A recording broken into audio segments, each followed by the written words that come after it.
Good morning, friends. Good morning, good morning, good morning, guys. Okay. We're gonna go ahead and get this thing started. They appear to be on a break. Things got started roughly about right at about 2 hours ago. Okay.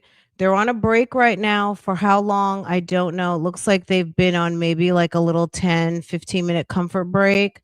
So let's get into it. First thing. I'm just gonna get us to the point where it's actually just starting. Hold on a second, y'all. Hey y'all, hey y'all, hey y'all, hey y'all. Okay, y'all, if I told you this morning, you guys would be like, Fran, are you serious? Yes. Okay. So I'm not gonna get into it now. We'll talk about it later. Okay. Um, Baby, if you're living, something is happening, right? Hello? Okay. Girl, morning. We're just gonna, girl, this is what I'm gonna say. I'm gonna say thank you and everything is all good. Okay. So, but yeah, thankfully my husband was home and he had to work a problem out because he discovered an issue and Lowe's was involved and all of the things, calling the water company. And so, but it's almost fixed right now. So thank you, Jesus. Okay. And hit the like button. Okay. All right, you guys, welcome, welcome, welcome, welcome back to Real Talk Bougie. And we are in the middle of the toddler beating murder trial, Georgia versus Kianna Davis. That's what they're calling it, online crime. That's not necessarily what we're calling it over here, but that's just what it is. Um, okay, let's get into it. Let me share my screen. I think they're going to resume with the interrogations. So let's get into it. If you guys have been watching earlier, no spoilers in the chat, please. No spoilers in the chat. Just watch and let everybody else enjoy. And if they want spoilers, you can go run it back on any of the other channels that are ahead right now. Okay. All right, you guys. You know me. I will be chiming in as I need to, but for the most part, we just gonna get into it, right? Okay.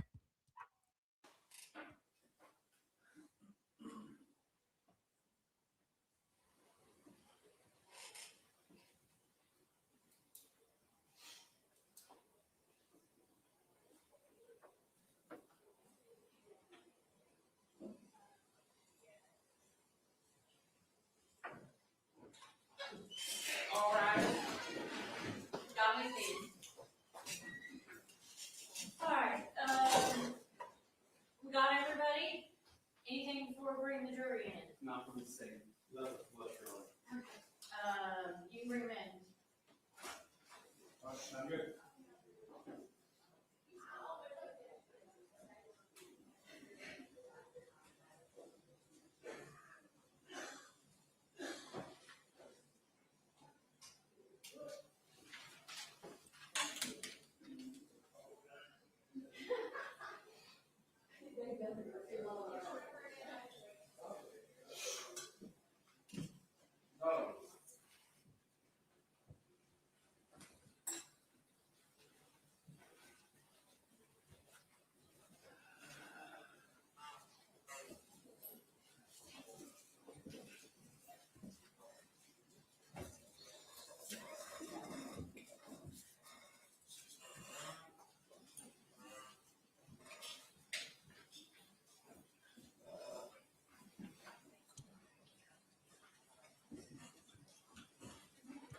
Okay, just a second, guys. I'm just like, yo.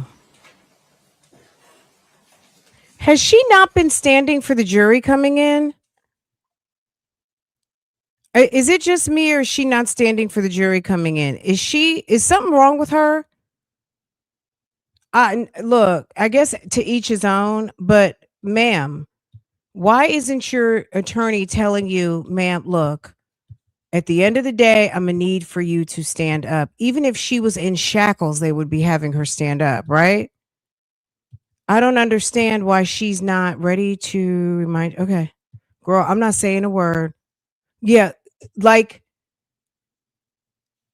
Does it make a difference, and should anybody's ego be attached to, well, she was supposed to stand up and yada yada this, yada that? It's a formality, it's on ceremony. It's one of those things like somebody walking into your house and them not saying hello, or you seeing your grandmother and not giving her an embrace, a kiss, a hug, or whatever, a greeting. Mom and dad just came in the house. Hey mom. You know what I'm saying? It's like not speaking. Okay, when they say all rise for the judge, you stood up. Did she not, or did she not? Girl, did she not stand up for the judge? What is, I guess she doesn't have to, like, I guess she doesn't have to, but she did she do all rise for the judge? Girl, Kiana, we can't help you, sis. We're just watching, baby. But you gonna under like this is not gonna go well. Very disrespectful. It's the protocol, it's the ceremony. If she has some sort of belief about not doing it, I don't know anything about it, but you're in these people's court. So whether you don't, maybe she's sovereign citizen, I don't know. But at the end of the day, baby, keep playing with this court and see how it goes. Because these people might be feeling some type of way just on the principle alone of you not just get with the fucking trust the program. If you want to go home, trust the program. Because just because you're out on bond right now, don't feel special because they can snatch that bond in a minute, especially after yesterday's shenanigans. Um, right. And her overall look, we're not going to get into it. We'll wait till like break. Just keep in mind, you guys, it's almost 11 o'clock. At 2 o'clock, we're going to take a break because we might have to pivot. If things are going well, um, I might be running 2 lives at the same time, and it's fine if you have to leave this one and go to the other one. But just it'll be fine no matter how it happens in life in there. Girl, stand your stand your able body, full grown, on trial for murder. Girl, I went to sleep last night thinking about her letting her son call that man daddy, which means nothing to a 2-year-old, okay?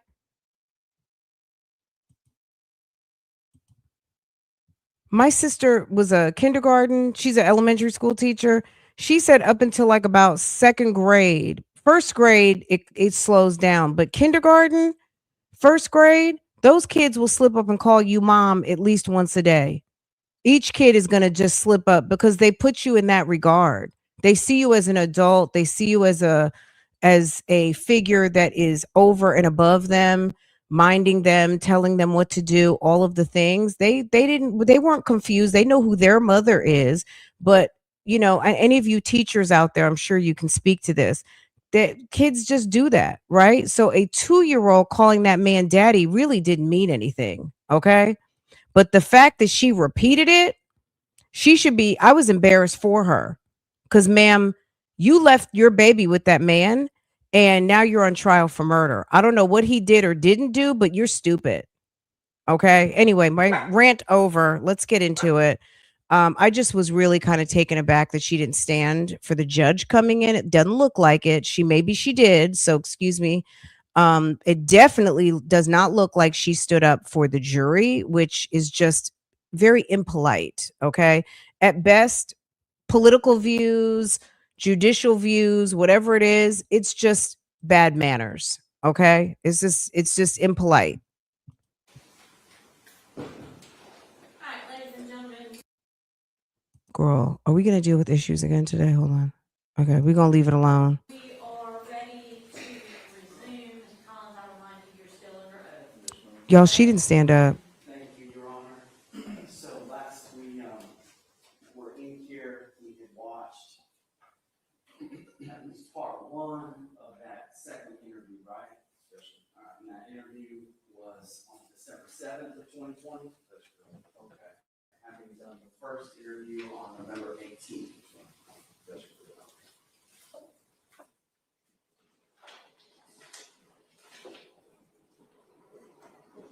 She's not even in a wheelchair. She walked in yesterday's coverage. She walked in and she walked out. She's able body. She has full use of her body. Okay. Yeah, no, she's not in a wheelchair. She has full use of her limbs and things. Okay.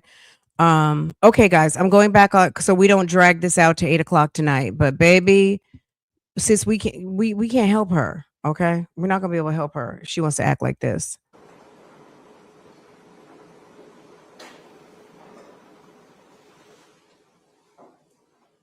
Your legs are going to cross an house. Okay. Till Kianna shows up. Okay. Anybody come over? Did you go anywhere?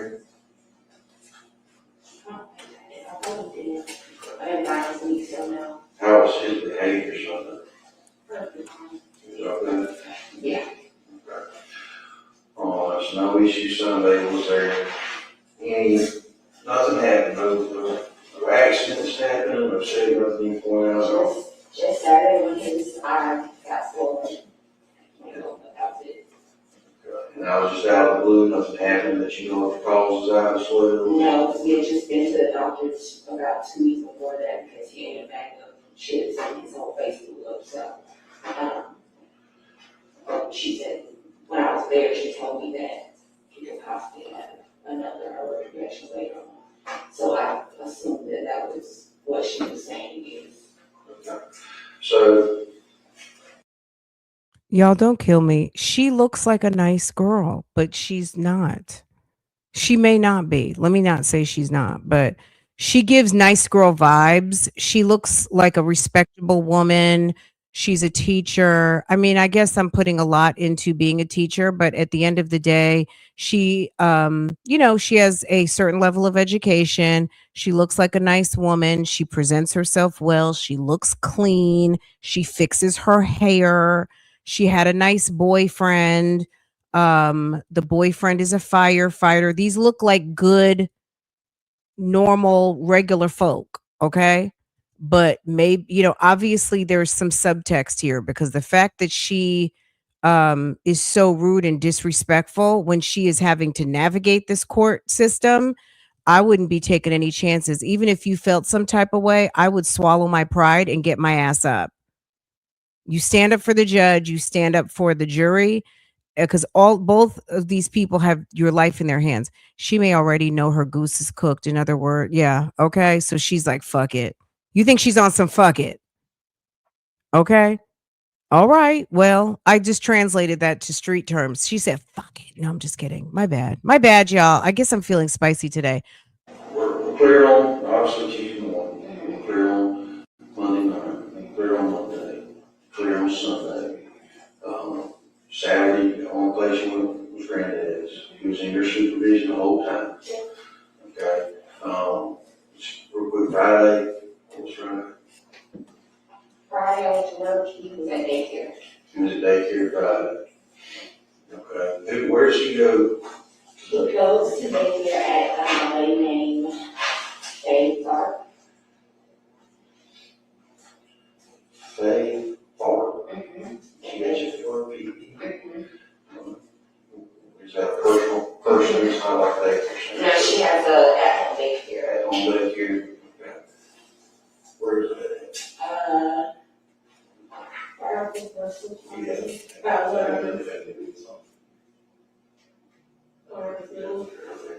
I'm sorry. Right on the same road as Lawrence Middle School. Do you have a phone number? So you do have any copy? No, that address. It is 478-213-9661. What time is he there Friday? He gets there at about 6:30 in the morning. Typically, And what time was it picked up Friday? I pick him up at 6. Okay. And that's what happened right there, 6:36. When you picked him up, was there any issues? Maybe complaints or anything going on then? He was fine all Friday night, he was fine all day Saturday, and all day Sunday. Just Mondays and Okay. All right. Is there anything that we haven't talked about that you think is important? just Not really from what happened, but, I've been asking just for so long for allergy tests for everything because he's had episodes of throwing up all the time from regular milk to whatever, and we even been referred to a pulmonologist, we never got tested. So I've always had concerns that something, it was deeper than just a breathing issue that they were trying to tell me, because every time we go in, most of the time he's not sick. They test him for everything and the breathing just happens, so. Well, I don't believe this is due to any kind of allergy. Okay? I thought it was a medical exam. Okay? What they have, the initial right now, okay, is, he had a lacerated liver. Okay, he had blood that. He had multiple contusions of his body. He had lacerations to his pancreas where it attaches to his body. Okay, there was no signs of any breathing issue that would cause his death. Okay. So, there was something that happened to him. There was some type of injury to his abdomen that caused this to his liver and the contusions to his bowel, some sort of impact. There's nothing that literally, I mean, he's never had any issues with his stomach. Never been hit. Nothing.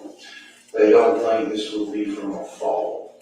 Okay, so it's not from a fall, and it's just multiple impacts that cause the injuries, to the internal injuries. Okay. It's like, getting hit with stomach real hard. But you know what? He doesn't even hang out with the kids and take care. Well, here's the other part of it, is that, I understand this is the Georgia Bureau of Investigation that does these autopsies, okay? They're saying that whatever caused these injuries happened within 24 hours of his death. Nothing. Well, there's some things that could happen, there's things that had to happen, something had to happen.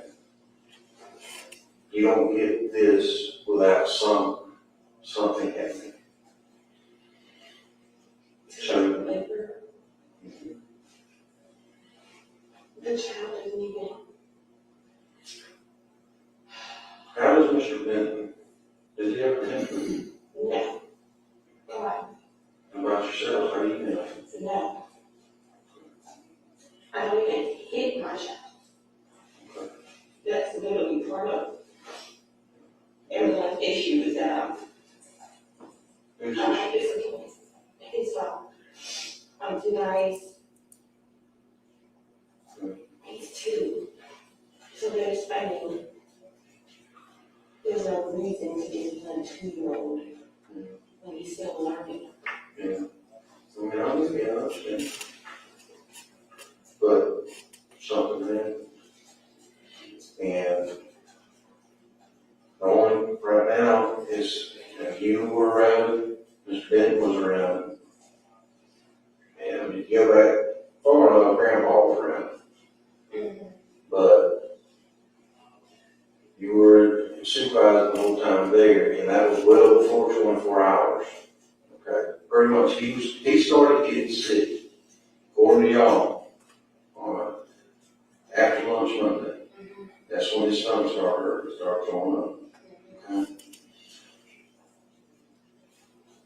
Who you been with during that time? He's literally the one except for me. Thank you. Okay.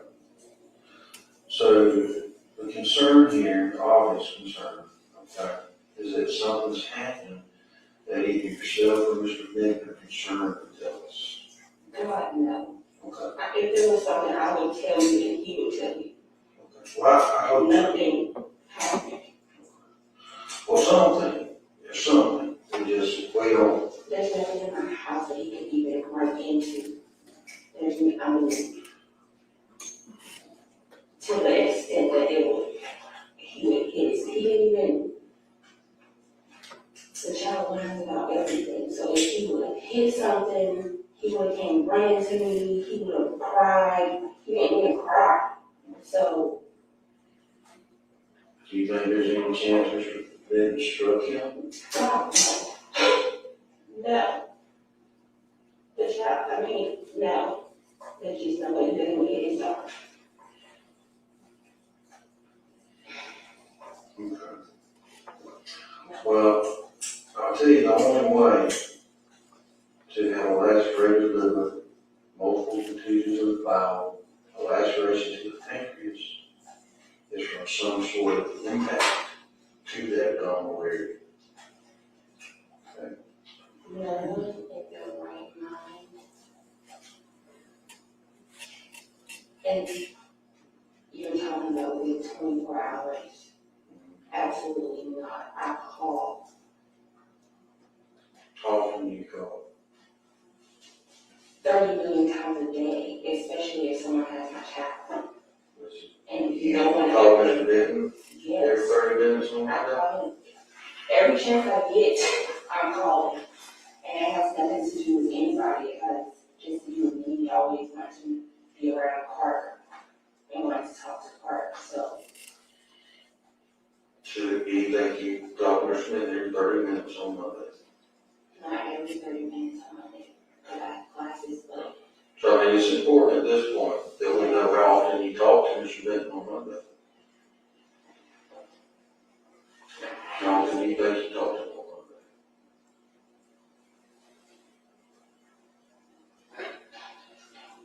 I call.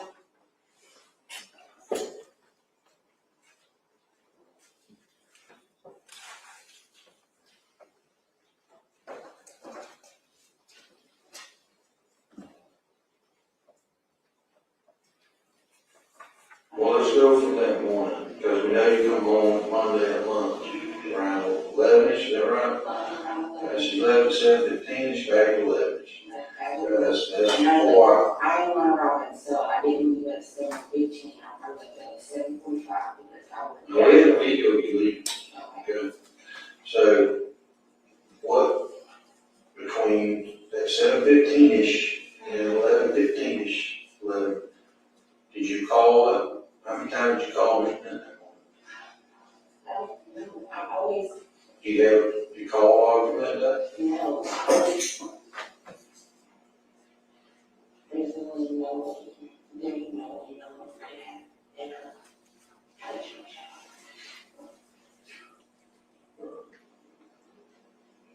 and that is, no. Wow.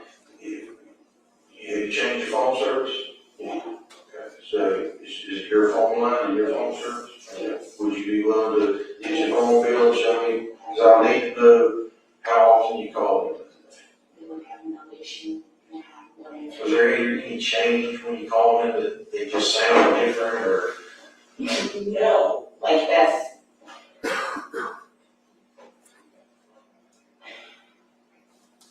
Because according to everything, really, it seems like something happened. I think it happened after lunch one day, whatever it was. I think it happened after lunch Monday after you left. And then he went downhill from there. What you're implying, Now, I said what you're implying just is so bizarre, just because of who he is and who he has always been and who he's always been? Yes, like he would never, never. My child literally loves him. My child calls him dad. And he doesn't even do that.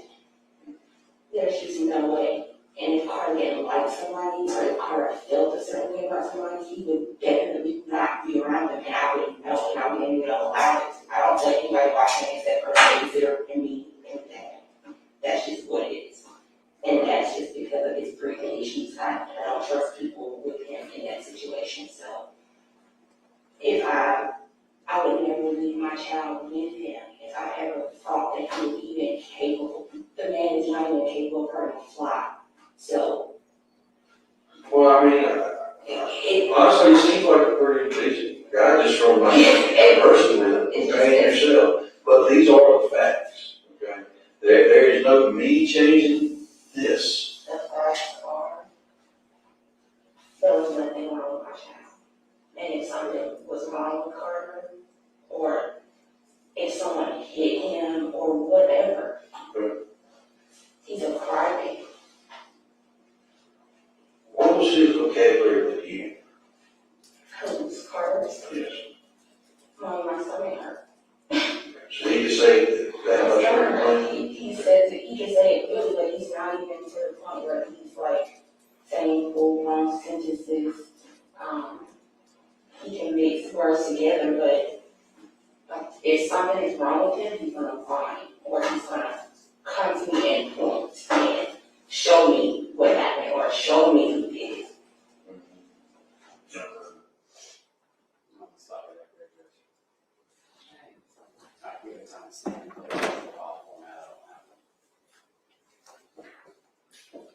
Alright, so we watched all those videos are very accurate, representations of the interviews that you did with her. Yes, sir, it is. And after each of these interviews, she was free to leave. Yes, sir. So I want to point out, so in your interview with her that we just saw, you're working, you say 24 hours. Okay, so this was December 7th of 2020, right? Yes, sir. And when did you end up leaving the sheriff's office? February 21. Okay. You aware that there was a big meeting between the chief medical examiner, the forensic pathologist that performed the autopsy and other members of the sheriff's office, DA's office? Were you aware that any of that happened? At a certain point, that was. Okay, was it after the fact that it happened? Yes. Okay. But you weren't involved in that meeting. No. So at that time, you didn't have any information, really, other than what you've been provided at least initially. That's correct.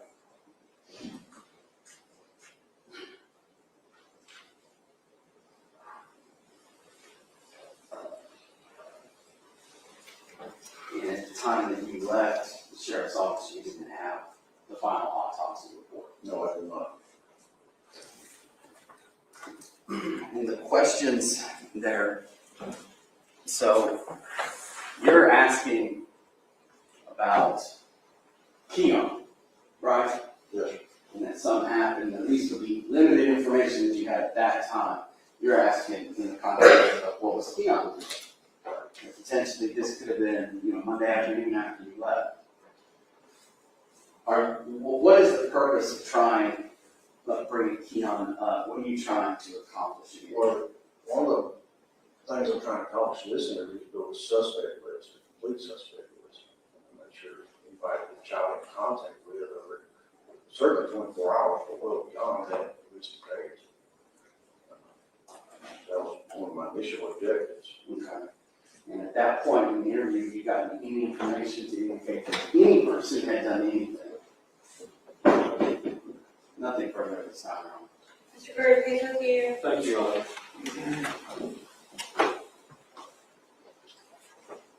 Good morning. Is it still okay for me to call you Sergeant? Sure. Sergeant Collins, it's always good to see you.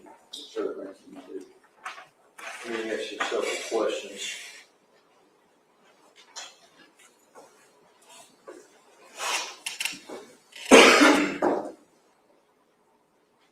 Once again, you originally got the call, did you not, to go to the hospital, Peach County Hospital over in Byron, is that right? Yes, sir, that's correct. And by the time that you got over there, the child had already been pronounced deceased. I believe that's correct. Did you, was Ms. Davis there? She was. Okay, did you interview her then, or talk to her then? I had a brief contact with her before leaving the hospital. And was the contact that you had with her that she needed to go back to the apartment so somebody can walk through the apartment? During our conversation, I asked her if I could meet her apartment after meeting. And she did, in fact, comply with that. Yes, sir. And Mr. Benton was with her also, is that correct? Yes, sir.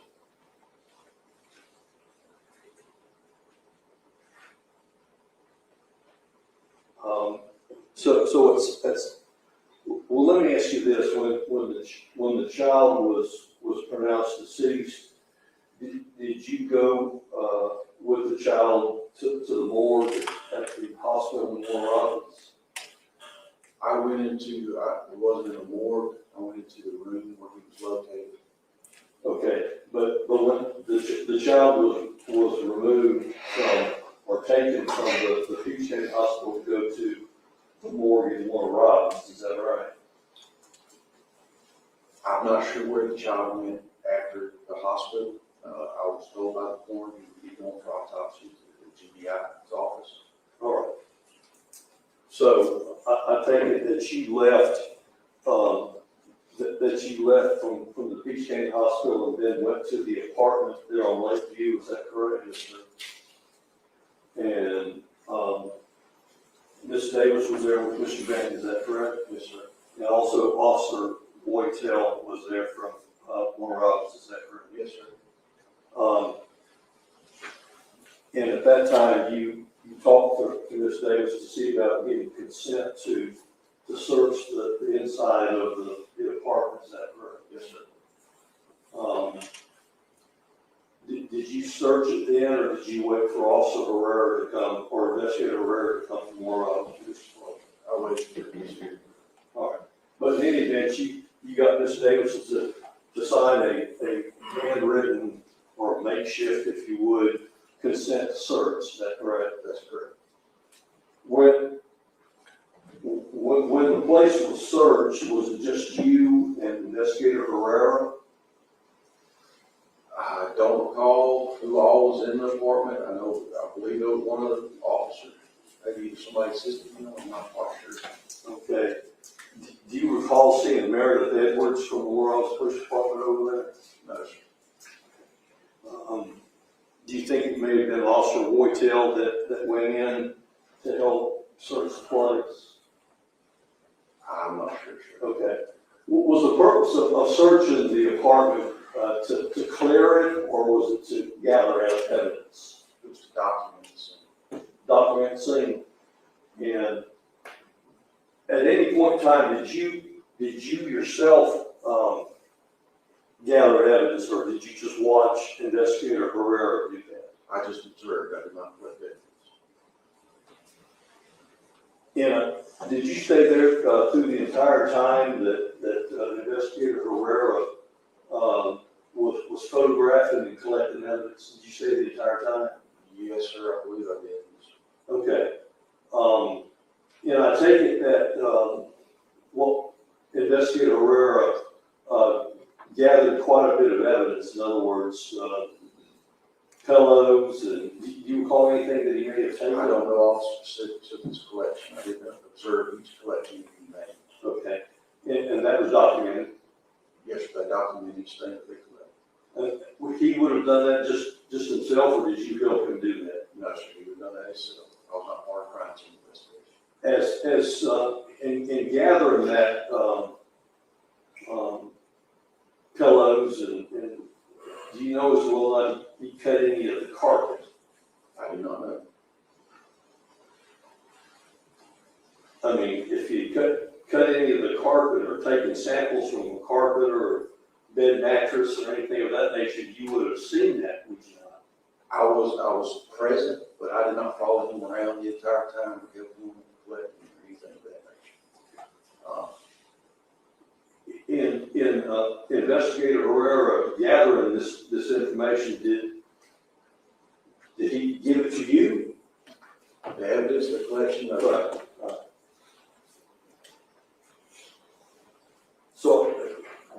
So to your knowledge, did he take it with him? to my knowledge, yes. At this particular point in time, would you have been considered the chief law enforcement person investigating this case at that time? At the time, I would have been the assigned investigator. Okay, and that would have been in conjunction with the Warner Robins Police Department too, is that right? Yes.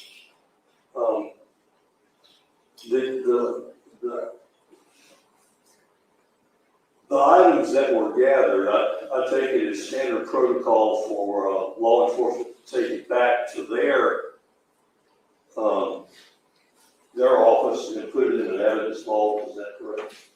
Generally speaking. Yes, sir. Would, do you know if any of these items were ever turned over to you? They were never turned over to me. Okay, so, I'm asking this question. Do you know if anything was turned over to the GBI? I do not. Okay, so you didn't do that, no. If anything was turned over to the GBI, that was not something that you did. That I was involved in. Do you know if anybody else from the Houston County Sheriff's Department did that? I'm not sure, sir. Now, you testified that you left the employ of Sheriff Talton in February of 2021, is that correct? Yes, sir.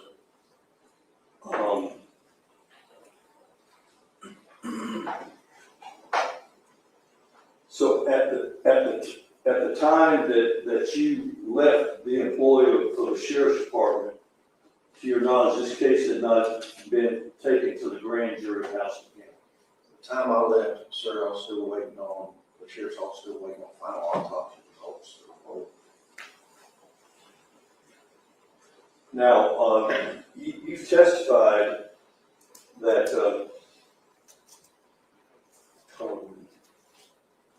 who was it, as far as this information that you relayed to Ms. Davis, in this interview of December the 7th of 2020, concerning the injuries to the child, who did you get that information from? The injuries about the child. Right. I was informed by staff at the hospital, of his condition coming in. Okay.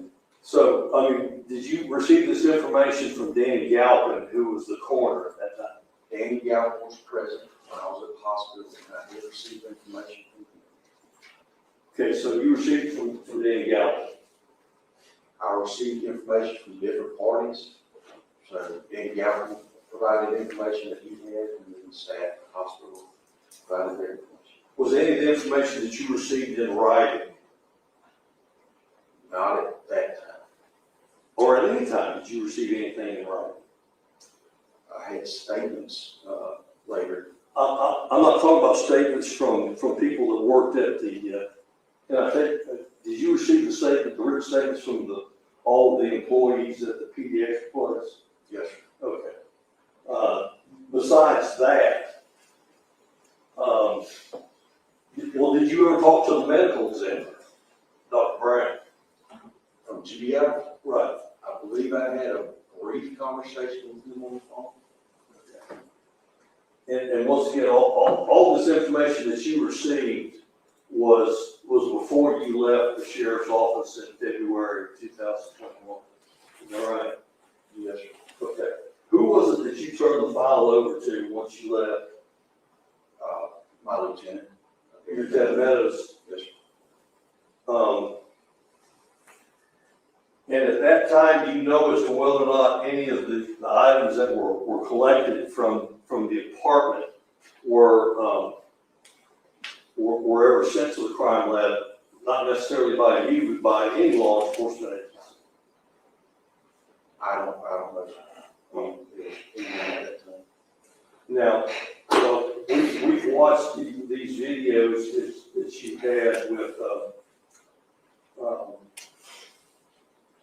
Miss Davis. Once again, one was on the day after, on the 18th of November, is that correct? Yes, sir. And the next one was done 3 weeks or so later on the 7th of December, is that right? Yes, sir. In between the time of the first and the second one, Miss Davis had moved to the Atlanta area, is that right? Yes, sir. And once again, at no time did you ever advise her of Miranda rights. No, sir. Right. Yes, sir.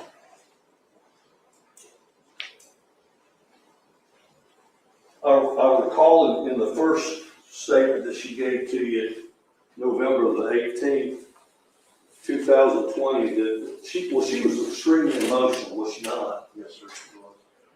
And at one point in time, you told her, did you not, don't blame yourself for this? I don't know that I can use those words, I'd have to look back. I recall saying, you couldn't have known, while I was speaking with her, what was going on. But, you know, once again, the jury can recollect for themselves what they heard you say. Yes, sir.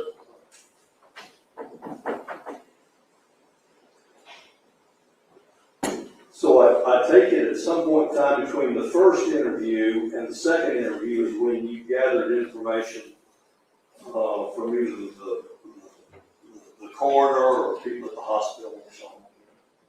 Between the first and second interview, at one point I was contacted by the coroner and yeah, All right. And I think you personally met with him I spoke with him on the phone for how long a period of time? a few minutes. A few minutes. And did he ever reduce to writing anything that he told you? Well, I'm sure at some point he did, but I didn't have that at the time. I wrote down what he said as he said it. Okay.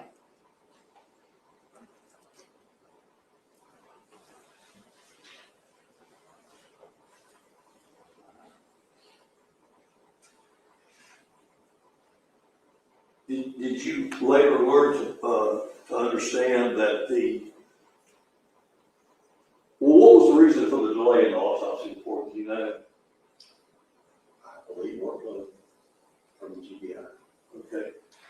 Was there any concern about any toxicology reports or any other reports that GBI needed to do on the child's body?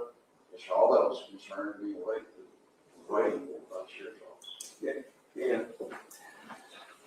I mean, if you left in February of 2021, that was only like 2 or 3 months. Is that correct from the date of the death? Yes, sir. Would it surprise you to know that the autopsy report was not done until the end of September of that year? I mean, you were already gone by then. I was gone, yes, sir. Did you ever have a chance to go over the autopsy report? No, sir. Were you ever asked to by the district attorney or anyone else in law enforcement? I recently went over pictures from the apartment, but I did not go over the actual autopsy report. And the pictures that you described, those are the ones that basically we've seen. Well, you weren't in here, but the photographs that were taken by Investigator Herrera. Yes, sir.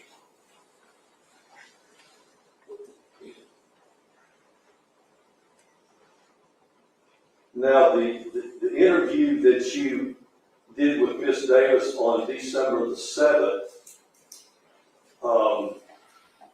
that was played yesterday and part of today, that didn't include the entire conversation that you had. Is that correct? Or do you remember? In other words, do we see everything? Yes, sir. As far as I'm aware, I don't recall any other interviews with her that's not recorded. That's what you're asking. Well, I mean, what I'm saying is there was more to the interview than what the jury is saying. I concluded the interview at the end of this.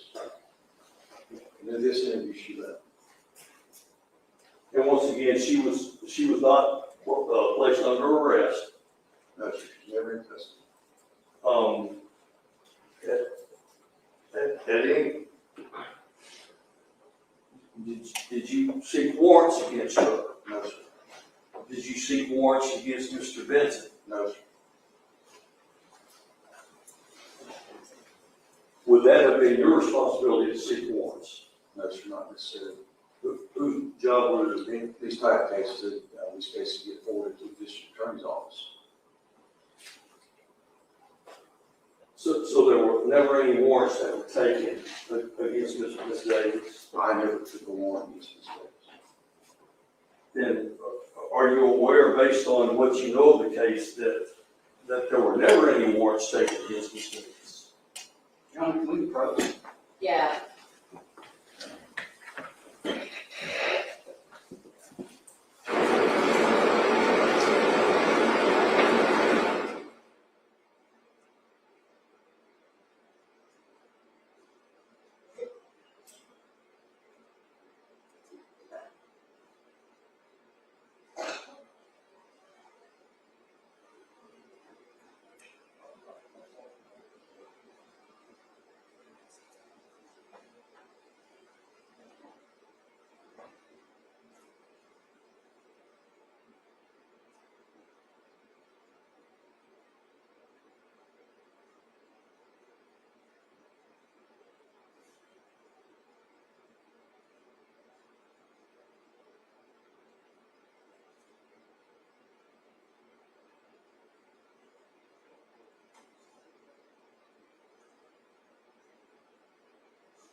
Sergeant, let me ask you a few more questions if I may. Yes, sir.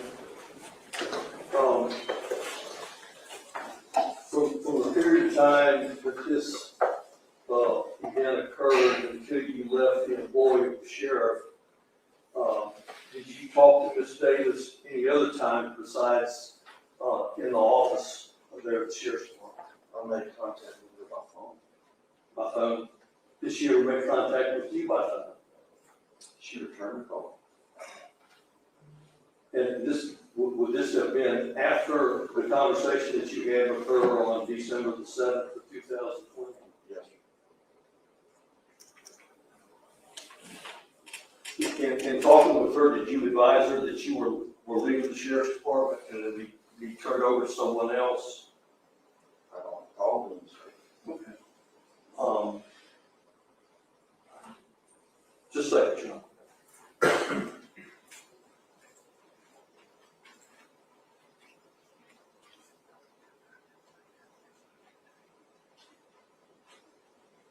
Should just hold it. Thank you. Thank you. Anything else, Mr. West? Just briefly, Your Honor. So I think Mr. Groove asked that at some point in the first interview, you may have said something about don't blame yourself or something to that effect. Do you recall that? I recall hearing myself say that she could have known in the first interview, when it seemed to be a medical situation. Okay. So you didn't have a whole lot of info at that time. I'm still gathering information. And there was some questions by defense counsel about whether or not any evidence was GBI at all, correct? Right. And there was one very large piece of evidence, for lack of a better way to say it, that went to GBI, right? Referring to the deceased. Yes, his liver and his body, Yes, yes. nothing further. Anything else, Mr. Brewer? Nothing else. Thank you, Your Honor. You're free to go, Mr. Collins. Thank you. You may go or stay as you wish. Thank you, ma'am. Call your next witness, please. Lieutenant Darren Meadows.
Can you raise your right hand for me? You swear firm testimony about to give you the truth, the whole truth, and nothing but the truth, so help you God. I do. Thank you, sir. Can you state your name for the record, please? Lieutenant Darren Meadows, And you're a lieutenant, where are you a lieutenant?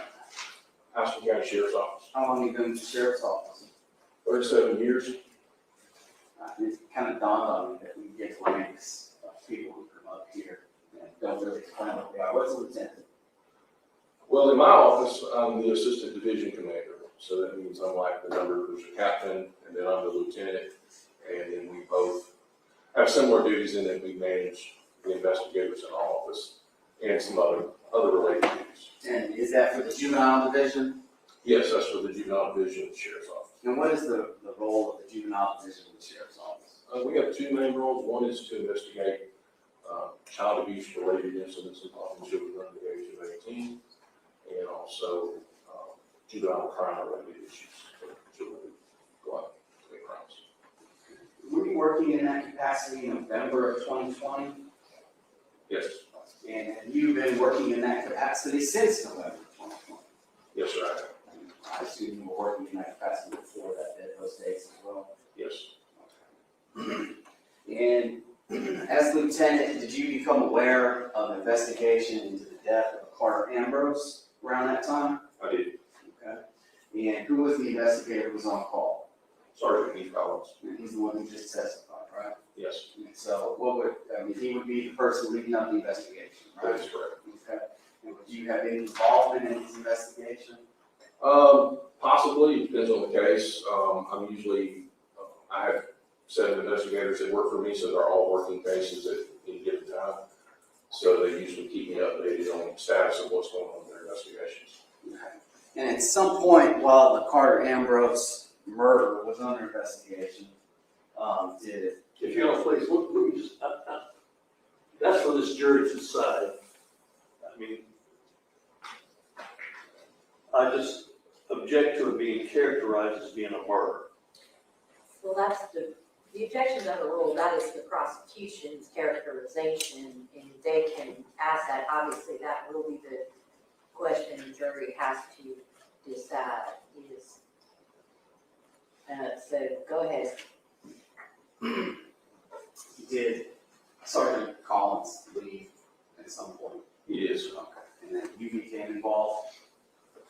I did. Okay. And how did that come about? Well, it was just kind of the natural evolution of the case. By the time, I think he left 3 or 4 months after the death of the child, and he had done most of the investigation.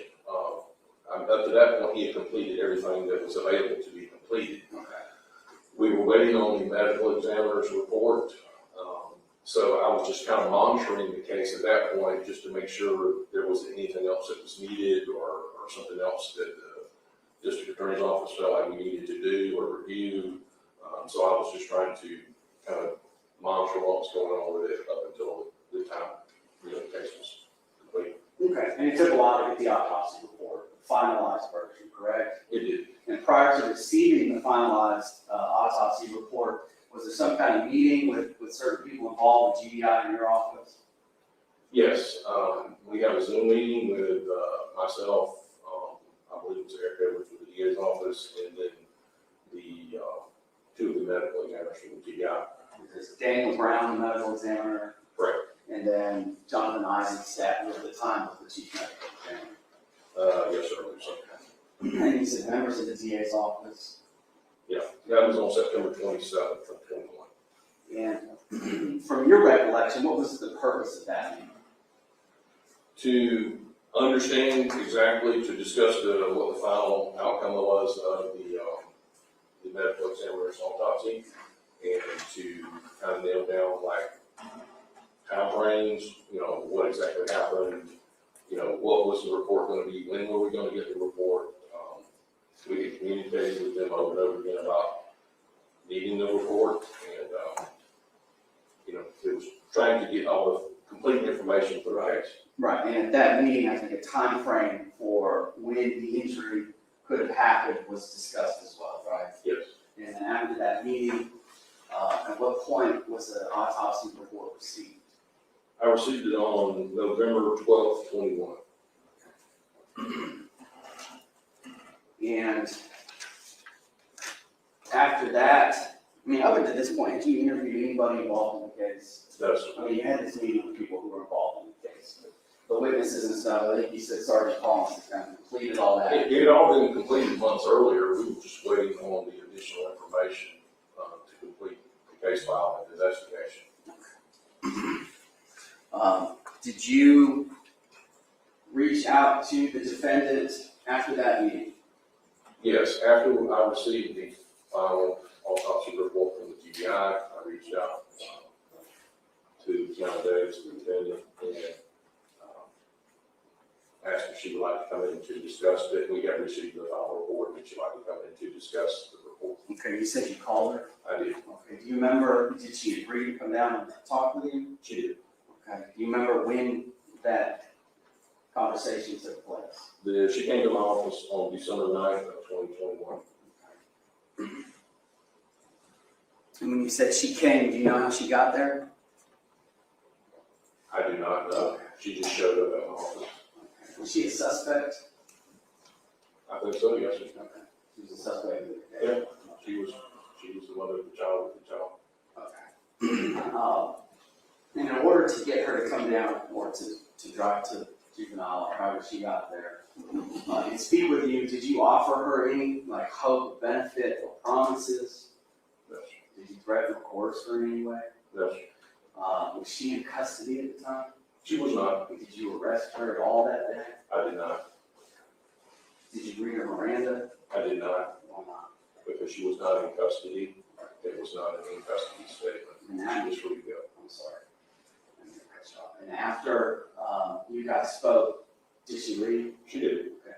And this interview, was it recorded? It was. Have you reviewed it? I have. Is it a fair and accurate representation of the interview? It is. Has it been changed or altered in any way? It has not been aware. This is State's Exhibit 63, which I'll offer in evidence now. It's admitted, Over objection, Your Honor. noted.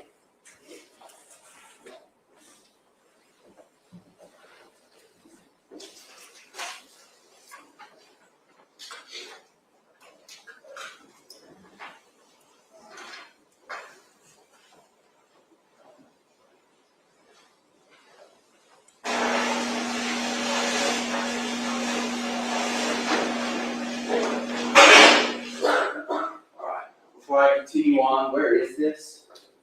This is at my office. I was in juvenile division of the sheriff's office. This is your interview room, It is. and is that in state? Yes.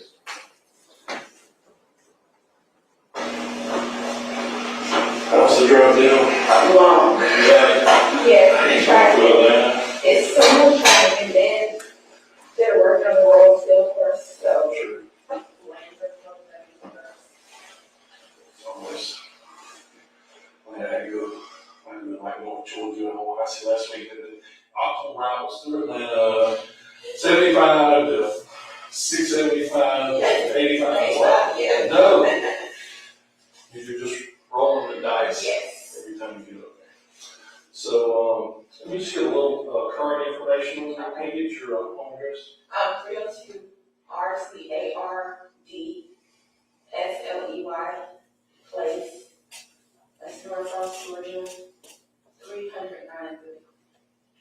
And it's apartment 302.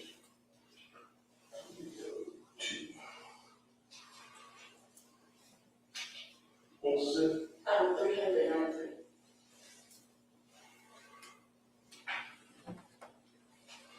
All right, and your phone number's the same? Yes. What's that? 478-302-3335. 3335?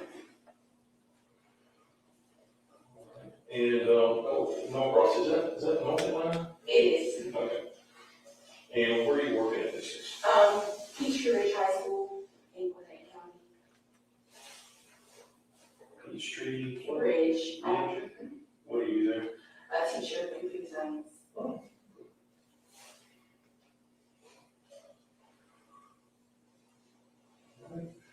And, let's see.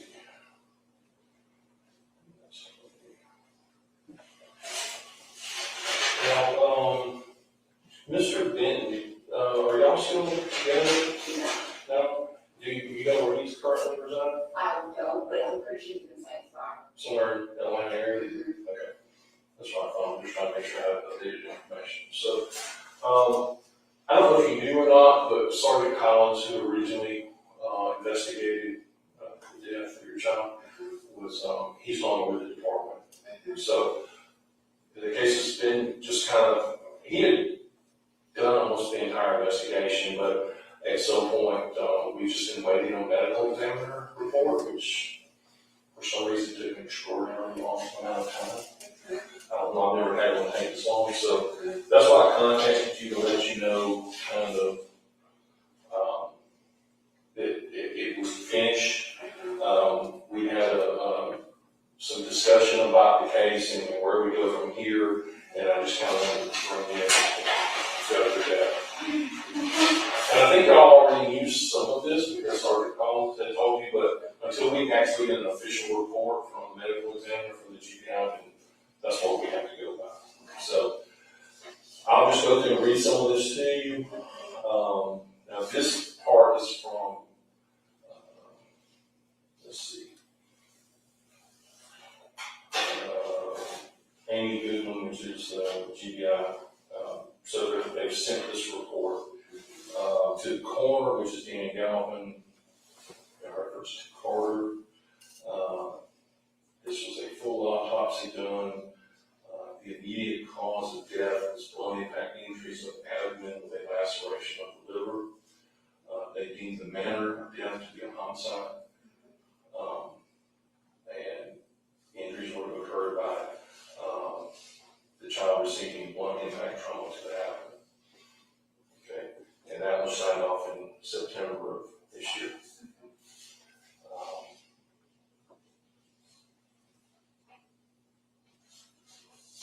And then they got a lot of just report stuff that's just some that's just medical terminology and stuff, rates and different things. And, let's see if I can get that here. Under the opinion, this is the opinion of the medical examiner who performed the autopsy. I'll read it. It says, this 2-year, 10-month-old black young child, Carter Ambrose, died of blood impact injuries to his abdomen. Carter was the last known alive on Tuesday, November 17, 2020, at approximately 30 hours. The mother reports that the child had thrown up in his bed around 0200 and told his mother that his stomach had hurt. The mother left the child in the care of her boyfriend at approximately 7:15. The boyfriend called the mother at approximately 8:30 and said that Carter was having trouble breathing and going in and out of consciousness. He had given the child a breathing treatment, but it didn't work. The mother said to take Carter to his pediatrician, which was located nearby. Upon arrival, he was unresponsive, and the doctor administered CPR, and the nurses called for EMS. This then was transported to the hospital, where resuscitative measures continued but unsuccessful. Further information is contained in the report.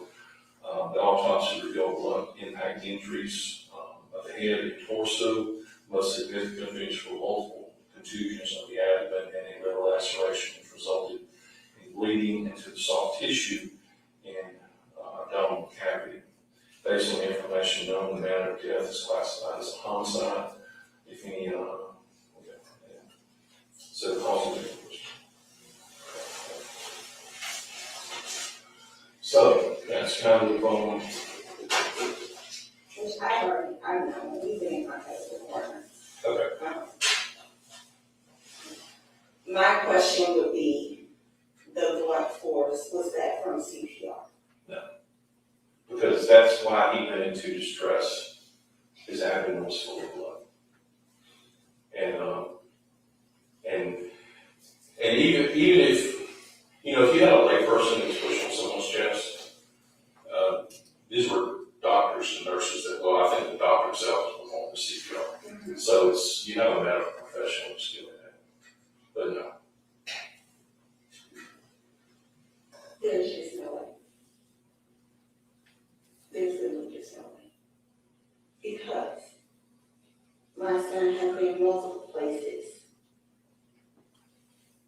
before this passing, all of which he showed no sign of hurting, no sign of anything until a literal, my stomach hurts. And that's the last thing, and it wasn't even,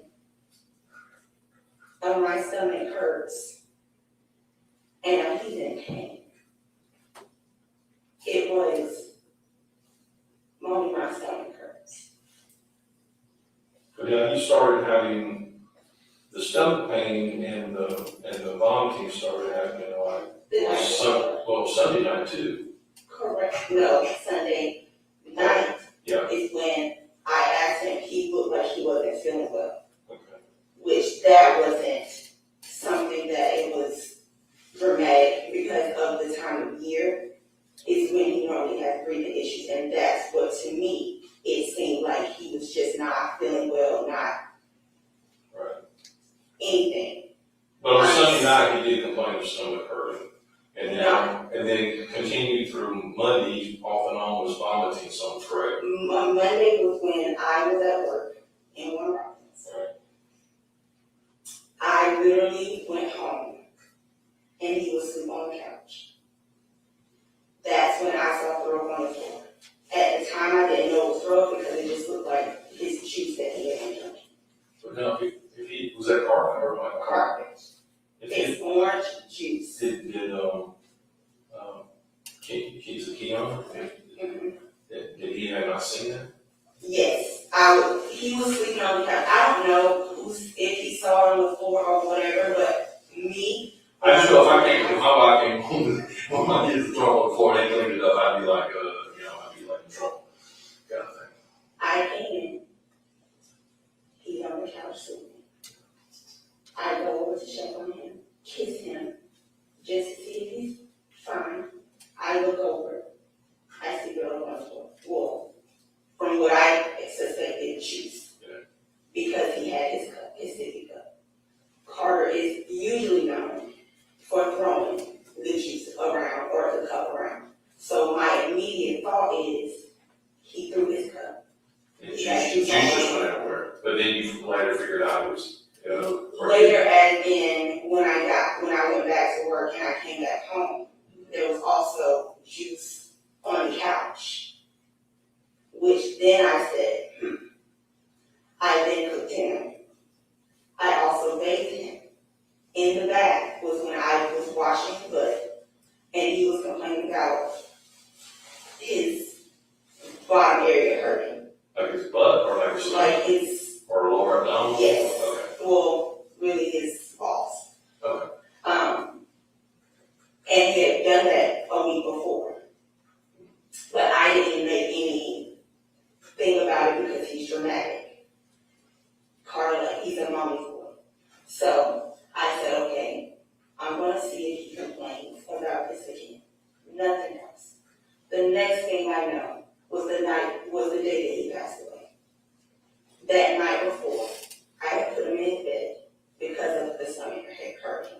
He had ate, we watched a movie, he danced, literally nothing, until I went back in the room and I checked on him that night. And I saw that he had threw up in the bed. That was the first alarming thing to me. Right. Nothing else throughout the entire day, even when I got back home.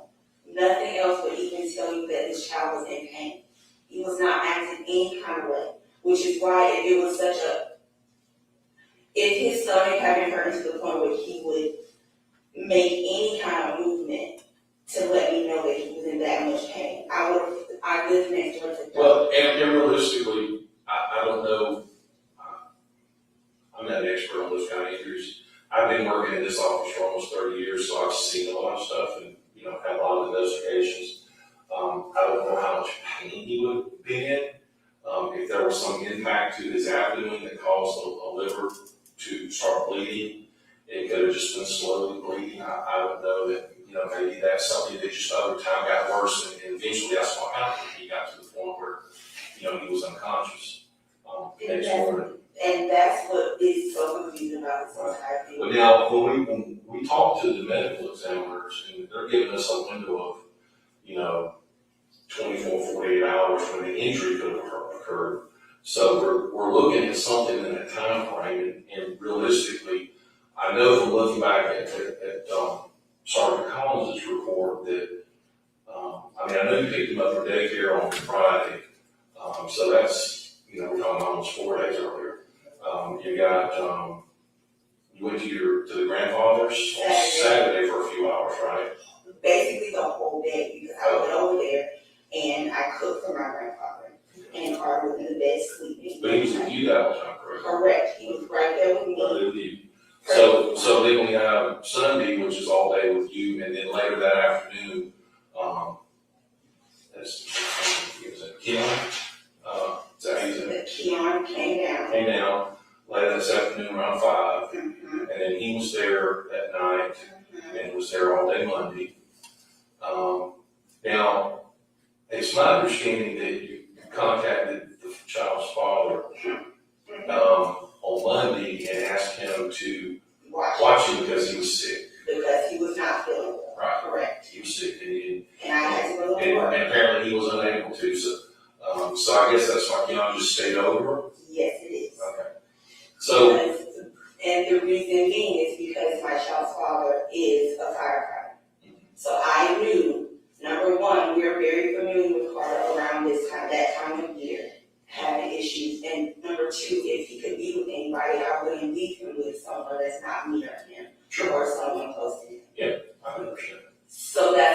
none of this makes sense. I know for a fact it didn't happen within the last Friday, Saturday, Sunday, or Monday before, or the Monday before he passed. Well, you don't know if you're not there, so when you're working, you're not there, you can't say something didn't happen. And I know from reading the other stuff that you think Kianna has nothing to do with this, and again, I don't know, I'm just doing the phone book on this, okay?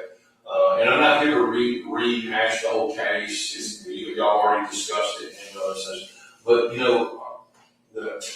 me as someone who's seen a lot of these cases, not necessarily this particular kind, but in general, I guess my question, I guess, on your end would have been, as a mom, why did you wait so long if he was sick and you were used to taking him to the doctor, if he'd been complaining like for a day and a half about, on and off about his stomach and throwing up at least 4 times? Here's why.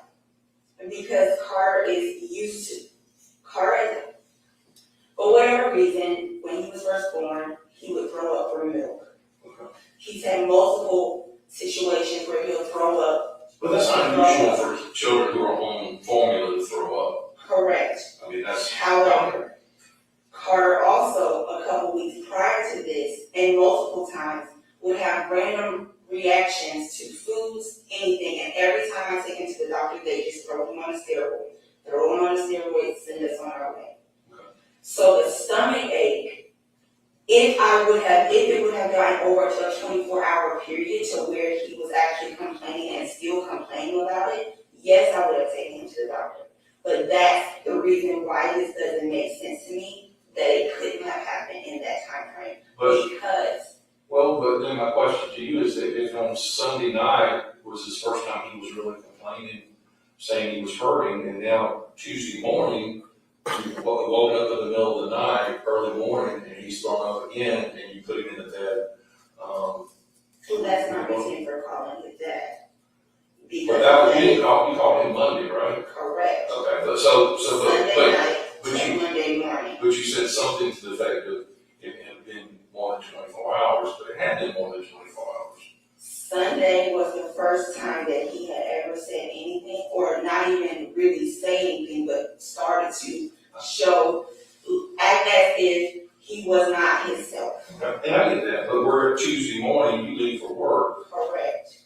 So we're Tuesday morning. We're over a day. You go from Sunday night, Monday night, now we're Tuesday morning, and he's still sick, and y'all give me breathing treatments, and we gave him one breathing. the one treatment, which I think that was when he was toward the end, and then of course he had to rush into the pediatrician's office at that point. But, Correct.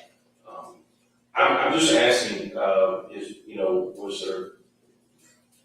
Did you just not think he was that sick, or A stomach ache is not alarming to me,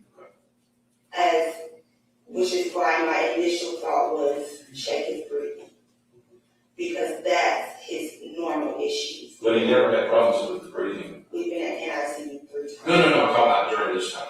During this time, I did not know. That's just my first immediate, let me check his breathing, because of the time of year number 1 and because of his history. He's continuously in the doctor's office for breathing issues. So that was my first thought. With a stomach ache, he's had multiple stomach aches before. So that's why I'm saying, if it was something to where he was crouching over or can't walk or not running around laughing and smiling, of course I would have taken him to the doctor. I go there more times than not. I'm sure they'll tell you. However, it wasn't that. It was literally, Mommy, my stomach hurts, and laying on me. Do you want to go to bed? Mm-hmm. Okay, let's go lay down. That's it. And so for me, that's where my pain is, because I have no idea what could have happened to my child and when it could have happened.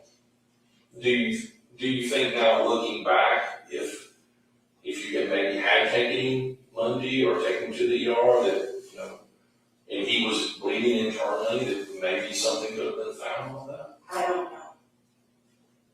And here's why. Because any other time I take him to the doctor for the breathing, we'd be brushed off. Send him to steroids, send him home. We've been to a pulmonologist. Oh, he But doesn't. this look isn't like- breathing, this is abdominal pain and throwing up. This is a stomach ache to me, not abdominal pain. This is, Well, okay, well, if, it's hard to qualify, but I understand what you're saying, yeah. if he came to me and said, and was crying, or acting as if he's just literally, from what you're telling me, he should be in the most pain. Again, I don't know how that reflects. He's two. But if, and I'm just giving you a scenario, I have no idea, if you leave for work at Monday at 7 o'clock, and at 9 o'clock something happens, and 3 hours later you come home for lunch, And he's asleep. and he's asleep, and Well, that's, maybe he's not in pain, maybe he was, there was some injury there, and he bled, and then continued to bleed until, Tuesday. But, there's no way the internal organ can get lacerated. there's no way. Right, it just can't happen. So,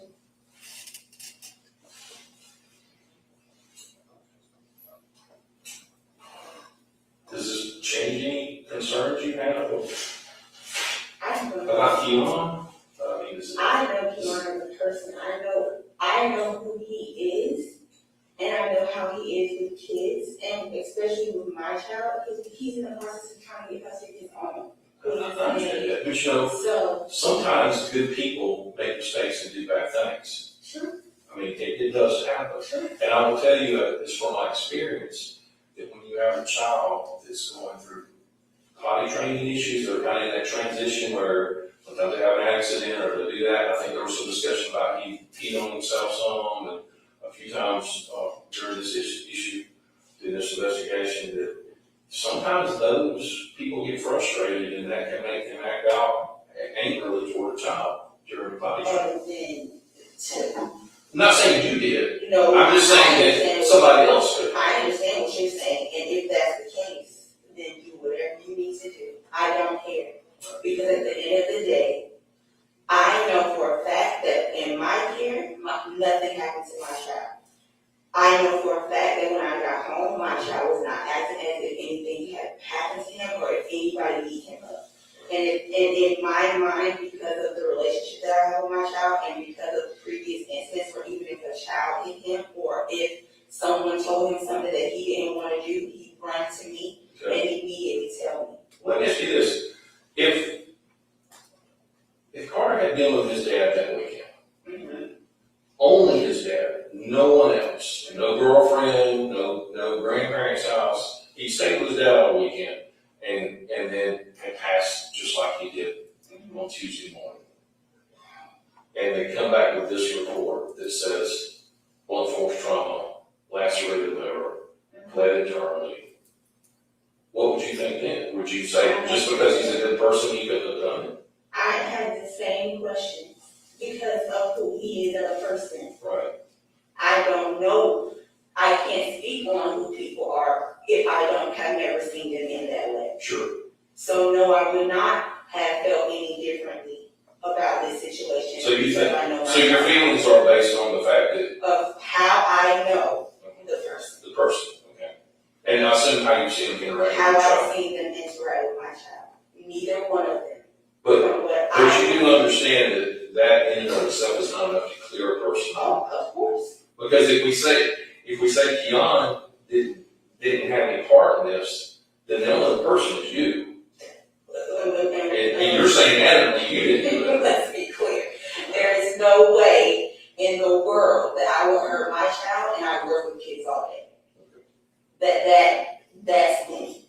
So But you're I saying, don't care. if Kianna did this, he should be punished. Yeah.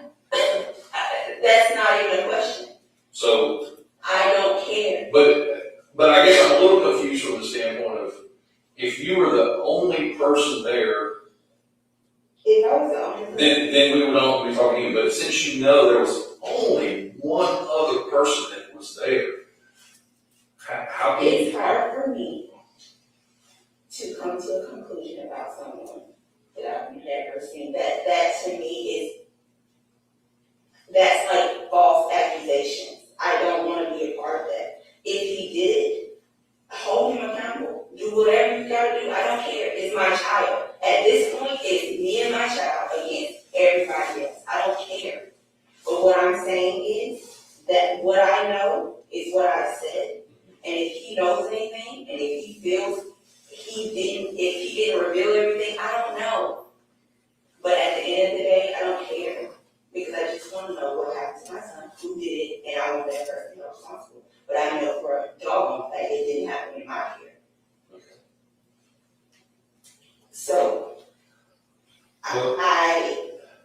guess what we're looking at as far as the case goes, and ultimately, the district attorney's office makes the decision on who's charged and how they're charged. But, you know, if he's charged with a crime of murder or involuntary manslaughter or something like that, you know, that'll be something that the DA decides. But, you have to understand also as a parent, Oh, I understand. and as a caretaker, you bear some responsibility in the fact that you are the parent who's supposed to care for him, and Right. he was sick, and he didn't get medical treatment or get checked, and therefore wound up dying as well. So When there are. you say sick, it annoys me because I'm sorry. it's Injured? almost as if I mean, I wouldn't have taken those steps. I understand, and you know what? Hindsight's 20/20. We can all look back and say we should have done something different, or maybe you say you should. I shouldn't have, because I would have done the exact same thing because it literally, this child sang, danced, smiled, laughed, everything with me that night before. So for me, my immediate thought, because I know my child, I will be looking for all the signs. Okay, but All the signs. what I'm telling you is, from a legal standpoint, if the child had some presentment of some type of issue or problem that could have resulted in getting medical treatment and that was not done or being checked, then you could also have an issue of legal responsibility as well. So would you take your child to the hospital when they ask you for a stomach ache? Or said they had stomach ache? Would that be your first? Well, it wasn't the first time, I'm not saying it's Sunday night, just because he says he's had some issues or throws up, that you immediately have to go, but you got Sunday, you got Monday night, you got Tuesday morning. So, Tuesday morning, nothing was going on with him Tuesday morning. when you said you woke up and he had vomited all over himself, That was in the middle of the night. but When when I I say went to Tuesday check morning, on his I was told it was about 2 o'clock in the morning, so. When I went to check on him, he had thrown up in the bed. I Which is understand. why I picked him up. But, and I don't want to get argumentative with you, but I'm just trying to explain to you where we're I at. understand where we're at. We're at legal, okay? That you could bear some legal responsibility from the fact that he wasn't given care and he obviously passed from injuries that he had, that appeared to be during that time, he had sustained injuries. Okay? So I don't know that will happen, but that's certainly You something. certainly won't. That's why I have an attorney. Well, So, an at this attorney point, can't keep you from no, getting charged with a crime. but what I'm telling you is don't. Now you're irritating me. I'm sorry, I don't mean to irritate you. Because at this point, it's almost as if, and it has been almost as if I'm a bad mother. And no one has asked about my reputation as a mother, as a teacher, as someone who's literally mentored kids since I was in 12th grade with this police department.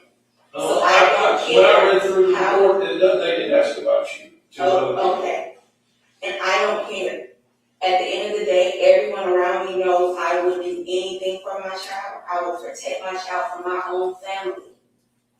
If anyone did anything that I did not like, for instance, when my mother herself did not take his breathing issues as if it was a serious thing, she no longer got to watch him.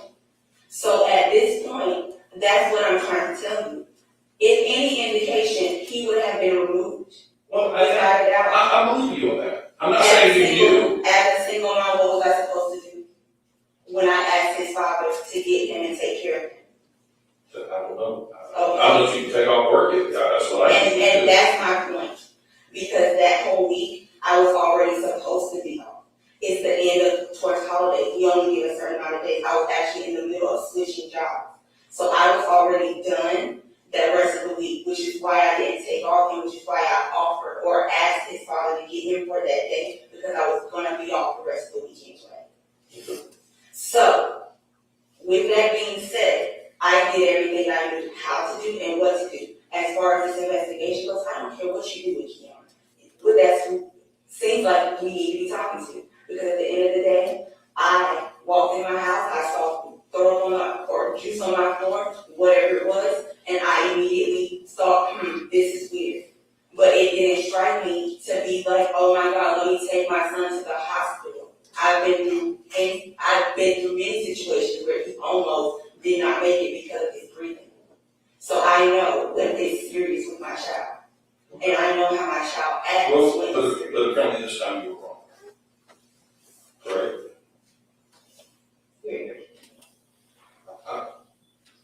Your son passed away. My son passed away, yes. Apparently the wrong decision was made at some point.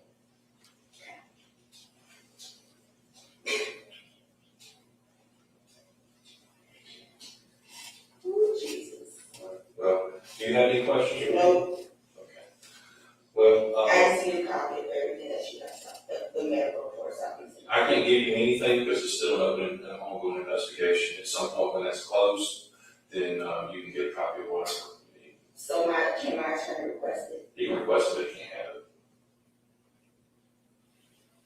That's what the investigation is closed. All right?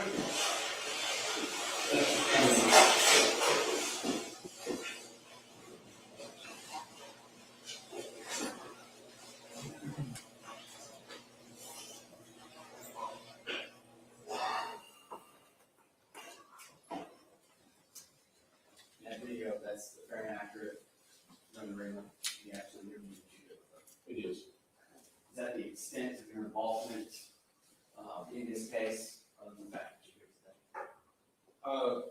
I completed a report based on the interview, and then I forwarded that along with video to the district attorney's office, to complete the case file, Did you handle any evidence in this case? other than the video and the report I heard. No, sir. That you weren't out at the scene?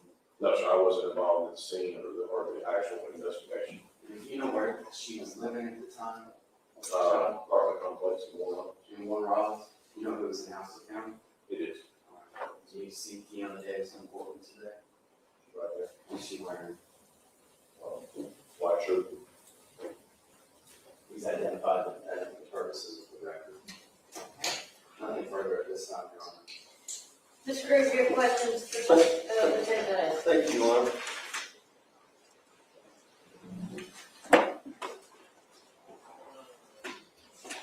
Lieutenant Davis, good to see you again. Yes, sir.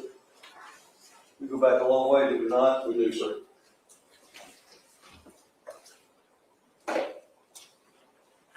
I'm not gonna be very long with you, but ask you a few things.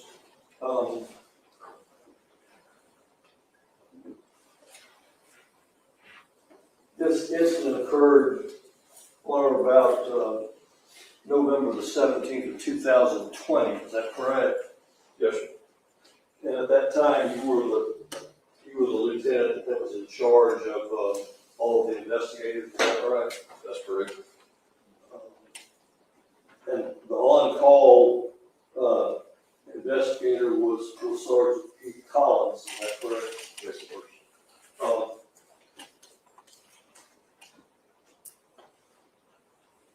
Once again, you didn't go to the scene there on Lakeview Road, did you? No, sir. Did you?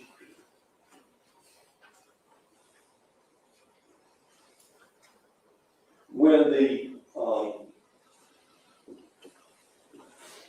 investigation that the sergeant did on this case included, did it not, a gathering of possible evidence from the scene, is that right? I believe there was some items gathered from the scene. Okay. But, you answered Mr. Joyne's question, and I don't want to belabor the point, but, the evidence was taken by Investigator Herrera with the Warren Police Department. Is that correct? That you know of? That's my understanding. And protocol would be for the Warren Police Department to hold that evidence until such time it was needed either by somebody that can analyze it. Is that right? Assuming it was something that needed to be analyzed, yes. Were you made aware that there was evidence collected at the scene that should be analyzed? Yes. If in information provided to you, being the supervisor by Sergeant Collins, did he ever inform you that the Laurel Police Department had taken photographs and collected possible evidence that could be used in this case? I don't think we had a specific discussion about what was photographed or what was taken. I knew that more officers had processed the crime scene, which is very common when we work cases within their jurisdiction. And they always photograph and take anything, take evidence, whether that's their doing or directed it by us. I wasn't aware of that specifically. But once again, 3 months or so later, Sergeant Collins left the sheriff's office, and that left the case in whose lap? Left what, sir? Who's the case left with? It was left with me. Okay. But as I testified, it was mostly completed from that point. In May of 21, after he left, it was requested that we send the case file to the medical examiner's office, copy of it, and we did that. So they knew what was there, what was collected. If they had wanted to examine something or test something further, they certainly could have requested that. We would send it. Are you aware that soon after the child died, that toxicology reports were done on the child as far as, were you aware of that? That there were toxicology reports that were done and completed by the GBI and turned over to law enforcement? The only thing I was aware of was the final report that we got in late 21. They did a separate toxicology that was sent in. I'm not familiar with that. Would reports of that nature be necessary in order for there to be an autopsy report? That's usually part of the autopsy. We wait on that. Generally, that's one of the things that we have to wait on is the toxicology and things for them to include that in the final report. But once again, the sergeant leaves, you take over the case in February of 2021, right? Yes, I'm basically monitoring the case at that point. Okay, by monitoring, what do you do? I'm not doing anything on a day-to-day basis. The case, as I said, was already investigated. We were waiting on the final autopsy report to find out exactly what caused the death and everything, so we could proceed with the investigation. So the autopsy report was done after you had this Zoom meeting with Dr. Eisenstadt and Dr. Brown and Eric Edwards of the district attorney's office and other people that work in their office. Is that right? That was in September? Yes. All right. And within a couple of days, the report was generated. I don't know when it was generated, so I guess there's a date on it, but it was given to me on November 12th. All right. If the report, you have a copy of the report with you? I do. The report reflected it was actually signed off on by Dr. Brown and provided or completed on September the 29th, 2021. Yes, let's make sure. In the meantime, up until this time, had you ever talked to Ms. Davis? No. Do you know if she had ever called your office? I'm not aware. I assume she talked to Sergeant Collins, but I haven't ever talked to her. Okay. Do you know as well not anyone in your office ever talked with Ms. Davis from the time that Sergeant Collins left until you had this Zoom meeting in September of 2021? Not that I'm aware of. But in any event, you get the report.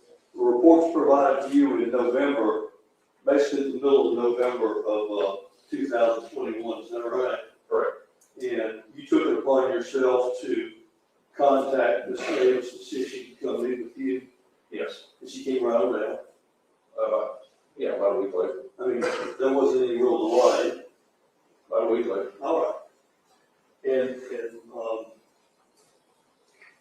the first time I guess you met her was when she sat down at the table with you? Which is on video, yes, sir. That's been my own contact other than phone call. All right.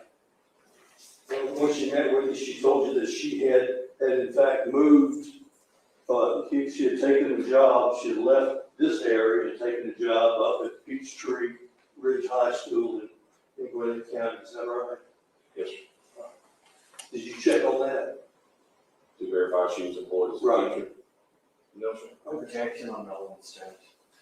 All right, I'll move on. But in any event, based on your, reading, of the autopsy report, you, at that point in time, you considered her a suspect, did you not? Yes.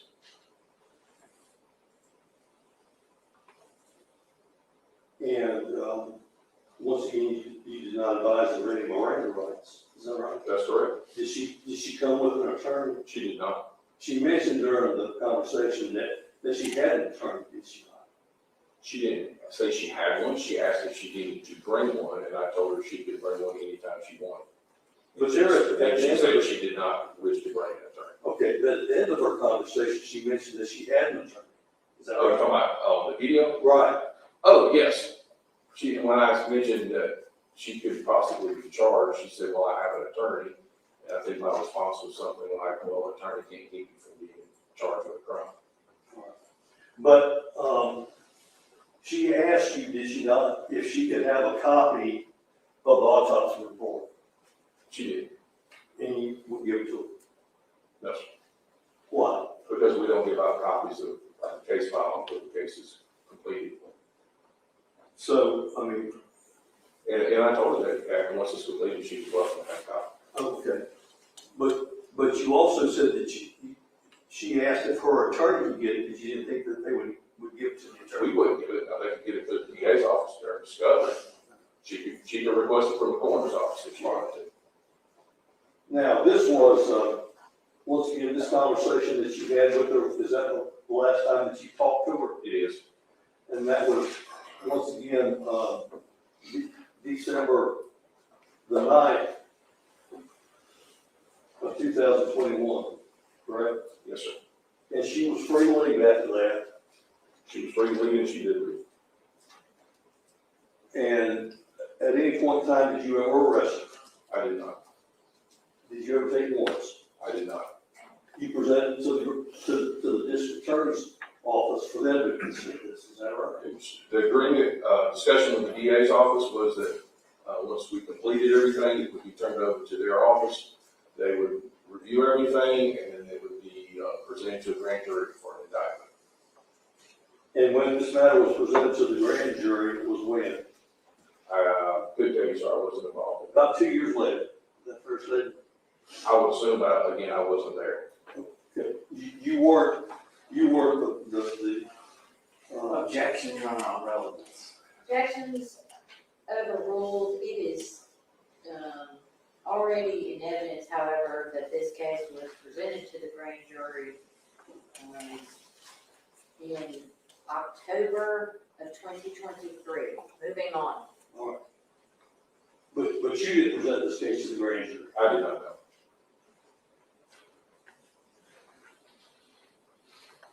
During the period of time between the, when you had this meeting with Ms. Davis and the time that it was indicted, did you continue to work on the case? There wasn't anything for us to work on after I completed writing it up and I turned over my case file. I continued to have communication with the DA's office about the grand jury, when this case was being presented. So that was my only follow-up, was inquiring about that.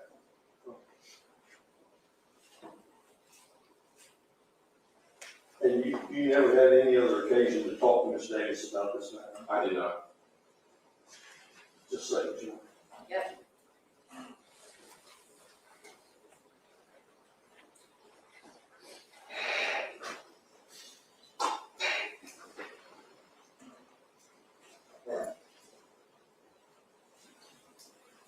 That's all I have, Your Honor, thank you. All right. Will this witness be excused? Yes, Your Honor. Thank you, Lieutenant Meadows. You're free to go or stay as you wish. Thank you. All right, ladies and gentlemen, we've been on in about an hour and 45 minutes, so we're gonna take it, a little longer than that, actually. Anyhow, what do you prefer? Don't talk about the case, don't let anybody talk about the case with you. Take about 15 minutes, maybe excuse the jury room.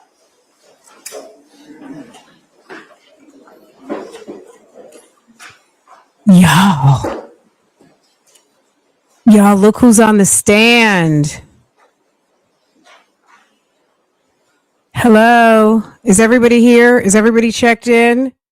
Can y'all tap on the tap in?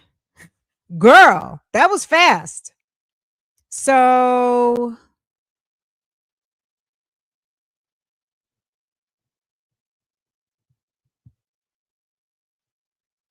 y'all,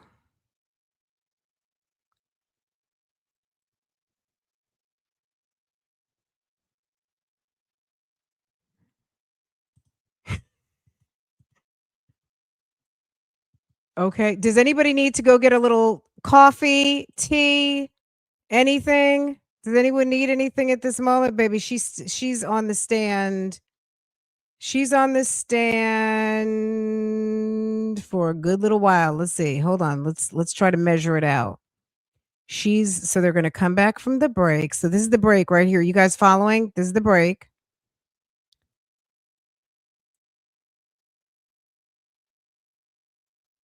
So at this moment, then they're going to go all the way. So she's about to do an hour and 15. And then they're going to go on break again. So let's go ahead and handle this business because that'll be perfect for us. That'll probably take us through lunch, but 2:00. I'm gonna see how things are going. I'll probably let this run, but I might have something else. Don't be like shocked, like, oh my God, is Fran doing 2 lives? She might be, okay, because this is just a 2 live kind of day. All right, we might just have to, and then you just come back, you just watch what you can, where you can, or girl, if you got 2 screens, get 2 tabs, okay? If you got, you know what I'm saying? You guys know how to do this damn thing. Listen, I need to be here for the BF because so far I'm not hearing anything. So far, do you guys want to hear what I think so far? You guys drop what you think. She's not super likable. She might be a very nice person. We don't know her. Okay. She's not super likable. She's a little resting bitchy face-ish, but that doesn't mean you're a murderer. Okay. She is, I feel like the people made an assumption or they're making assertion, like maybe they're feeling like she was negligent in her behavior. Everybody doesn't just run to the doctor. Okay, especially if you have a little medical acumen. Everyone doesn't just run immediately. Now, it's not to say you shouldn't. I'm not here to talk about that. I'm just saying, me personally, I wasn't always a run to the doctor, but I have a reason. Okay. And, when we needed to, we did. Farrah probably went to the hospital twice. Twice she's gone to the emergency room. You know what I mean? But she was a regular at her doctor. You know what I mean? Like we just, we used our doctor accordingly, but I wasn't a nervous mother and I knew how to care for my child. And I also had, a support system that could help me when I needed, to phone a friend, okay, with good advice, right? I don't know that she had people giving her good advice. I don't even know if this is a real story. I'm going to be honest with you. Something with the lacerated, so when you factor in the lacerated liver, like hello, we're talking a lot about Carter having a stomach ache and all of the things, and those might have been symptoms, and those are probably, so let's just say this, Carter was complaining about a stomach ache for a couple of days, right? Was he complaining about a stomach ache for a couple of days because he was hurt? Hello? He was complaining about a stomach ache because he had a lacerated liver. Hello? How did he get the lacerated liver? We don't know. She said maybe he fell off the bed. I don't know that you get a lacerated liver from that. It's possible somebody beat the child. Who did it? We don't know. According to the autopsy, they said that they did see some signs of trauma to the body to where maybe there was blunt force trauma that could have created the accident. Ma'am seems to be fucking clueless. So whether she's clueless because she's covering up or she's clueless because she doesn't know that her boyfriend probably wasn't too keen on being a stepdaddy. I don't know. I don't know. Um, I think she did something to Carter because we don't know anything yet about the boyfriend to think that he did anything. He's a convenient bad guy, but we don't really know. I think Kian did it. Yeah, I'm not sure. You know what I mean? Like, I don't want to put it on the man because I don't really know, but I respect your opinion because he's up. Did they said in the opening statements they were going to leave it to the jury to figure it out, but give us some information about. You will have to give us some information about Keon to make us Ha- all I'm hearing is that she wasn't quick to run to the doctor, and that but at the end of the day, let's be honest. How are they going to find out that he has a lacerated liver? That's not a regular doctor's appointment. That's an emergency room appointment. That is extensive diagnostics. And when you got mom coming in with this, that, and the third, any of you guys in medicine know that when you have someone come in and they're asking you, they want you to tell them what is the chief complaint, what's going on here, and they're going to diagnose around the story that you're giving them. If you're giving a lie story, it's almost impossible to properly diagnose what's really going on. So if Keon had a lacerated liver and that's why he was hurting and throwing up and all of the things, how is he supposed to tell you? He just says his stomach hurts. He doesn't, you know what I mean? He doesn't know what to say. And if you're not getting the full story of what has happened over the past couple of days, and there could have been an accident, there could have been anything, it could have been missed like anybody else. It's all circumstantial, and I feel like, okay, circumstantial, and I'm going to also just say it's all speculation. I don't even hear circumstantial evidence other than a mother who was lax a little bit on her duties, or lax a lot. She lacked in good judgment, she was lax on her momming skills, and she allowed her child to die, or she inflicted injury upon her child, which put him in a position to die. Like, it's one or the other. I don't know. I'm still kind of like, well, damn, we still don't know. His injuries are consistent with someone who had been in a car accident. Okay.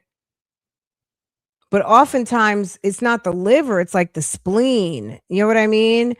And then when they know you're in a car accident, depending on how you were hurt, they're going to do all kinds of x-rays and ultrasounds just to make sure everything is okay.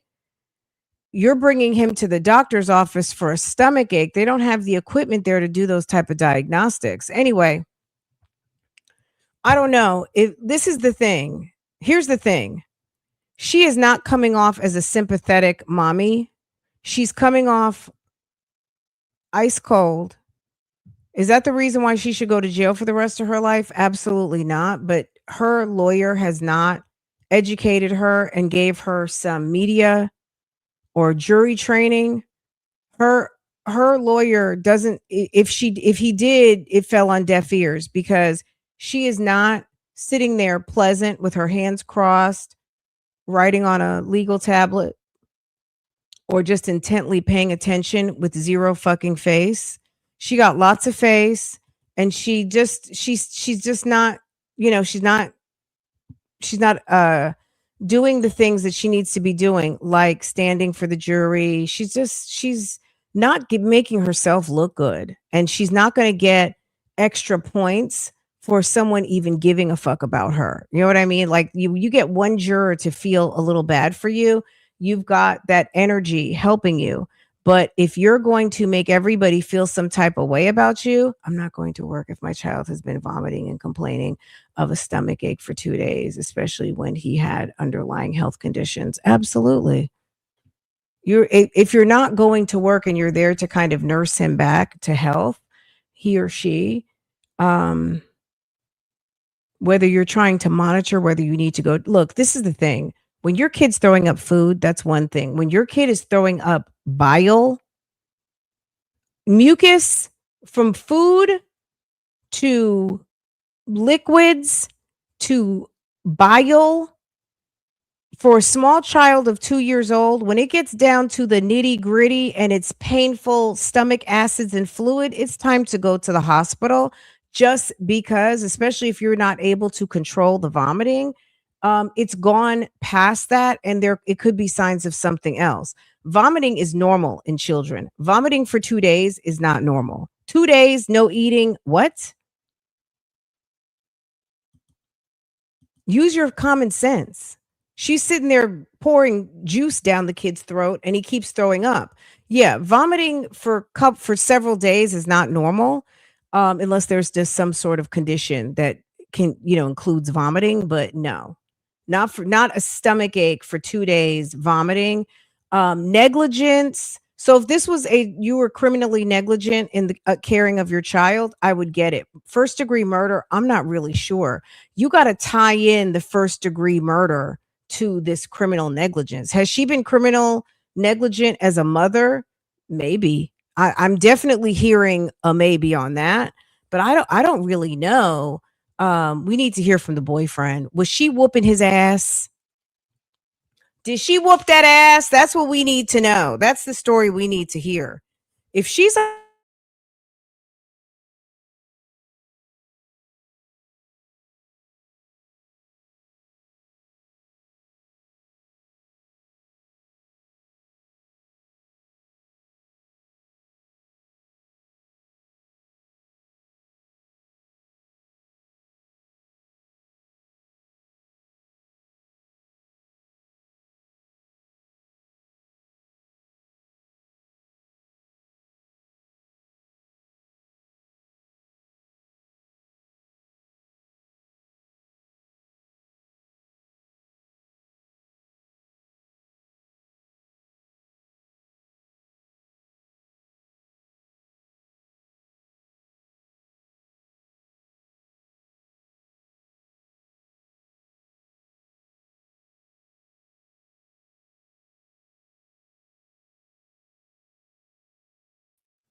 Am I here?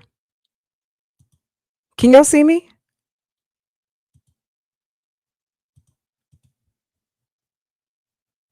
Y'all can't hear me? Oh god.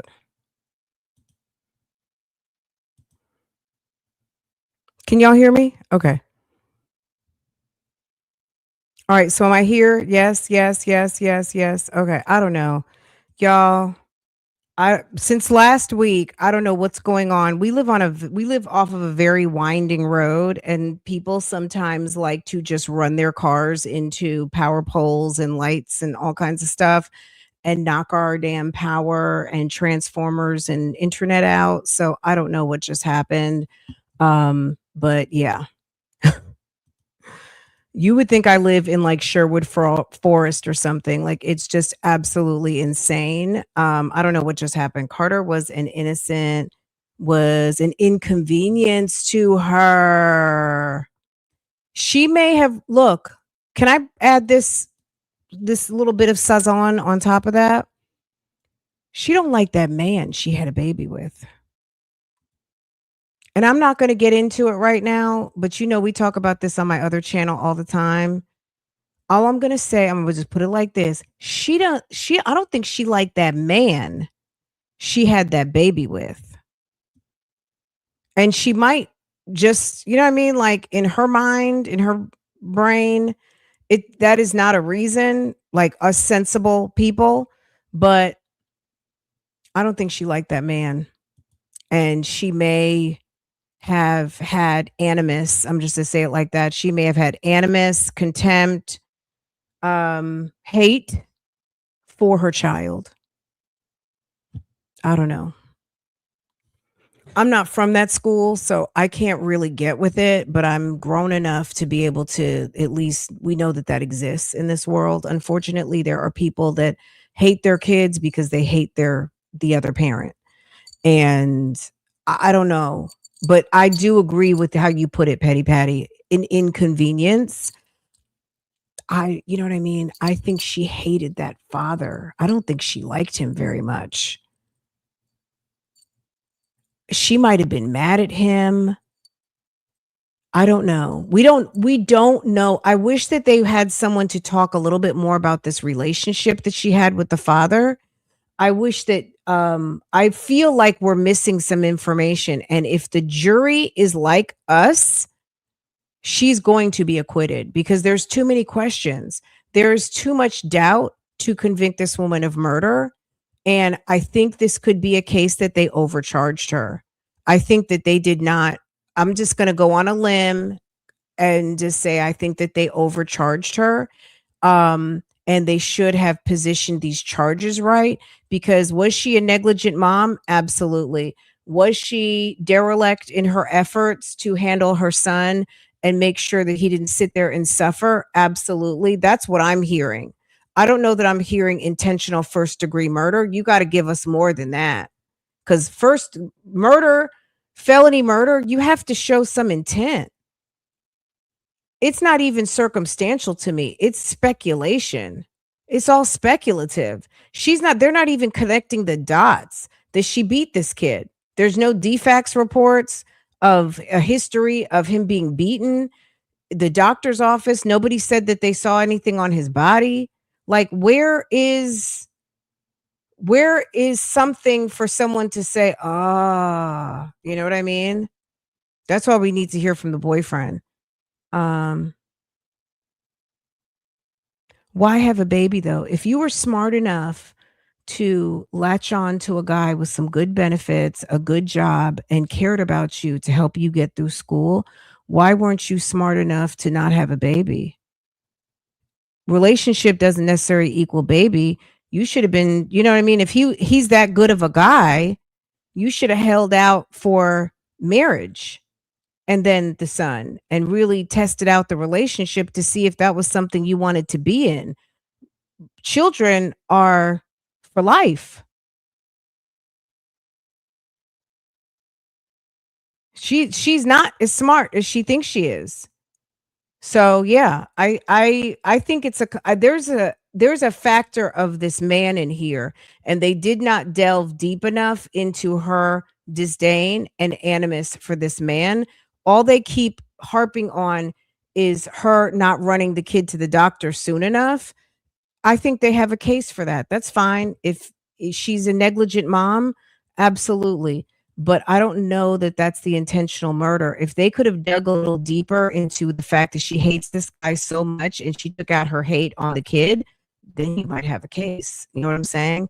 You might have murder, but we're not done yet. So let's keep going, y'all. Okay. Hold on a second. Let me just run it back a little bit because did the prosecution rest? Because if they rested, I'm like, okay.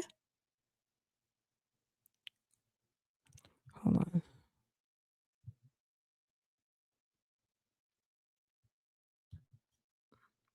I didn't hear them say prosecution rest, but hold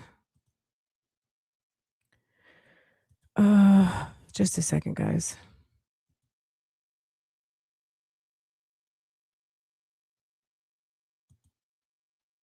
All right, it's swirling. Just a moment. Hopefully the prosecution goes into that.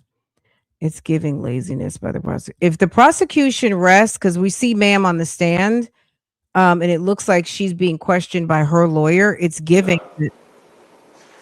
Just say, Jim. Yep.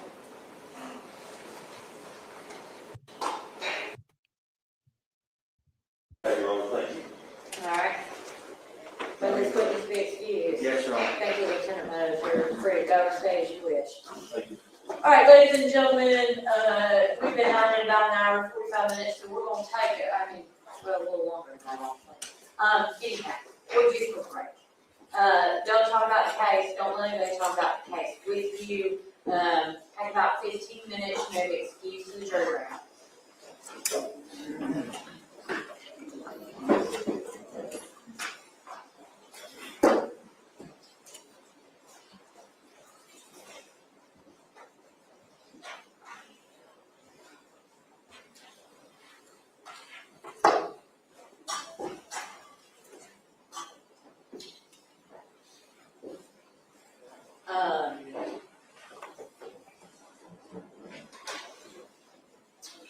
many more you got, Mr.? Take a rest. Okay. Are you All right, kidding me? So if you're gonna do that after the break, Mr. Greer, do you have evidence you want to present? Judge, if I may talk to my client during the break. Yep. If she was going to testify. Y'all, if she beat that kid, she's getting ready. I don't know. It just depends. If she gets convicted based on what they presented, look, it was a weakly presented case, in my opinion. If she beat that kid and she's the reason for his death, she deserves to be where she's going. Me personally, I'm not satisfied with the information that the prosecution has presented thus far to make me believe that she is guilty of first degree murder. But if she's got a jury that is willing to convict on that, baby, go, you know what I'm saying? Like, oh well, you know what I mean? It was very tiredly presented. It was a whole tired lineup. I'm sorry to say it like that, but that's what the words I'm finding at the moment. It was a very tired presentation. It's a circumstantial case. Where's the boyfriend? Why didn't you go in depth with that man about his relationship? How did it break up? Were you two in love? Did you love her? Why? When you moved out, what happened? How was the relationship when you broke up? Were you able to co-parent effectively? What did you think of her as a mother? Was she attentive? Was she loving? Tell me about Kianna.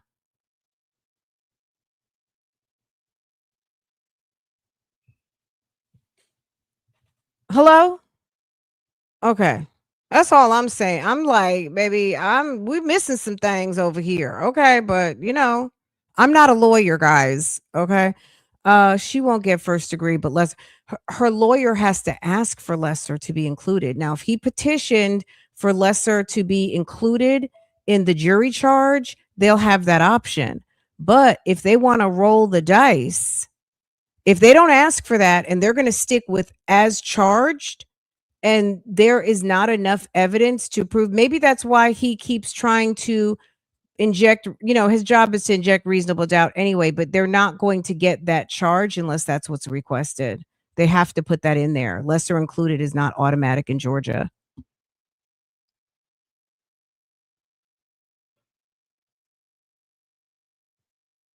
Okay. I wasn't watching ahead. So, spoiler alert. Were you watching ahead, Petty Patty? I said no spoiler alerts in the chat. We're not watching ahead, sis. Okay. All right. So he's going to ask for lesser included. Okay. Thank you. Okay, I'm gonna print, I don't hear it coming on. Maybe I'm gonna go to my office and print a copy of the charge. This is what I think, though. Why not roll the dice? It's a hit or miss anyway. If the prosecution did not prove first degree, she could be going home this afternoon. But you're going to do lesser included manslaughter, whatever, all of the things. You're guaranteeing that they're going to find a way. They charged with murder in the first degree. No, I heard him say that on the first day. I went back and I listened to that on the first day. I heard him say something, but I'm just saying if they don't include it, it's not going to be there. So I'm just saying that's not what it's not automatic, but yes, he asked for it on the first day. Okay. But she didn't say anything else about it. So, okay. Thank you, Patty Patty. That I have thus far, so that when we're talking, y'all can follow along.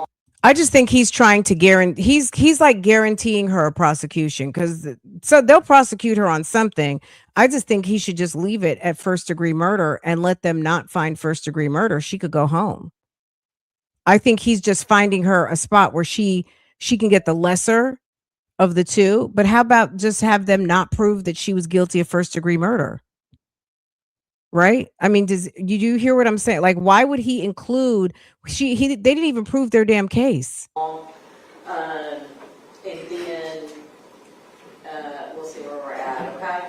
Yes, ma'am. All right, let's take 15 minutes and then we'll reconvene and see what we're doing next. Let me close this. Yeah, but you can't add they can't add additional charges to her, but they can open the door for lesser included in the charge document, which I guess so they're not going to officially charge her, but they have the leeway to charge her with a lesser charge if that's included in the charging documents, which is what he asked for. I thought it was weird of him to ask because he was pretty much saying that he didn't believe in his defense. Right. So he's almost so like I said, if you believe that she was derelict in her duties as a mother, let's just say we're not going to go into all the details because we've talked about it, right? If you guys think that she was lackluster momming and her lackluster momming yielded her child dying, hey Island Beauty, um that's fine, right? That could be something like negligent homicide, manslaughter, whatever they have available in Georgia, right? Something a lesser kind of one of those 7 to 15 year type things, or 5 years, 7 years, da da da da, da whatever, right? Something where you fucked up and you knew better, and that was also your responsibility. Not necessarily a depraved heart. Because initially I was thinking maybe second degree, something like that. Like, are they going with a second degree type thing on Monday? Yesterday, I was like, what? You know what I'm saying? Like, yeah. I don't even know if it's fair for manslaughter at this point. They have not focused on a beating. Where's the manslaughter at? I think like an unintentional negligent homicide. Am I making up a term now? I don't even know if that exists in Georgia, but they did not prove that she did anything to cause this guy, the son, bodily harm to where he had a lacerated liver. There's no evidence of that.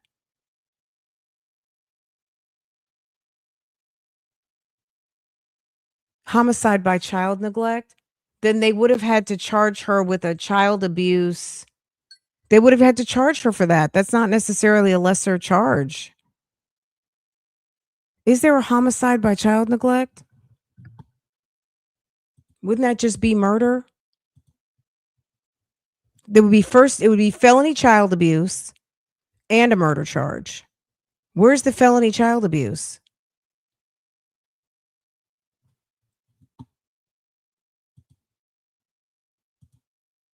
I think they overcharged her. I think her lawyer may be afraid that the jury will convict her, depending of if it's them folks. You know what I'm saying? If them folks not like, you know what I'm saying? Like if those look, I'm just saying it could fall on, let's just be open here. It could fall on a racial divide. It could fall on generation. You could have a bunch of old folks. You could have a bunch of folks that are maybe not necessarily her peer group by age, race, profession. You know, you could have a lack of understanding and culture for many different things. Age, you could have men versus women.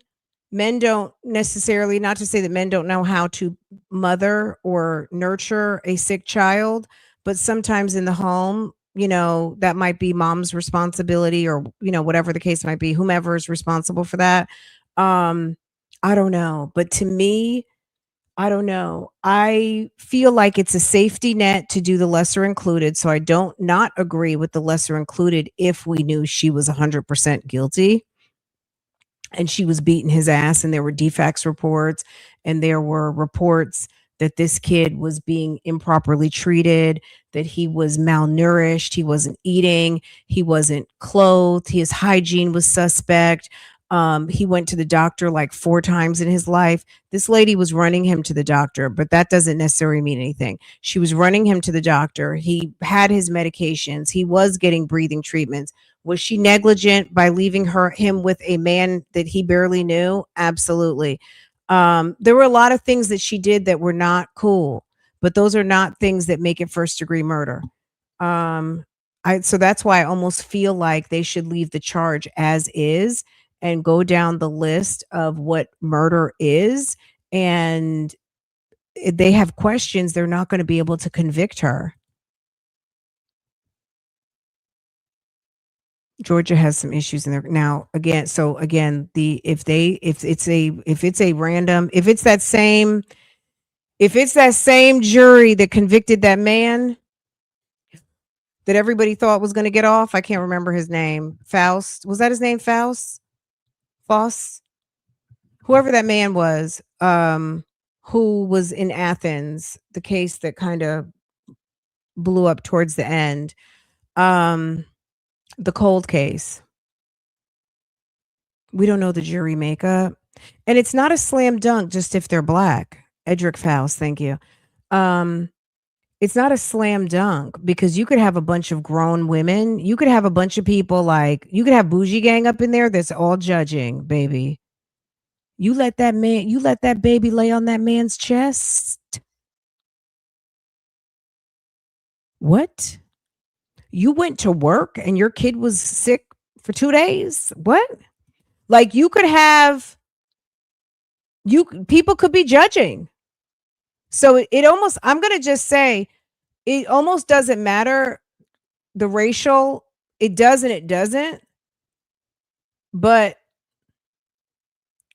you could have a generation situation where somebody in their 20s or 30s may not think anything of it. Somebody who is, girl, you let that baby lay up on that man's chest. You left that baby alone with that man. He is not your fiance. He is not your husband. You don't even have paperwork with this dude. You had that bum calling him. You had that baby calling him daddy, right? That's what you meant. Okay. I thought the boyfriend was going to testify. That's what they said. That's what I thought too, baby. No, she don't want them, girl. Bougie gang is fair though.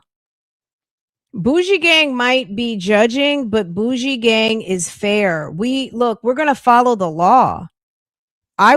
Me personally, I would be like, sir, don't do it. Just take the first degree. Take it. Take that. Bougie gang is fair. Bougie gang is fair. I do. I believe that. Everybody has different opinions, and I so respect that all of you guys come to the table with different thoughts and opinions. But I feel like at the end of the day, this is a very fair audience that we have. People think about things, people feel differently, and that's very cool. But I do think that nobody would just send someone to jail just to send someone to prison, right? I don't know that based on the prosecution's case that they presented, I'm not hearing first degree murder. And for that reason, if I was her representation, I would focus on that in my closing argument. And I don't know. I think they're doing a good thing by letting her testify. Hopefully she doesn't run herself off a cliff. Okay. You need the autopsy photos. I think her lawyer is reading the jury and maybe that's why. He needs to stress, I need you to follow the law. The law says that first degree murder is this. The law says that first degree murder is that.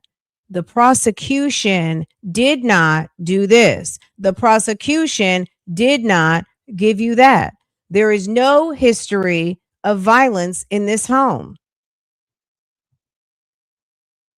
You know what I'm saying? Everybody has a bad day or two, and everybody as a mother can think at least once or twice where you fucked up. You jumped to a conclusion. You maybe should have done something 10 minutes before.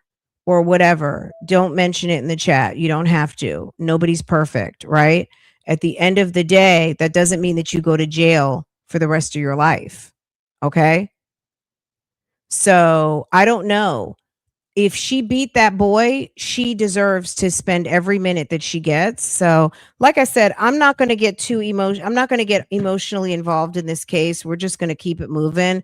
I don't want to see a woman go to prison for no good, on some BS. But she's stupid. She put herself, I'm going to factor in my judgment factor is, sis, you dumb. You put yourself in this position, and that's why you're sitting in the hot seat right now. Okay? It was an accident, the boyfriend or her. That's the issue here. The only thing proven here is that she should have taken him to the doctor sooner. She should have taken him to the emergency room, but she was thinking it was just a stomach ache. And kids have stomach aches all the time. You know what I mean? It's not like she left him in a hot car. You know what I'm saying? Up until the last 10, 15 years, they didn't even prosecute people leaving kids in hot cars because they just knew it was an accident. Now they're going to say you're negligent. You know what I'm saying? Um,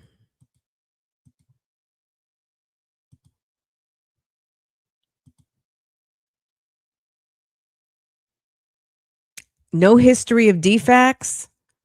If she had a defects track record, negligence is acceptable considering she didn't take the baby's symptoms seriously. I look.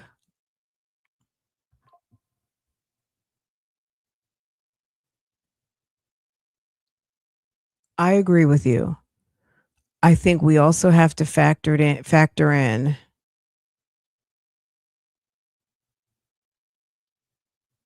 Let's hear her testimony. Let me tell you something.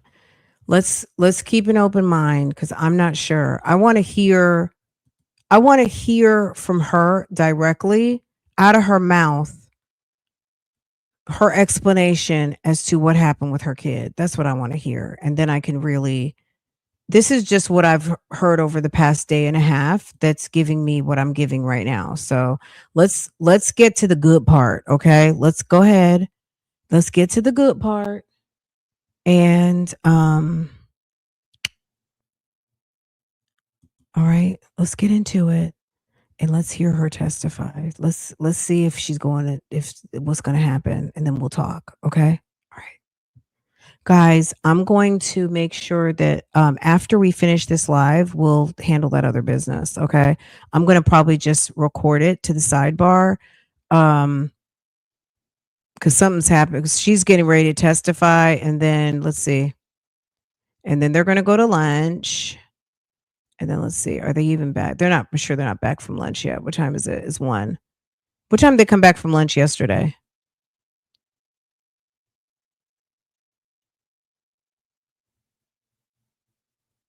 Y'all, we're almost at an hour, so they might even be coming back from lunch soon.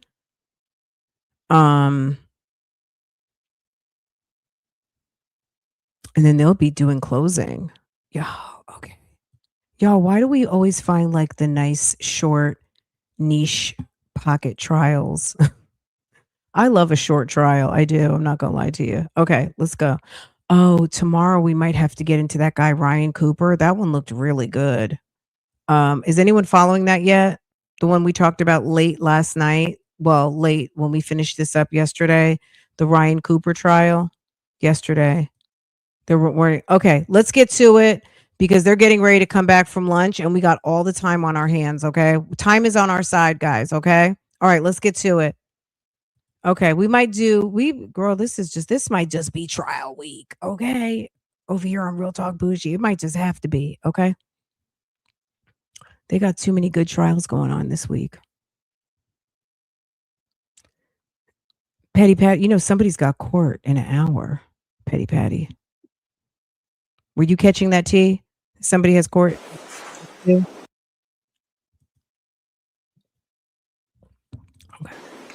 Alright,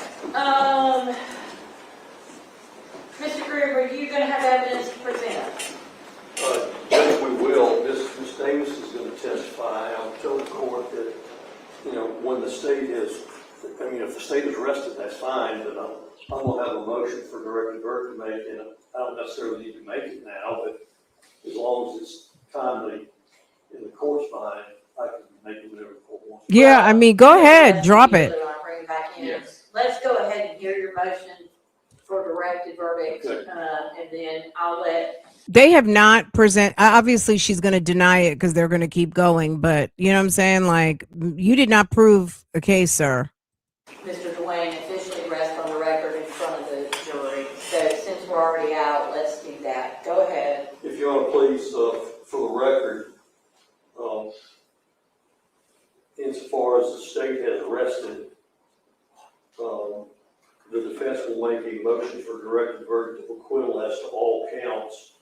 Specifically, I'm not gonna belabor each count, but I am gonna mention that, of course, the court's well aware of the legal standards that are required of the state in order for a case to, at the conclusion of their evidence, to get to the jury. That I would argue to the court that count one being malice murder, the state has not met its burden in this case. They showed no malice aforethought in this matter.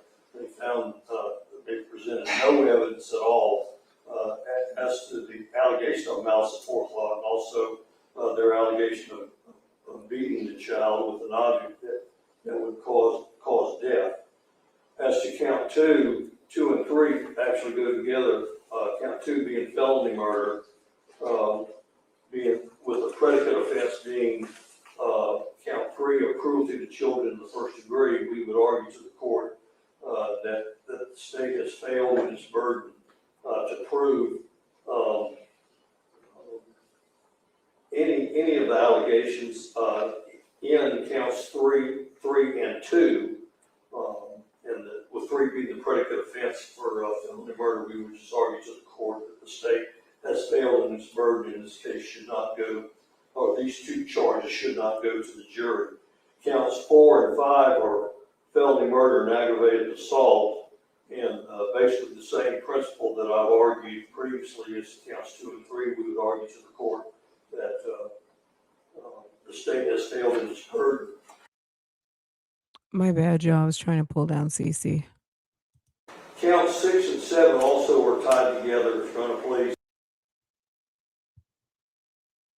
Do we know who's going on the stand next? Miss Davis. Tamika.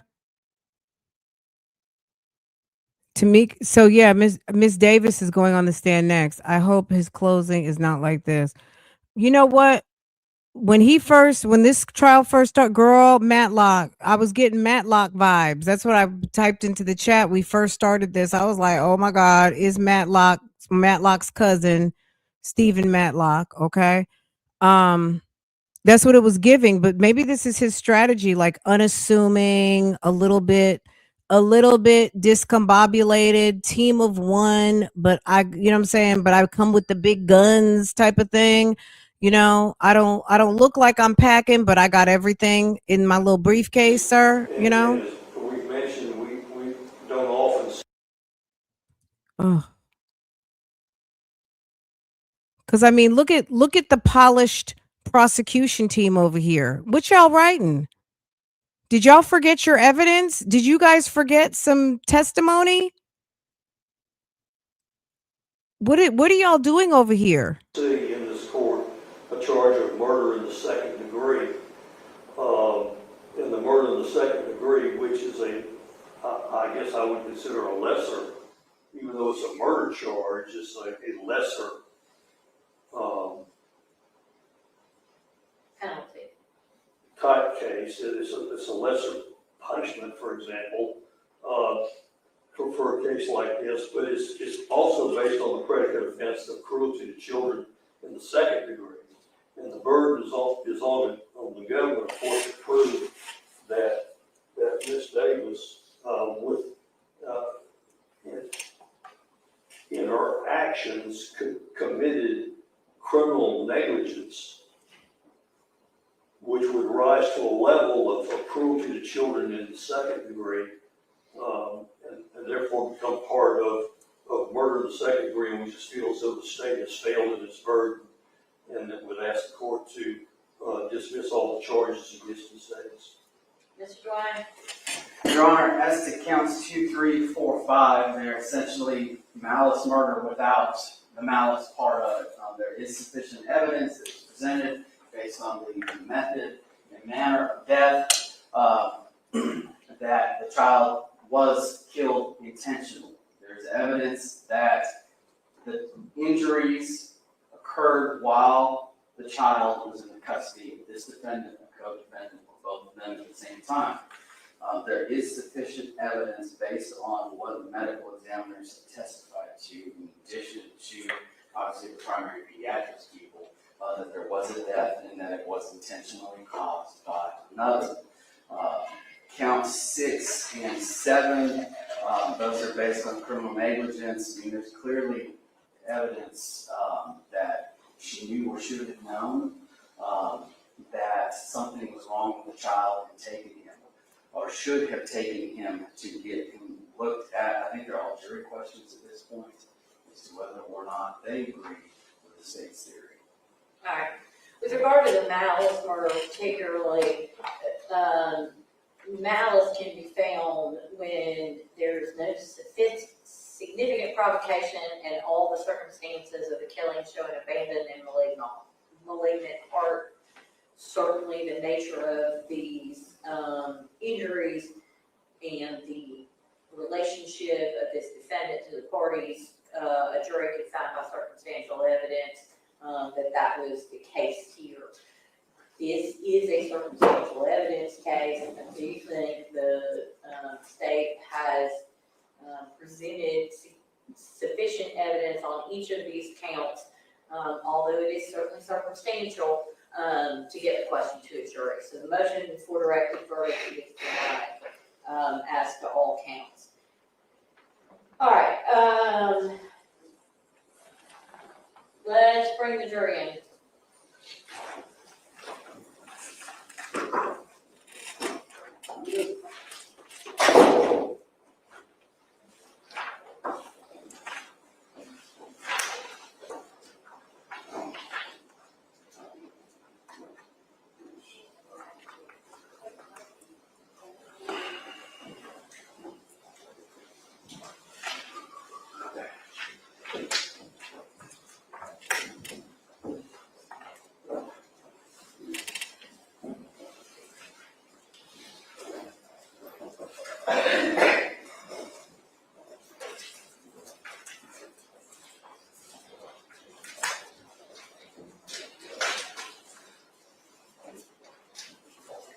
Ladies and gentlemen, I appreciate your patience. Sometimes there are things at certain junctures in the trial that we have to take up outside your presence, and we did that while you were on your break today. Mr. Dwayne?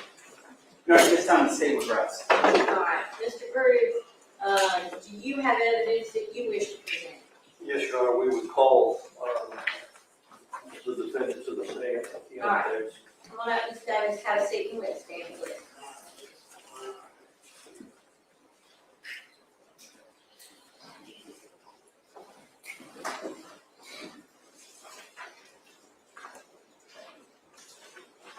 Ms. Davis, let me have you raise your right hand, please. You solemnly swear or affirm the testimony you give in this honorable court to be the truth, the whole truth, and nothing but the truth, so help you God, and so say I do.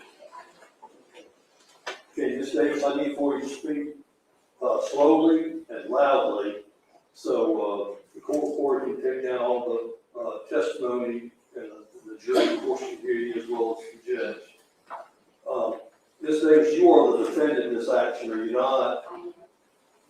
And do you understand that you're under indictment of these 7 charges that have been presented here to this jury during this week? Is that correct? Correct.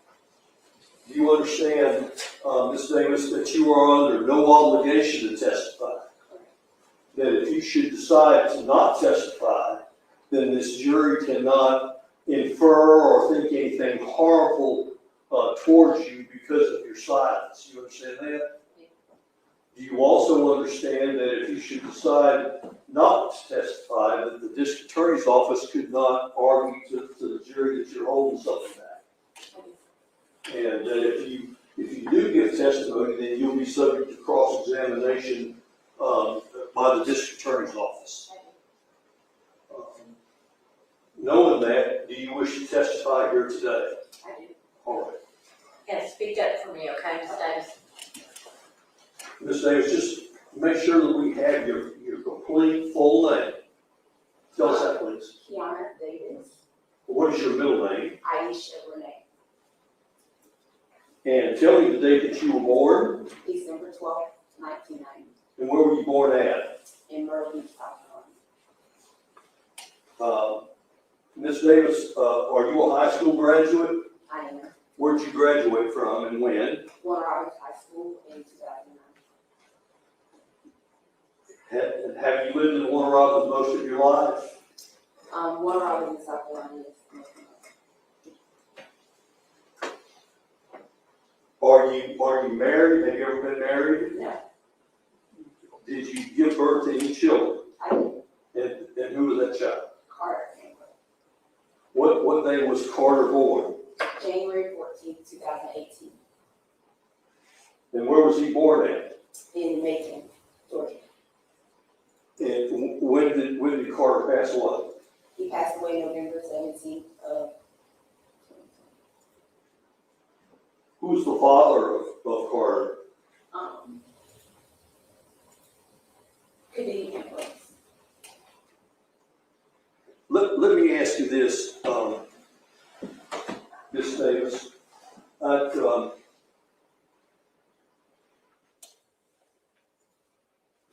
Were you and Mr. Ambrose, Kadeem Ambrose, were you living with each other at the time that Carter was conceived? At the time that he was conceived, no, but when I found out I was pregnant, yes. Okay. And where were you living at that time? At the time that he was conceived, Right. I believe I was back at my grandfather's house, And who's your grandfather? James Kennedy. And Mr. Kennedy testified yesterday, is that right? He did. And what is his address? 309 Bonnie Drive, Warner Robins. And is that off Russell Parkway? It is. Is that where you're living at now? It is currently. So at some point in time,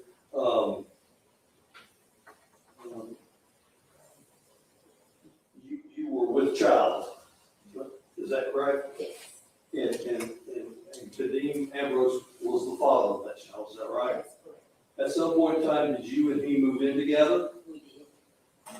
When would that have been? Approximately. Approximately, maybe immediately after I found out I was pregnant, or maybe like a month or two afterwards. And where did you move in with Mr. Ambrose? We moved to Sandpiper Apartments. And that's in Warner Robins, is that That correct? is correct. Is that off Russell Parkway? That is correct. So at this apartment, until the baby was born, it was just you and he? Correct. Where was he working at? He was a firefighter, was his current firefighter. And he testified, did he not, yesterday? Correct. And at that time, where were you employed at? I believe I was working at FedEx at the time, but then I switched jobs to a dermatology office Where was this dermatology office at? in Maine. And this was while you were pregnant with Carter, is that correct? Correct. Were you in college at the time? I believe I was taking some extra classes. I had already gotten one degree, but I was getting certified for a specific programming language. Okay, where did you get your bachelor's degree from? Mercer University. Out of Macon? Yes. And what was that degree in? Software application development and human-computer interaction. And you say that you were taking some extra classes at that time, is that right? I was taking, this was before going to Mercer, but I was taking extra. I already had a degree in web design and web development, so I was just continuing my education by taking more classes to get certified in a specific programming language. Okay, what specific program were you going into? Java programming.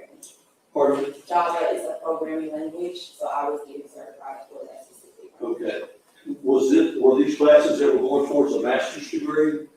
After the software application development, yes, I did get a master's degree after. So at some point in time, after you got your degree from Mercer, did you begin teaching? I was teaching before already. I was working for Central Georgia Technical College as a industrial aide, so essentially I was teaching. Tell us, you were working for where? Central Georgia Technical College. I was working as a industrial aide, so essentially my job was to run all of the technology in the classrooms that were being ran by the college for new enrollment in the high school. And Central, this is off Cohen Walker, is that right? Correct. And when did you start working for them? I believe around June of 2019. Okay, and this was after the baby was born, is that correct? Correct. Were you and Dean Ambrose still living together at that time? Yes, we were. And tell the jury, if you would, if you worked for the college there, where that job took you to. My main location and my office was in Jones County in Milledgeville, Georgia, where I spent most of my time until COVID happened. And then due to low staffing, I had to then take over other offices in the Warren Robins area. Okay. You take other offices at other schools, is that correct? Correct. Which other schools did you work in? The Houston County Career Academy here in Warren Robins. And that's off Russell Parkway? That is correct. Okay. And where else? The Central Georgia Technical College at Cohen Walker. Okay. Were you still working at the school in Jones County? Yes, I was doing all Okay. How often would you go to these different locations? Would you report every morning to the college and then drive to either the Jones County High School, or how would you do that? It would depend on which classes I was monitoring that day. So you typically get a schedule for the semester at the beginning of the semester, and it depends on whether or not the teacher was canceling class or not. They would let me know, and I would either go to the location or I would stay in my office in Jones County. Would you do this 5 days a week? 5 days a week, yes. Okay. And in doing this, did you continue to teach? When did you leave teaching here for the college? I signed my contract with Gwinnett County Public Schools in October of 2021. So I was scheduled to leave here and start working there in January of 2021. I'm sorry. I'm sure we have the dates right. I'm sorry. I signed my contract October of 2020 with Gwinnett County, and I was supposed to start working with Gwinnett County January of 2021. And Carter passed away in November. Yes, he ended up passing away in November. Now, so I take it, well, because we're doing these things in a sequence, you, after Carter passed away, did you subsequently move to Gwinnett County? I moved to Gwinnett County when I started my job, so I would say maybe a week before the semester began, so around January 6th of 2021. And what school did you work at? At the time, I was scheduled at Peachtree Ridge High School. And how long did you stay there? I stayed for a year and a half because I was promoted after that. And did you stay at that school, or did you go to another school? I went to open a school. That was part of my promotion to help open the computer science department at Second High School. Your Honor, can we approach? Yep.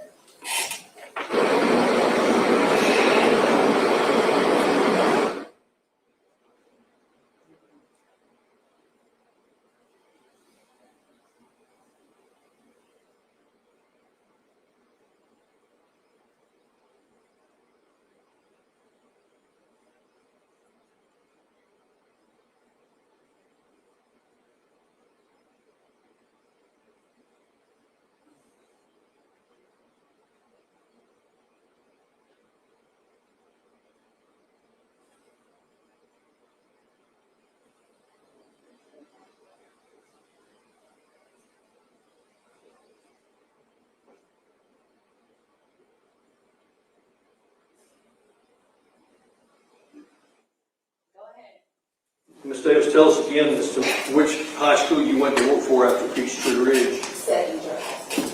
Okay, spell that. SECKINGER. And that was a high school, a public high school, Yes, it had just opened 3 years ago. in Gwinnett County. Yes.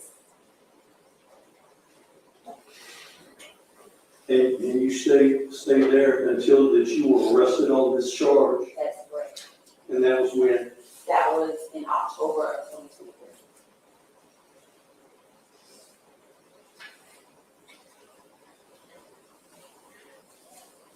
And since you were arrested, you were prevented from continuing to teach, is that correct? At school? Because I cannot physically be there, yes. So that was my only condition. And you're currently living with your grandfather under house arrest, is that correct? That is correct. And that's in Little Robbins. That is correct. Objection, Your Honor, this is irrelevant. The objection sustained, the jury will disregard any reference to the conditions of her pretrial release. Moving on. All right. Now, Ms. Davis, let me ask you this.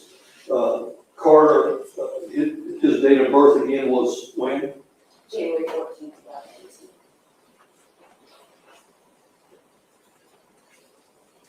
And at the time that Carter was born, did he develop any problems as far as being sickly?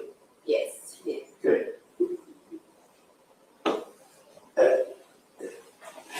Once again, you were living in San Viper Apartments with Mr. Ambrose? I was.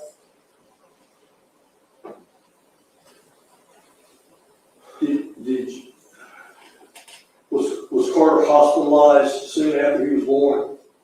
I'm not sure how soon it was, but he was hospitalized for sure, right before his first birthday. And for what type of problems? He was having breathing issues and he was admitted into the NICU for a few days And I see you where, in Macon.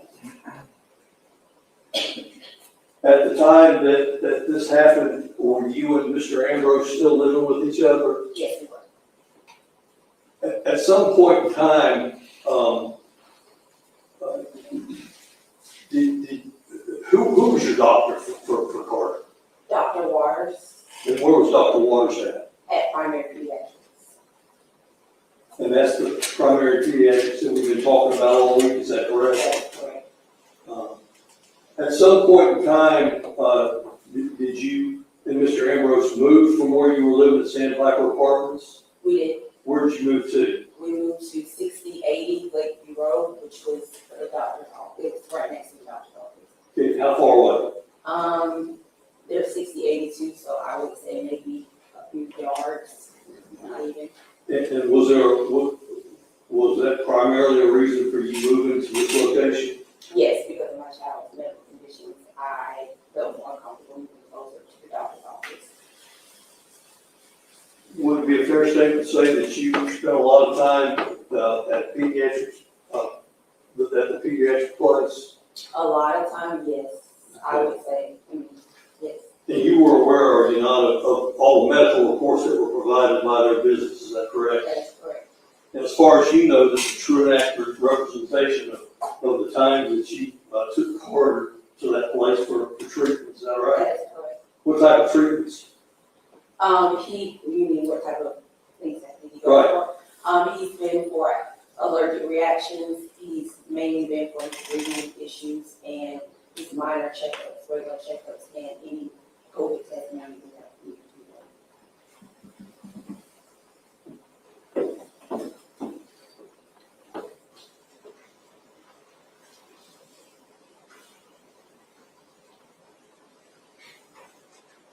do. At some point in time, did the relationship between yourself and Mr. Ambrose, did it dissolve or end? It did. When would that have been? I really can't tell you when it started to dissolve, but I know for sure, when he moved out in March of 2020. Okay, he moved out in March of 2020, is that right? Correct.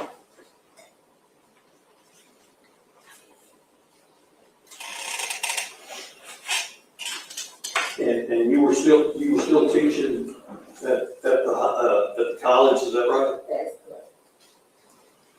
During this period of time, you say it was March of 2020 when Mr. Ambrose moved out. That's correct.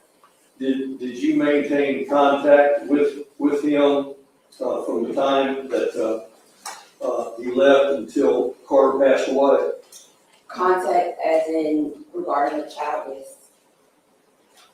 Was he paying child support? He was, we had an agreement, before I actually initiated the court order, child support. All right. Now, during this particular period of time from after Mr. Ambrose left,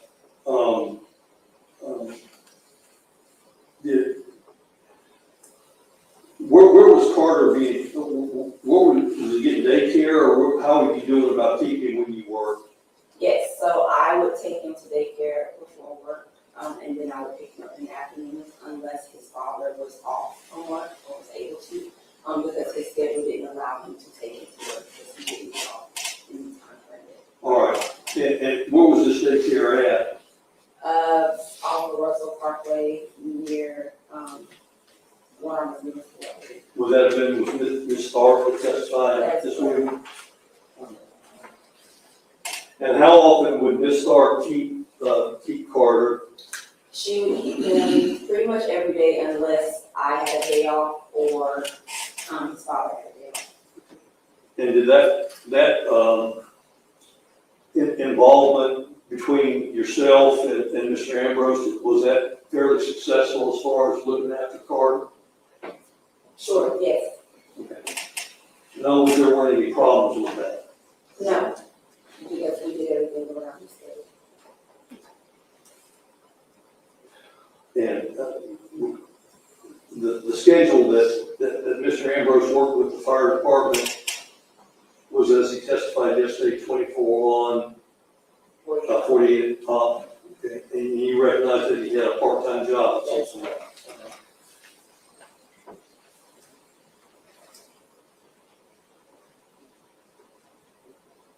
Now, let me move on to November of 2020. Up until then, was Carter a happy child? Yes, very much. And for the most part, was he fairly healthy? For the most part, other than his medical issues. And if there was a problem with Carter, you would take him over to the pediatric place, is that correct? Fairly regular over there? Yes, I'm a regular.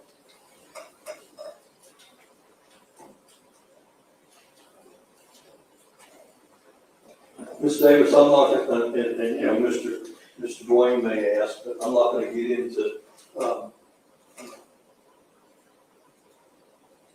we've all heard what happened, on the 17th of November.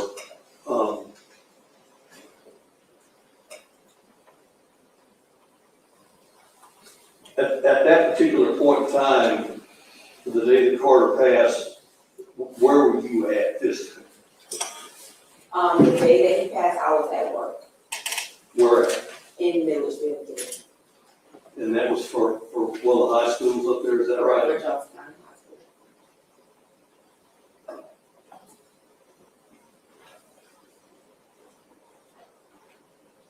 And Mr. Dent was watching Carter, is that correct? That's correct.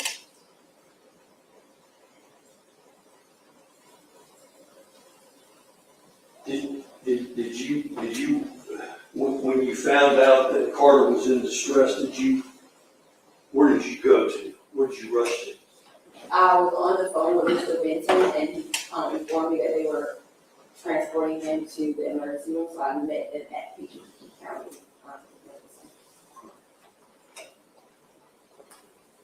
Now, the information that you provided to the sergeant in this Ms. Maddox, and also to Lieutenant Meadows. And we heard the video is, to your recollection, the way of thinking, is all that true and accurate to the best of your knowledge and belief? Yes.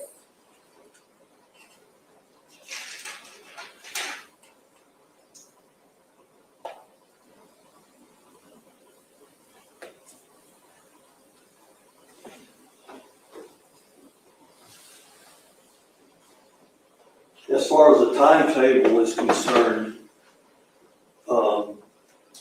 did you lay that out for Sergeant Collins and also for Lieutenant Maddox? I did.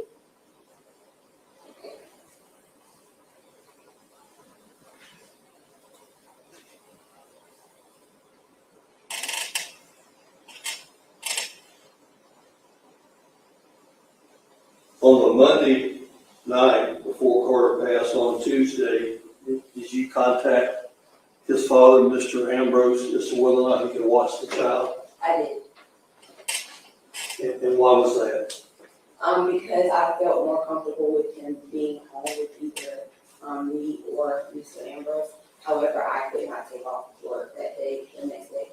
So I asked Mr. Ambrose if he could possibly take off work to watch him. And he would not, is that correct? That is correct. Were y'all going through a little bit of a spat as far as the child support order is concerned at that time? I was not, I think that, I don't think he agreed with my, going to do it through the court system, so I don't think we weren't really on good terms because of that. But anyway, you went to work on that Tuesday. Correct.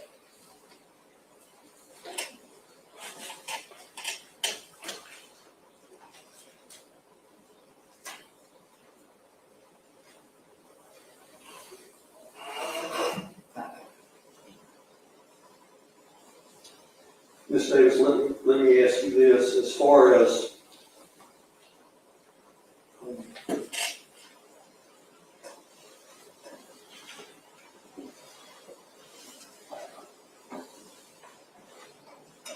did you ever do anything to harm your child?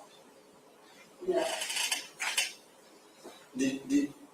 I mean, this jury has to decide these charges against you.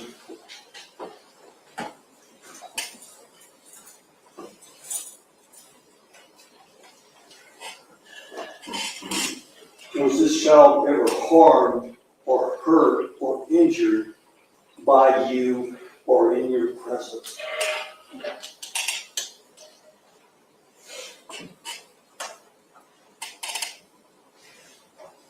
Now, Mr. Benton, from time to time, had been at your place and looked after Carter, is that correct? But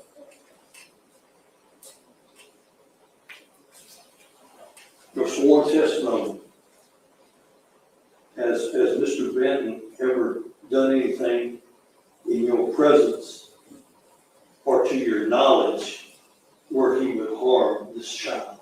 no.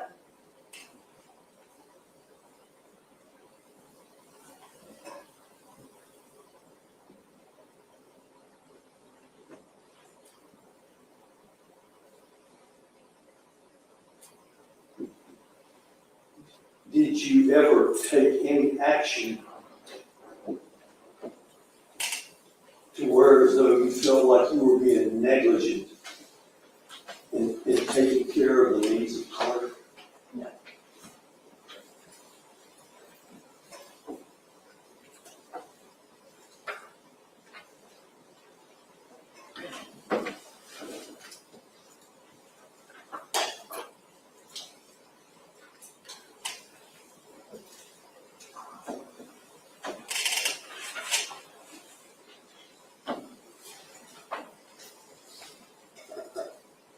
Do you recall the child at any point in time falling or hurting himself or being in an accident of some sort there at the residence?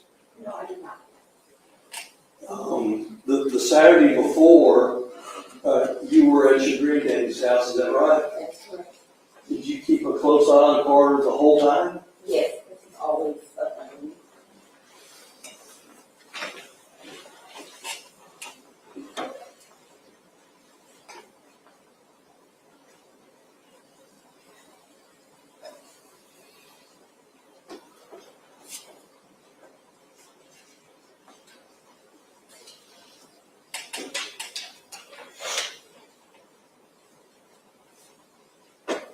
Ms. Davis, this happened almost 6 years ago, and do you still remember what happened during those days before? Vaguely,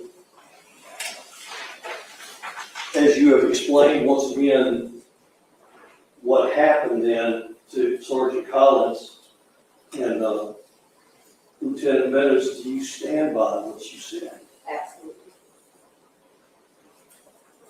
And also Marcus Jackson from DFAX was there, is that correct? That's correct.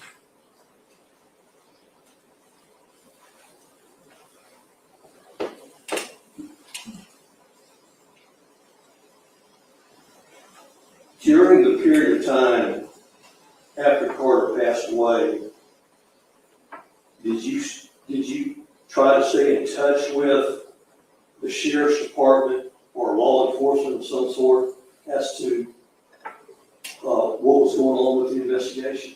Oh, yes, yes, absolutely. I mean, what would you do? I was consistently calling them for the 3 years. And who would you talk to, do you know? They would never come to the phone. I was always referred to assistants and leave my number, and then they would get back to me, and they would never get back to me, which is why I continued to call. Would that just be law enforcement, or did you also try to contact the district attorney's office? But I would contact one of our police department, the sheriff's department, and the district attorney's office. And you heard the testimony of Sergeant Collins, and you met with him, did you not? And right after Carter passed away, and then a few weeks later, That's correct. did you ever talk to him anymore? We did have one phone conversation, and that's all.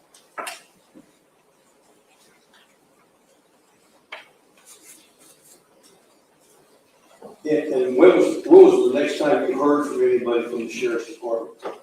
I did not hear from anyone from the sheriff's department, and it was after my last meeting with Sergeant Collins. Okay. And at some point, have you heard from Lieutenant Meadows, is that right? A year later, yes, And you drove down to meet with him, is that right? that is correct. And, are you standing by the conversation or the information that you provided him at that meeting on December 2021? Correct. Did you still continue to try to get in touch with with law enforcement about this? Yes, for 2 more years. Did they ever call for you to come down here and meet with them anymore? No, they did not.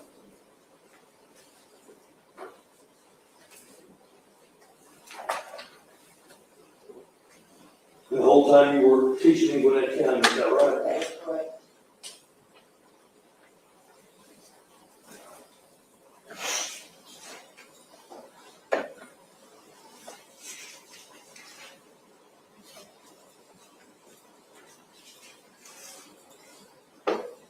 In addition to law enforcement, did you also talk to the coroner's office?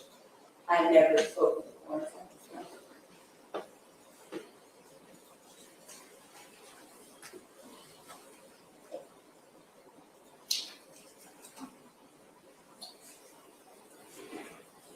Ms. Davis, you're under oath, once again. Did you ever do anything to harm your child? No, Did you ever do anything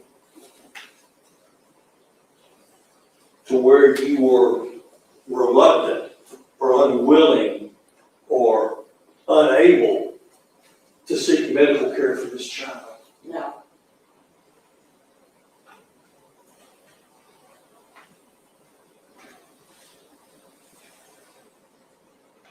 That's all I have. Thank you, Ms. Davis. Mr. Chairman, you have some questions? Good with you, Council.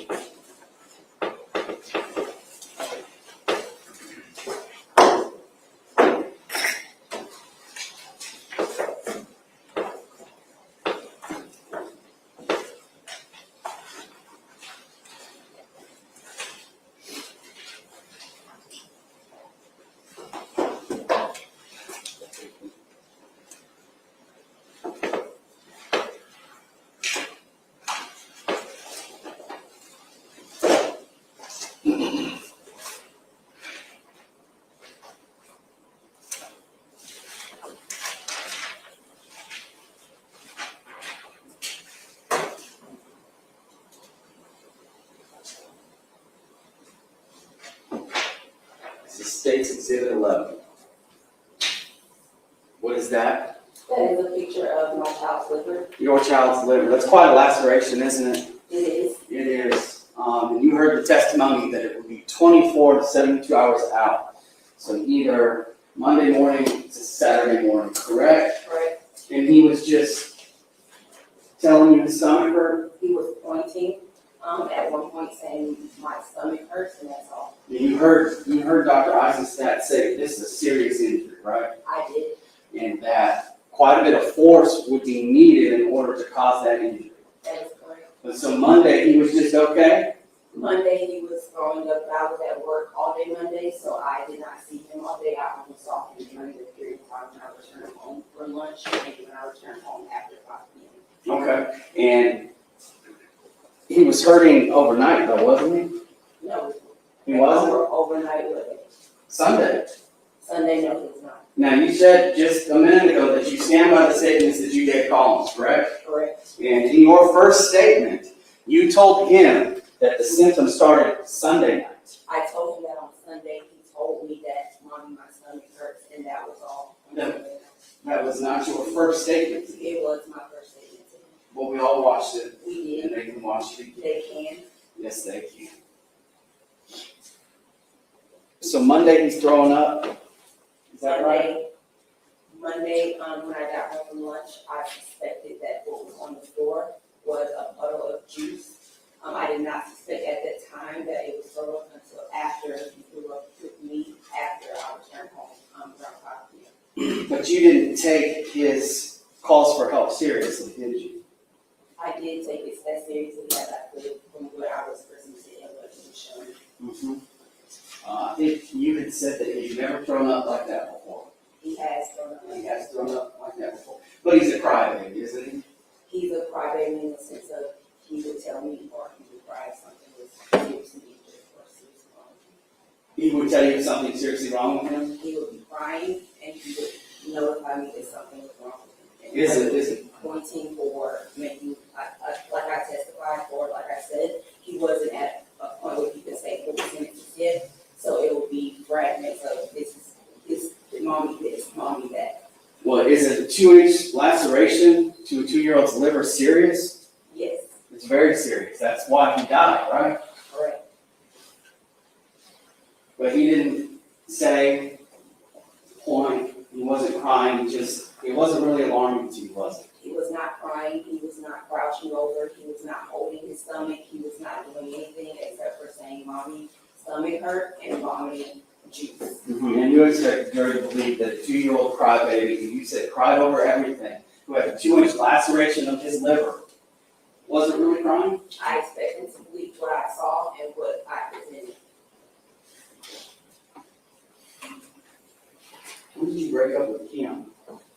Me and Kianna ended our relationship around February of 2021 Why? because Because why? we did, we just broke up, that was our first time dating. And 2, all of this was going on, so it was really a lot for me to even try to be in a relationship with anyone or focus on anything other than my child in this case. And you knew him, right? Correct? And you repeatedly denied that he would have done anything to your child. That is correct.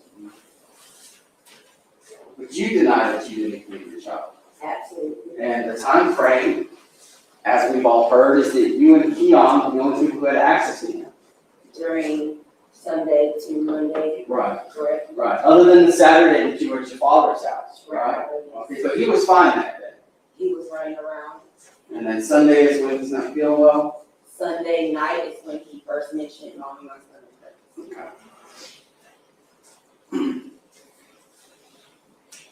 And then into Monday. Monday, after I got home from work, yes, had Okay. to do it again. But you say Kianna would never do anything like that. That is correct. But you deny having done this thing. That is correct. So who would have done it if the only 2 people were he and you? That is a good question. So we just don't know. We don't. Considering, and I will say this, nurses, they've all testified that my child did not have bruises on his body when he was presented to them. That is Tuesday morning.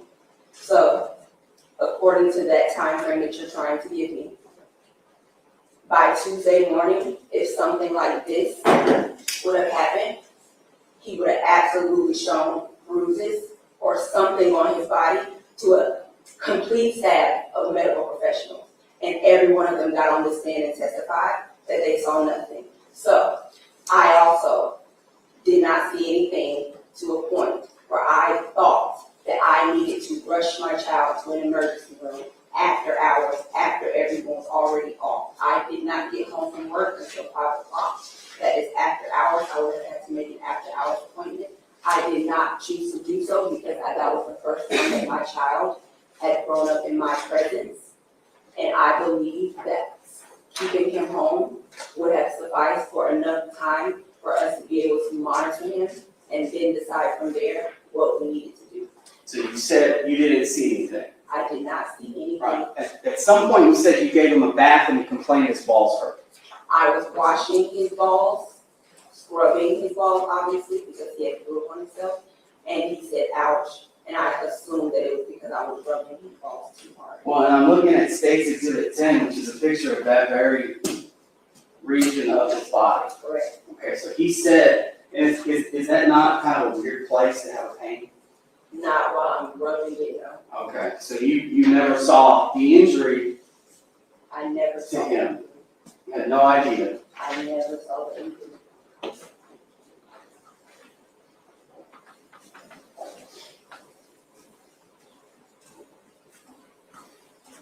What about the injury to his cheek?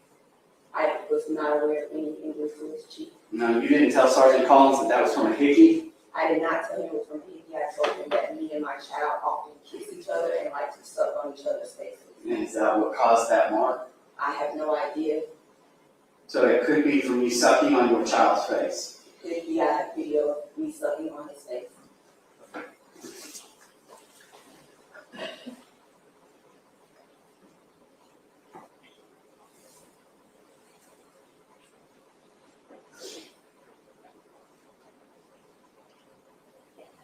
Now, it's your testimony that you and Kadeem moved to that Lakeview Road apartment so you could have easy access to the pediatrics office, right? And we've seen the medical records, correct? That is correct. And you said that you were a regular. That is correct. And what would you take him in for? There have been multiple allergic reactions, random ones. He also had breathing issues, that either they would send us to the emergency room for, or we would already be there, or it was regular checkups. And then of course I always saw them whenever his allergies flare up or his farming removed. And you didn't have any problem taking him right away, right? I didn't take him right away then either, Okay, you never took him right away? to the doctor. Yeah, I mean, if you had a problem, you just took him to the doctor, right? No, you have to make an appointment. Okay. You have to make an appointment? That's correct. Okay, well, obviously you have to make an appointment. That's obvious. Would you make an appointment once you saw his symptoms? I would make an appointment once I monitor his symptoms. Once you monitor his symptoms? Yes. Like you monitor his throwing up? From 5 p.m. until the morning that he passed. Were you monitoring his symptoms when he threw up in his sleep? I was sleeping, so no, until I went into the room. That was my intent to get up in the morning. I set my alarm to get up in the middle of the night to go and check on him. But you were aware that he threw up while he was asleep? Correct. And that wasn't alarming? It was at that point, that was my very first alarm because he had to do it in his sleep and not while he was awake. Mm-hmm. But you don't call Monday when you get up, right? When you wake up Monday, you just go to work. Why would I need to call anyone on Monday? I don't know, would you potentially, you just said it was alarming that he threw up in his sleep, That was Monday night. okay? And then he threw up again Monday, correct? So Monday he throws up in his sleep, which you say is alarming, but you go to work. Monday at 3, that will be Tuesday now at 3 Okay, it's a.m. Tuesday? See, I'm still hung up on the fact that you told Collins that these symptoms started Sunday. When you first I got them. told Collins that he first mentioned that his stomach was hurting on Sunday. On Monday is when I went to work, he was at home, and when I came home from lunch, he was sleeping, and there was juice on my floor. And what I presented was juice because the sippy cup was sitting right beside it. Right, but I guess my point is that on the first interview that you gave Collins, you told him that the kid was throwing up, Carter was throwing up Sunday. It wasn't until a month later, a couple weeks later, that you told him, oh, now it's Monday. I did not, and also, I spoke with Mr. Collins for the first time the day after my child had died. So I was completely discombobulated that day. Okay. And so you had kind of no idea what was going on. You're just monitoring conditions, but Carter's just happy as can be. I'm monitoring his conditions, yes. Right, and Carter's fine? From my understanding, he has not yet thrown up in my prison. Okay, so why doesn't Kadeem get to FaceTime his child? Me and Kadeem were going through obviously a court battle, and he was annoying me, so I blocked his number. He could still contact me via either email or he could call my child's tablet. He was annoying you by trying to figure out his overpayment of child support. Why would he be overpaying for child support? That doesn't even make any sense. You heard his testimony. Why would he give me money for child support if he knew that he was overpaying? I mean, he provided He his gave me the money, response. that is correct, so that would not be overpaying, that is a voluntary, I'm giving you the money. Stop emailing me. No, you can't get her talking to Carter. Leave me the fuck alone. And that's the last time I'm gonna tell you. Correct. Alright, so, but you heard Kadeem's testimony about how you would block him when you got mad, but that he would always get to see his child, FaceTime or talk to him. You also heard him say that he can only get his child during the time in which he's off work, so that would mean that he would have to be off work from his part-time job and his job at the fire station, which is not something that he can just say, I'm off. It's based on his schedule. I'm not talking about his work schedule, whether or not he gets to keep Kadeem. I'm talking about the fact that his testimony was that even when you would block him, when you would be mad at him, he would still see his child on FaceTime or be able to call the child. And now, the weekend where your child's suffering a lacerated liver, all of a sudden he can't see his child. No, I called him on Monday and asked him if he could watch the child. Right. You called him Monday at what time? When I got off of work, when he grew up in my arms. Okay, after he's been sick for a while? I just saw him throw up for the first time that moment. You saw him throw up for the first time at that moment when he was in your arms? Correct, he threw up with me. Okay. And that was when or where? Monday in the kitchen, Monday in the kitchen. after I got from work. Okay, so we had the red flag in the middle of the night. Was that, That was after. that was after? Okay. Alright, so you called Kadeem and said, come get him. I called Kadeem and asked him if he could take off from work to watch him that full day and monitor him. Yes. And then after the fact, you blamed him for this, right? No, Yeah. You didn't say if he had just come get him, none of this would happen? I do not recall saying that. You don't recall saying that, but you heard Kadeem say that. That may be his feelings, I have nothing to do with that. What do you mean it has nothing to do with that? It's a conversation between you and him. So it's a conversation between you and him, or him and his own thoughts, that has nothing to do with me. So Kadeem's just making stuff up. What would he be making up? He said out of his mouth, if he would have gotten the child, it probably wouldn't have happened. I had no control over that. All I could do was pick up the phone and ask my child's father, can you watch your child?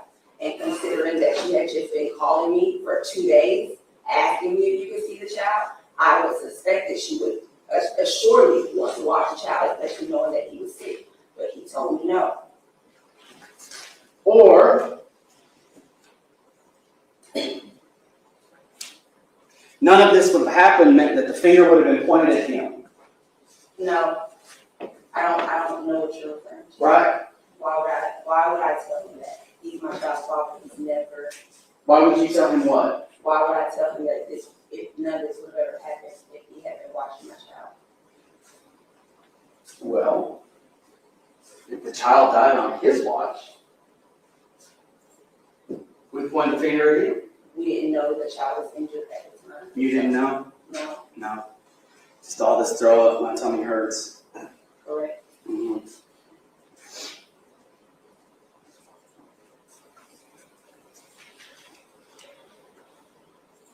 And you stand by your statements that Keon would never do this. I stand by my statement that no one around me would ever harm my child.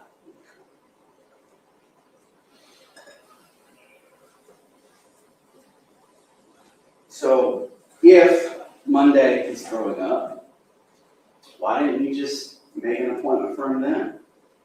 I asked for my child's father, who is an EMT and a firefighter, to watch his sick child. He is fully medically trained to watch his own child. He is medically trained to take care of anyone who is in an emergency situation. So yes, I went to him first before I took him to the doctor. Well, you didn't take him to the doctor. Correct, I did not have time. He passed away at 8:40 or 9:30 that next morning. Right, well, but he was sick in the morning, wasn't he? I went to work that morning. Right, and that's And my point. I FaceTimed him, and I told Keon to rush him to the doctor's office, which was next door. So after you couldn't pawn him off to Keon, or to Kadeem, you wanted to leave him with Keon. Don't pawn him off to his own father? How is that? This injured child, yes. Yes, At so the you just time, go to work. he was injured. At the time, the only thing that he was presenting to us was throw up. Throw up and his stomach hurt really bad. Not really bad, mommy, my stomach hurt. Not really bad, a 2-inch lacerated liver, but he's telling you his stomach just hurts. It's not really bad, he's not crying, nothing. He is not crying. I work with children. I would have suspected someone of this magnitude to be crouching over, to be holding his stomach, to be indicating something of pain. I think we all would. So when Kadeem doesn't take Carter, you don't make a doctor's appointment for him. It's at this point around 7 o'clock, and after hours is what you would have to do in order to get an appointment. You would have to call the number, and if you get an appointment, they will then tell you that you can come in at a certain time the next day. So there's no instance where he would have been able to see any medical professional unless I called 911 that day. Urgent care's open, I don't know about urgent care. emergency room's open, He did not present any symptoms where I felt like I needed to take him to. and that's not what I asked you. I asked you was an emergency room open. I'm assuming You're assuming emergency rooms are open. they're not open 24 hours? I'm assuming they're open 24 hours. You assume, that's not something that you just know, you're just guessing that that's true? I don't work for an emergency room, so I don't know what. And neither do I, but I don't need to work for an emergency room to know that I can go there at any time. Correct. Right, so you do know that. You can go to an emergency room at any time. That's basic information. Let me just say, so I got to break in. This girl she is buying her one-way ticket. And I'm not saying she shouldn't have testified. I'm glad she's testifying. She needed to answer some questions. She's just showing how dumb she is. I don't think this conversation still shows that she beat her son. You know what I mean? That I don't know that she's not required, to prove her innocence. The prosecution is required to prove that she killed her son. She's not a likable person. She's very argumentative. She's extremely argumentative. I don't know. I think she's going to get herself a guilty verdict because she's coming off very arrogant. She's coming off very argumentative. She is coming off uncaring, unfeeling, unsympathetic. Everybody does not rush their kid to the doctor immediately. They just don't. They just don't. And if you say you do, I'm sure you could think of one time when you didn't because you already knew what to do. You've dealt with this situation before. I just don't think it's a good thing to set the precedent that you can't care for your own child. But in a situation where you have a death, I mean, most people are not beating their kids to a lacerated liver. So we also have a different X factor here somebody abused this child, and this child was gravely injured, and he was actually dying at this moment. Like, let's just face it, the kid died within 24 to 48 hours of sustaining some sort of injury. He was dying. Most kids that don't get rushed to the doctor because they're sick the next day aren't dying. They don't have a grave injury, right? I just, this is terrible. And she's very defensive. She's very not likable. She's not just answering the question. She's spicy. Okay? Spicy. Now, we're gonna see how this goes, but I mean, if they pull it out of her that she was abusing this kid, she's done. If they can tie her to popping him, what happened? I want to know what happened before Sunday. How did he get the lacerated liver? You said he may have jumped off the bed. What happened the night that he jumped off the bed? Tell me about that. That's what they need to ask about. But baby, she is definitely getting very, very spicy, and this spicy back and forth, depending on the makeup of her jury, might send her to prison. And if you had called your doctor, chances are you would have gotten a recording that said, this is after hours, this is an emergency, please hang up and dial 911. Correct. You did none of that. Why would I need to call 911 for vomit of juice? Or go to the emergency room. He was vomiting juice, and this was not the first time that my child had vomited. And the first time that he was vomiting, we did go to see a doctor, and she told me that because it could be allergic reaction, that he would eventually get over it. So no, But it is the first time that he vomited in his sleep and didn't wake up. he did wake up. He did wake up. You just heard them say that he was on the phone with me and he was awake. In his sleep the night before. In his sleep the night before, he threw up in his sleep. I took him and I moved him to the other bed. When I got up that morning for work, which was a couple hours later, he was wide awake and he was talking. When you were on the phone with Keon, when he was taking your dying child to primary pediatrics, correct? I was on FaceTime the entire time. Okay. Do you remember any of the statements that y'all made on the phone? Statements on. Do you remember any part of that conversation? No, because I was at that point driving from Milledgeville. I ran out of my office and I was driving from Milledgeville back to Monrovia. So you don't recall if Keon said to you, man, I should have brought him in last night when you told me to? No,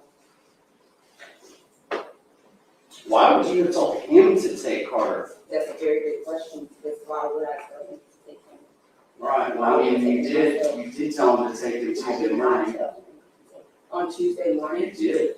Why wouldn't I tell him? He's the only one with him. He said, don't worry about that right now, just get here. Do you recall that? I do not.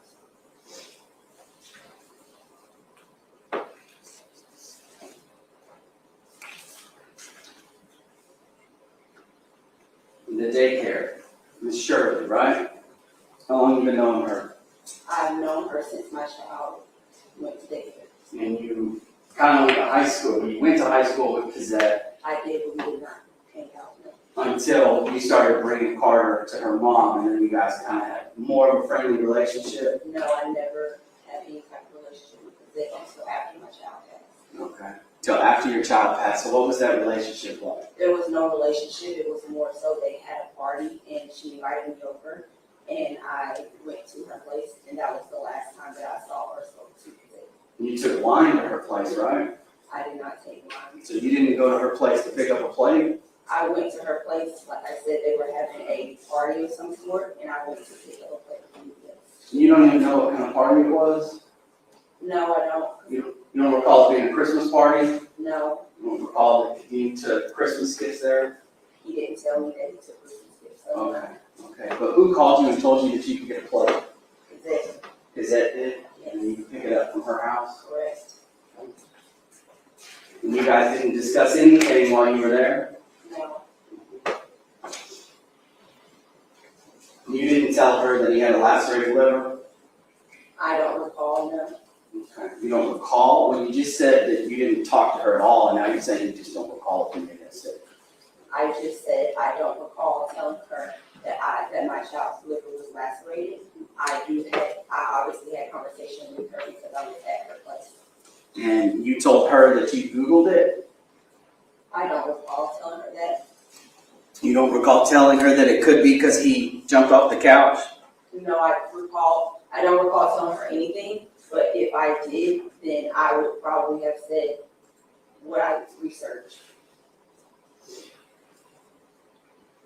And you never blamed Keon? No,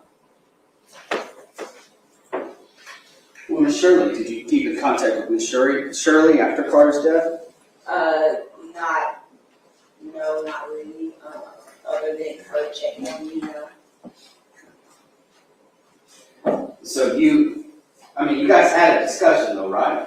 She would check on you, would she just say, are you okay, and then hang up the phone, or would you guys actually exchange words? I don't recall. You don't recall It anything? was 6 years ago, I don't recall. It was 6 years ago. Well, she just testified that that's what happened. That is what she testified to, that's not my recollection of the conversation. She spent a lot of time with your child, didn't she? She watched my child.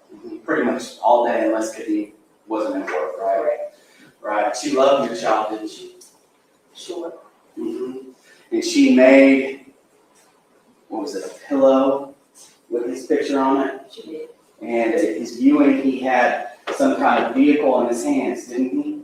He did. And that was her vehicle, Miss Shirley's, right? I'm not sure. We're not sure, and you didn't give it back to her? Why would I? She left it in his casket, I'm assuming. But you guys would never discuss anything after this? About Carter? No, I did not. Okay, so you never told her that he fell off and hit his head on the bed? No. So everybody's lying, Yeah. except you. Why would I have to lie? Well, why would the forensic pediatrics people lie? What did they lie About the statements that were made on the phone What do you with you and Keon. The people that you love, that we saw on the body cam, how broken up you were for them. About what happened to this boy because he was a regular and they knew him so well. The moment you went into the office, they knew you. Right? So why would they make up these statements that are made on the phone? They only said that I told him to, or that he said, don't worry about it, just get here. Yeah, and what were you doing? Driving. You were driving? Correct. Okay. And where were you coming from? Milledgeville, Georgia. What age kids did you work with? I think it sounds like maybe they were college students. They were high school. High school students?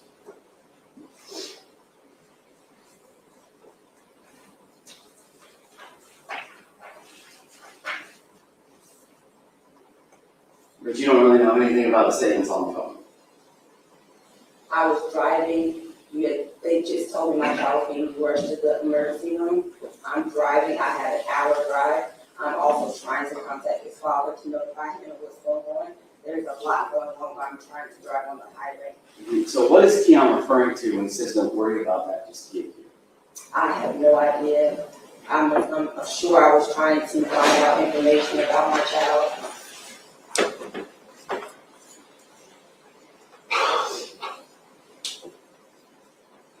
Did you talk about this afterwards with Kadeem? Talk about what? Talk about anything? I had multiple conversations with his father. And was there any conversation about lacerated liver and him and Keon? And have you ever found out about something? Every time that I would try to contact my child's father about the case or anything involving the case, he did not want to talk about it, which I can understand that he didn't want to have more conversation about the death of his child. Well, I don't think that's what I'm referring to. Because didn't he testify that he told you that he didn't know what he would do if he found out it was Keon? Didn't he testify to that? That's what he said out of his mouth. I mean, that's his personal, emotional So he's lying too, or what? line about what, that's his personal, emotional feelings. He doesn't know what he would do if he found out someone else did something to his child that has nothing to do with him. Yeah, I'm referring specifically to the statement of that he made to you. What He about- said that, right? He did say that. And what was your response? I don't know. Well, according to his testimony, you defended him, right? You defended Keon. All I said was. You got mad at Khalid. I did not get mad at Khalid. All I said was I do not believe that Keon would ever harm my child.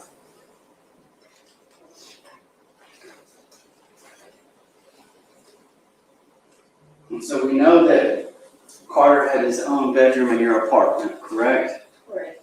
Okay. And that there was kind of this battle between keeping him in his own bedroom. Not a battle, he was sleep trained. He was sleep trained, Yes, so I was training him to sleep in his own bed. but he would come and knock on your door or try to find you. Obviously, he would get up in the middle of the night and try to come back and sleep in my bed, yes. He would. What about if you and Keon were in the bedroom with the door closed? We wouldn't be in the bedroom with the door closed. What about, where would you guys smoke marijuana? We did not smoke marijuana in my house. He would smoke outside or on the patio. Did the smoke outside on the patio? On the patio. So you never had anything to do with any of that? I never had anything to do with any of that.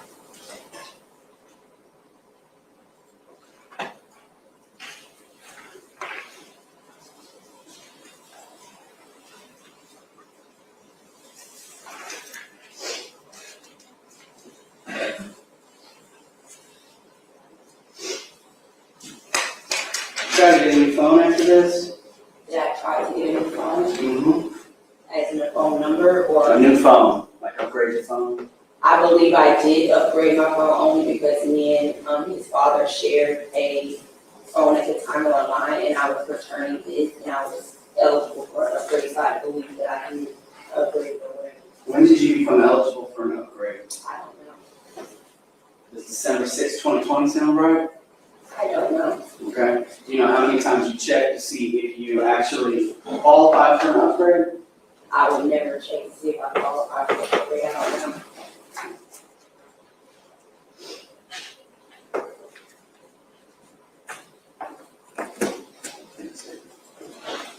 I got one.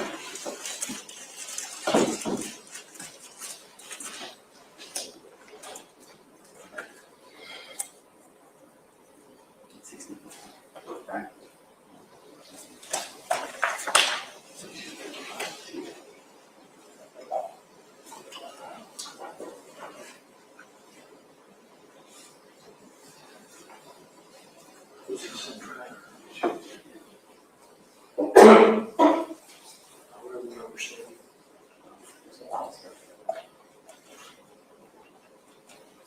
And it's in here. This is State's Exhibit 60. Right?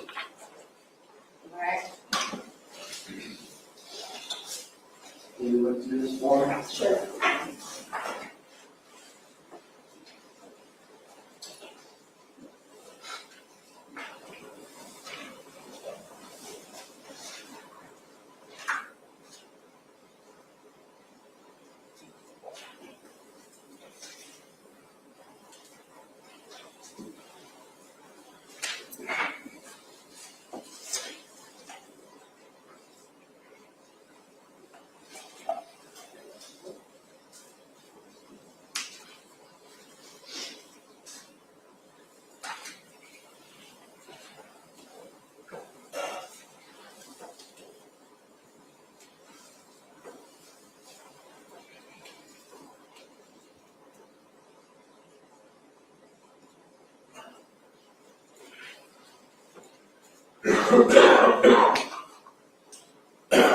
Do you have any idea what that is? Those are records of an eligibility check from, I guess, my account. From your account? And there were a lot of pages, weren't there? They are, Okay, what were the dates?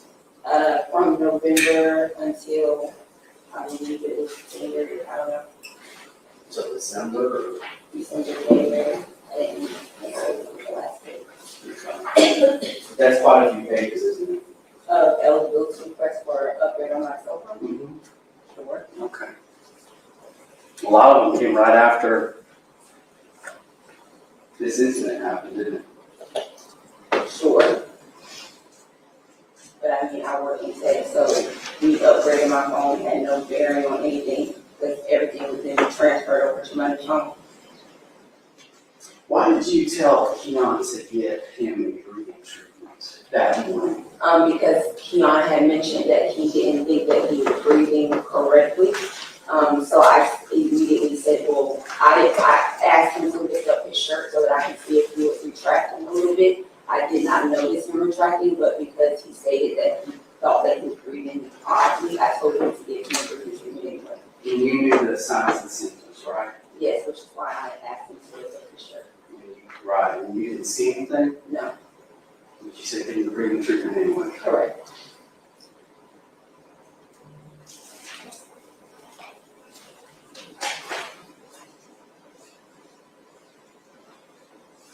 You don't recall saying that Carter threw up 4 times Sunday night to Collins in your first interview? I don't recall anything from that first interview. Again, I had just lost my child. It was a lot going on.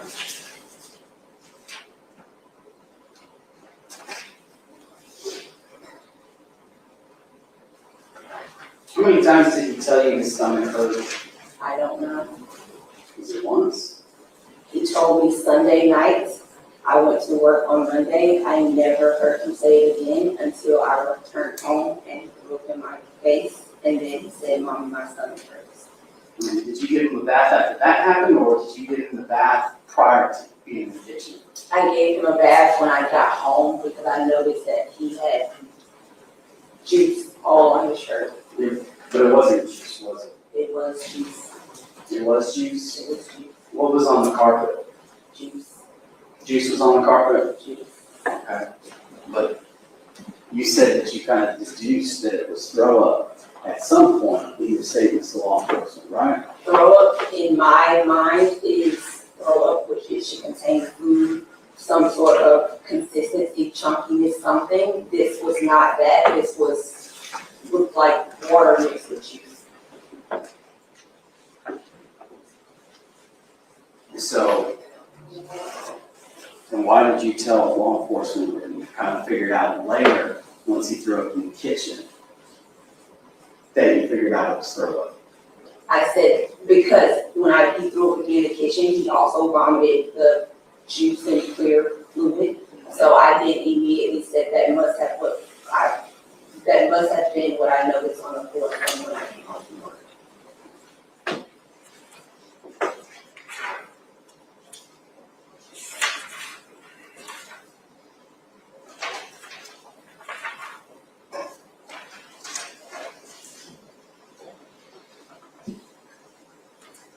You said there was something I would tell you to law enforcement once they told you about the injuries, right? Of course, So there's nothing. I did not witness any type of anything, no. And there was no evidence of any bruising or anything on his body to me, nor was there any evidence of any bruising on his body to the medical staff who saw him that Tuesday morning. But Carter didn't run to you and point at Keon and say he hit me. No. And he never knew that, right? He never said anyone hit him, but if anyone did hit him, he would point to whoever. I would ask who did it, as I would refer to my child, and he would point and tell me who he thought would do anything. Right, like if he got hit at daycare, something like that. If he got hit at daycare, I wouldn't have known unless he started talking. But you said if anything would happen, Carter, who was a crybaby in your words, would come to you and point at what happened. Carter's always the last one to be picked up from daycare because I am the latest parent to pick him up. So whenever I pick him up from daycare, he is typically the only child there. So there will be no one to point to. Okay, then why did you tell police that? What? Why did you tell police that if someone hit Carter, that he would tell you, Because he would. but he didn't do that with Keon? So that obviously means no one hit him. Nothing further, Judge. Thank you. I have nothing else, Your Honor. You can come Step down. down, ma'am. Ms. Davis, come back, seat. Do you have any other evidence to present, Mr. Greer? No, ma'am. All right, the defense rests, this is State of rebuttal. No, Your Honor. All right, ladies and gentlemen, we have some stuff we have to do outside your presence, and it's time for lunch. So we're gonna give you, I'm gonna give you a little longer lunch break today so that we can take care of what we need to do, get some lunch, and then we will resume at 1:45.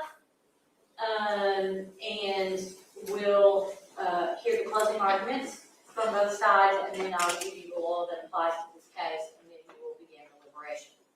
The evidence is closed. It is still, however, improper for you to discuss this case with each other or anyone else. It will always be improper for you to do any independent research. So leave your notepads in the jury room, grab some lunch. I'll see you back at 1:45. Maybe excuse with the sale.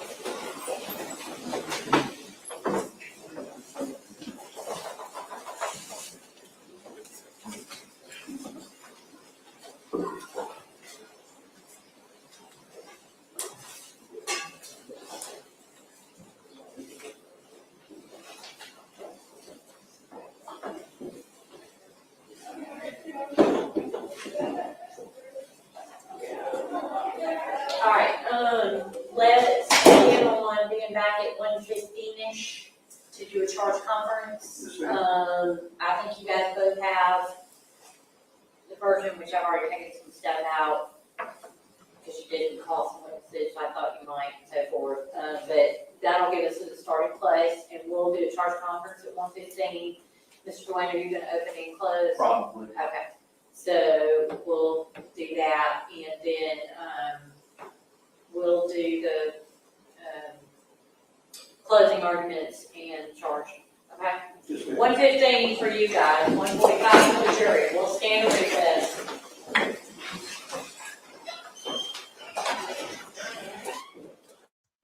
Okay, you guys. We had someone knock on the door, and I totally missed the last couple of seconds how they closed that. And then her lawyer didn't get back up and ask her any questions. Let me tell you something. It's like you can't even knock on my door here because Bougie, she's still girl. Look, we can't say, you know what I'm saying? Like our job isn't to save everybody. We're just here to listen to the evidence and keep it pushing. You know what I'm saying? Like this girl I can't save her. I don't know if it's because she's like a technical, pragmatic IT person. I don't know. I don't know what's wrong with this girl, but she has to save herself. She has to save herself. And I think she has a decent lawyer. He's tried. I can't. Let's just go back to the last couple seconds. I apologize, y'all, because he had her looking through some papers. Y'all, somebody came and knocked on the damn door, and my two dogs went absolutely berserk. If you people cannot knock on my door, I'm that house that the dogs go crazy when somebody rings the bell. I have to literally, like, it's awful. I have to send them outside. It wasn't worth mentioning. Okay. Let's see. So they had her flipping through some papers. And then what? To check from, I guess, my account. From your account, and there were a lot of pages, weren't there? They are, Okay, what were the dates? from November until, I believe it was January, I don't know, So December or? December, January, and the last day. That's quite a few pages, isn't it? Eligibility request for upgrade on my cell phone. Mm-hmm. Sure. Okay. A lot of them came right after this incident happened, didn't it? Sure. But I mean, I work in tech, so me upgrading my phone had no bearing on anything, because everything was then transferred over to my new phone. Why did you tell Kianna to give him a breathing treatment that morning? Because Kianna had mentioned that he didn't think that he was breathing correctly. So I immediately said, well, I asked him to lift up his shirt so that I could see if he was retracting a little bit. I did not notice him retracting, but because he stated that he thought that he was breathing oddly, I told him to give him a breathing treatment anyway. right? Yes, which is why I asked him to look at the shirt. Right, and you didn't see anything? No, But you said they didn't bring the treatment anyway. correct.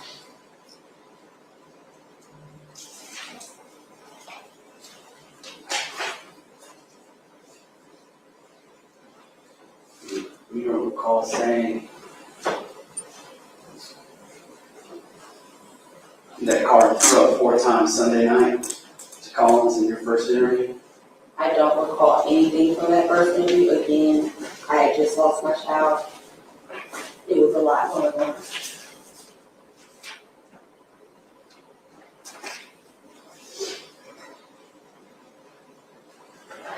How many times did he tell you his stomach hurt? I don't know. Was it once? He told me Sunday nights. I went to work on Monday. I never heard him say it again until I returned home and threw up in my face. And then he said, "Mommy, my stomach hurts." Did you give him a bath after that happened, or did you give him the bath prior to being in the kitchen? I gave him a bath when I got home because I noticed that he had juice all on his shirt. But it wasn't juice, was it? It was juice. It was juice? It was juice. What was on the carpet? Juice.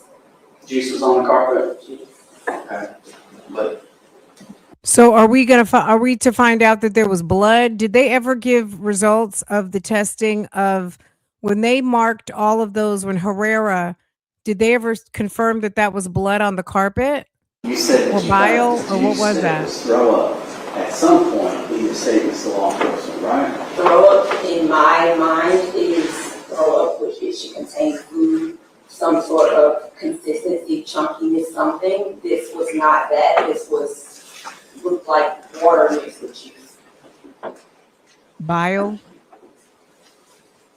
So, then why did you tell law enforcement when you kind of figured out later, once he threw up in the kitchen, that you figured out it was throw up?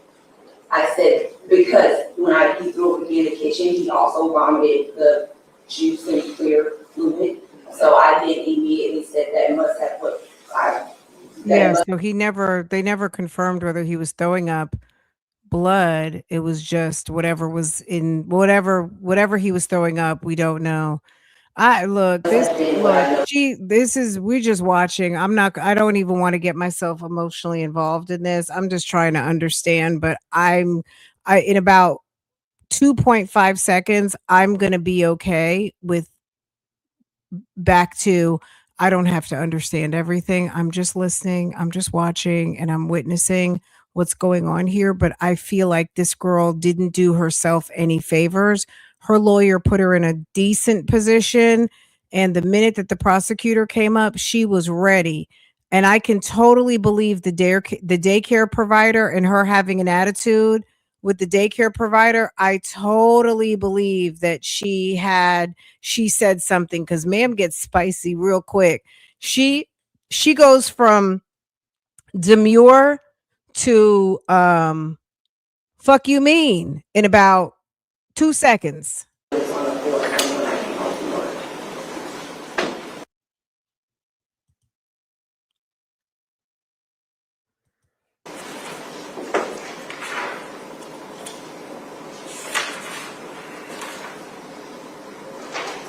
You wouldn't think she's so little and petite. I don't know if she's a little person or not, but she has a small kind of presence. You wouldn't think that she would be so disagreeable and nasty. If she had presented herself in a little more amiable way, she may have done herself some favors, but baby, I don't know if this is going to go well for her. She's dumb. You know what I'm saying? You said like I said, I keep having to remind and just put the asterisks on there. If she beat that child, she kicked the child in the stomach, she beat the child, she kicked him, she hit him, she whooped him, she threw, I don't know what she did to that baby. I just can't imagine. Last night, I was looking through pictures of when my daughter was around between 2-ish and 3. And I still used to just pick her up in my arms, carry her around everywhere. I mean, she was long too. She was tall. It's just, she was still just a baby to me. You know what I mean? I cannot imagine, but I'm not an abuser. So I don't know what this lady was doing. I don't know what this lady was up to, but whatever she was up to, like I said, that's why she's in the hot seat. You know what I'm saying? Most people don't have to go stand in a court of law and go for 3 police interviews to answer why they didn't take their kid to the doctor. People make mistakes. This is not that. People make mistakes and they make bad mistakes. Like they didn't even know the kid was super sick. But the fact the type of injury she has is suspect. That's why she's in the hot seat. And she doesn't seem to have a good explanation as to potentially what happened to this kid. And that's why she could be getting ready to go to prison for the rest of her life, which is, I'm gonna just have to say too bad, so sad. I don't know. I'm not gonna be surprised either way. If she gets off, I'm not gonna be surprised. If she gets convicted, I'm not gonna be surprised. But it was kind of a weak case. Like she basically handed them this victory if the verdict is in the favorable to the prosecution. And I would tell you to law enforcement once they told you about the injuries, right?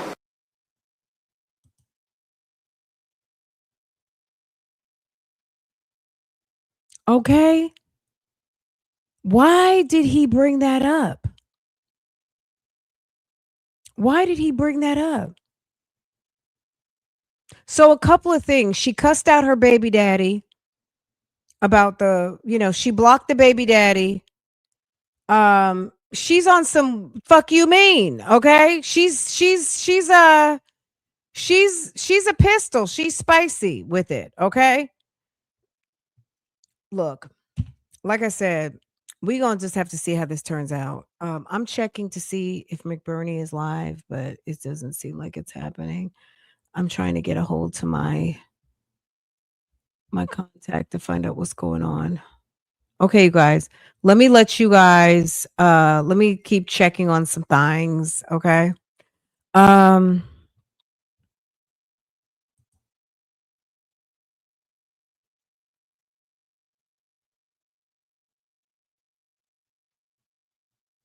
Girl, she's going to be getting institutionalized very soon. She might any of my IT people out here, she might be not because she's IT, she just might be a very pragmatic, emotionless. There's people who are like this. They're not sociopaths. I don't know what this woman is. We haven't even met her. We met her through the screen. This is the internet. You know what I'm saying? He's live now. Thank you. Girl, he must have just I don't see it. Why am I not seeing it? Are you saying he's live or are you saying live? Is he live with a question mark? Oh, okay. All right, you guys. Um let's leave. I'm going to leave this running, but I'm going to start up a parallel live because Trakilla Jones is supposed to be in court today at 2:00. Okay. Um who's Trakilla Jones? The mom of Kayla, Kayla, Kayla on the run. Okay. Let me just check in to see. Oh, there it is. Trakilla Jones, plea hearing. Okay. You guys, I'm going to leave this running and then we'll circle back, but they're going to do the charge conference. So we'll let this play for whoever wants to watch during the charge conference. And I'm going to run a parallel to the situation. And if you want to come join and see the mom of Caleb, girl, why am I forgetting Kayla's last name? Is it Brown? Girl, Miss Kayla Brown, Miss on the Run, Miss Ma'am.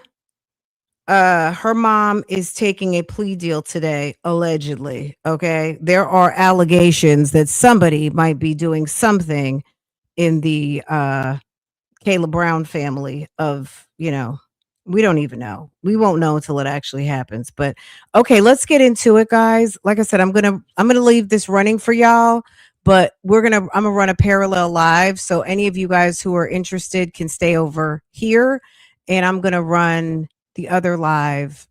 Okay, so just give me 2 minutes to set it up. Okay. Okay. Hold on.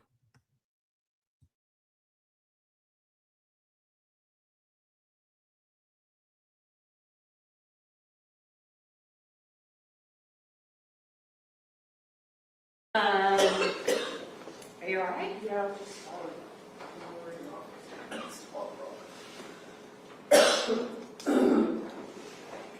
All right, we are back on the record in the matter of the state of Georgia versus Kianna Davis. We are outside the presence of the jury. We're going to have a charge conference, and the defendant is present with their counsel and the state's counsel. So I'll let Mr. Grooves request a charge sitting in the middle of my desk.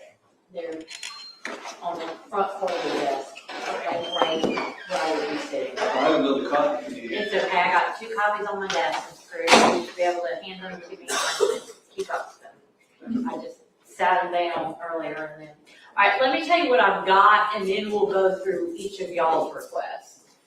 And when I refer to what's in the draft I have already created, it is the most recent pattern charge unless I say otherwise. So I have issue and plea of not guilty, presumption of innocence, burden of proof, reasonable doubt, grave suspicion, jury as the judges of law and facts, evidence generally. I have used the short version of direct and circumstantial evidence, credibility of witnesses, expert witness, witness impeached, prior statements, thank you. Immunity, okay, we don't need that one because the co-defendant did not testify. We agree, Your Honor. Take that out. I have single witness corroboration, defendant's choice not to testify can come out. And also you had accomplished corroboration that comes out. Yeah, and, okay, so I have, before we get to that one, I have the statement of the defendant. And I did not put all of the Miranda stuff in there. But I did leave, initially,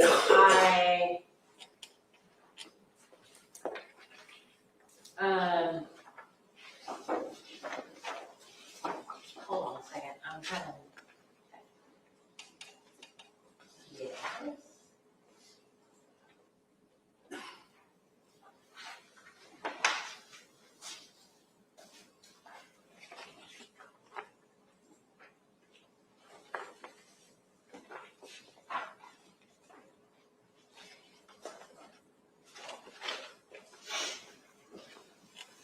I think I left the draft open on my desk.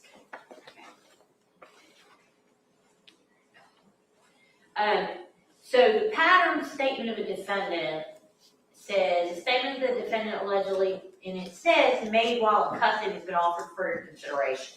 So determine whether the defendant's statement was voluntary, and if the statement was in custody, whether the defendant was properly advised of her constitutional rights. Well, that's,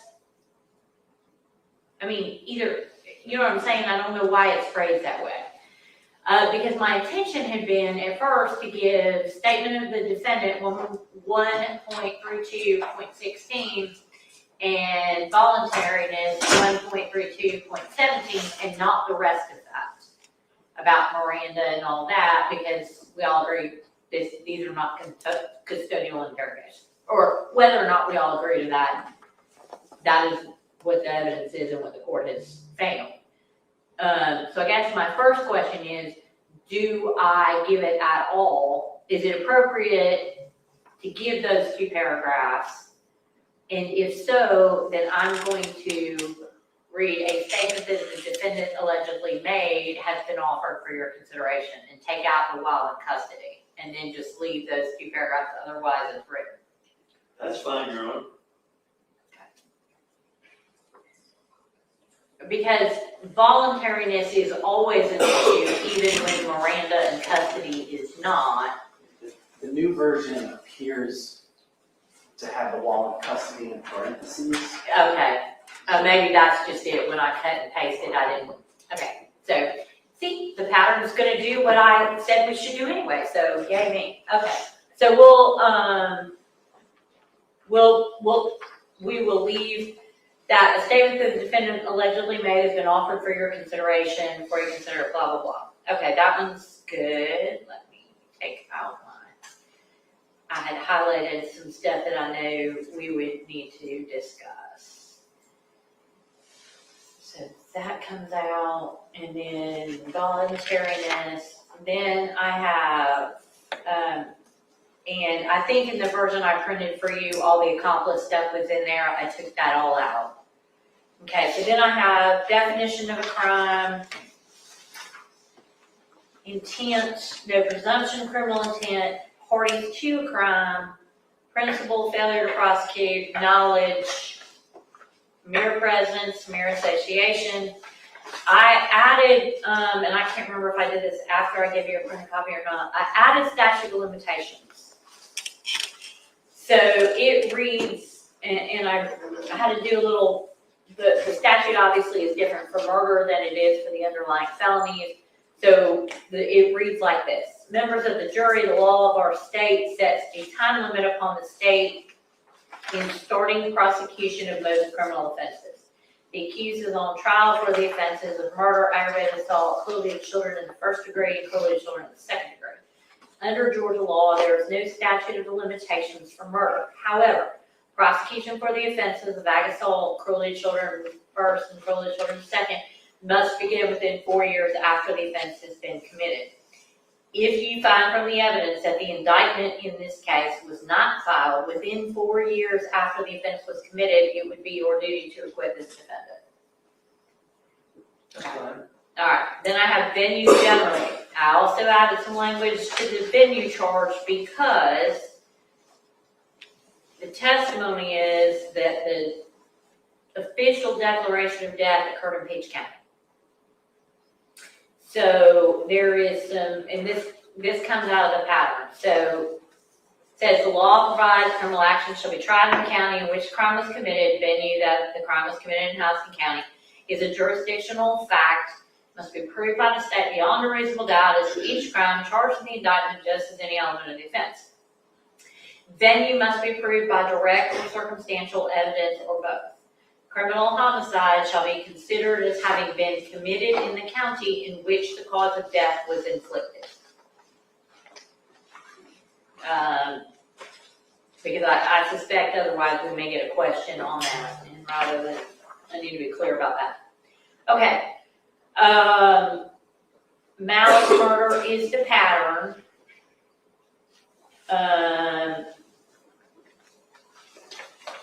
I have the paragraph on the state does not have to prove premeditation. Malice is how long or how briefly the malicious intent, no specific time, so on and so forth.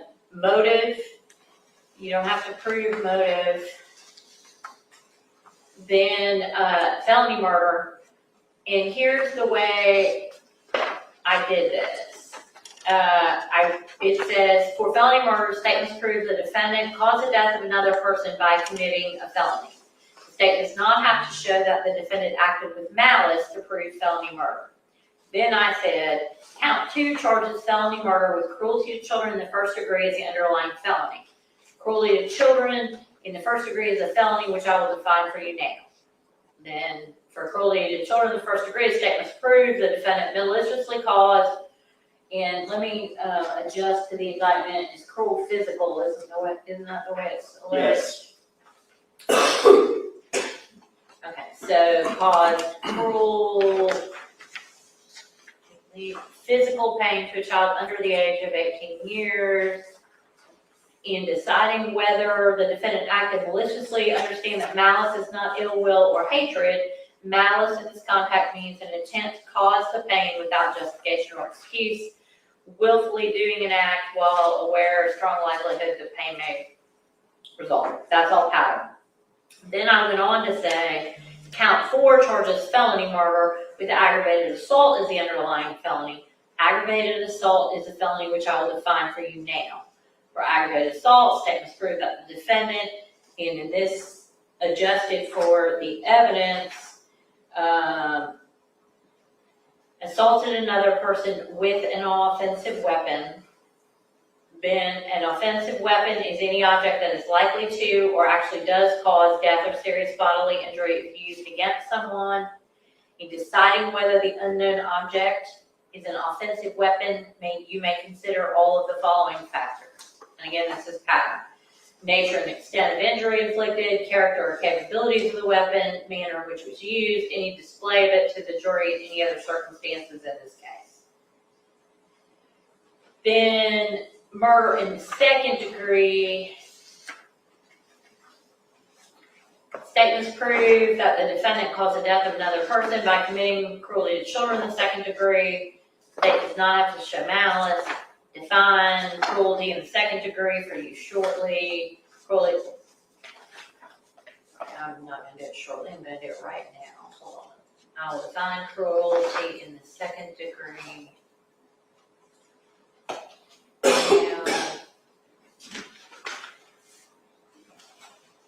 For cruelty to children in the second degree, statements prove the defendant caused,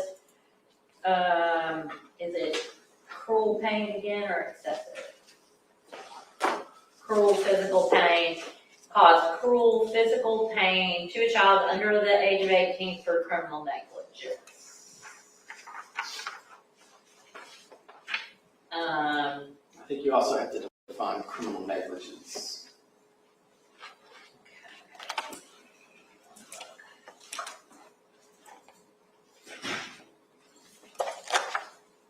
All right, and then I have verdict, which is the pattern.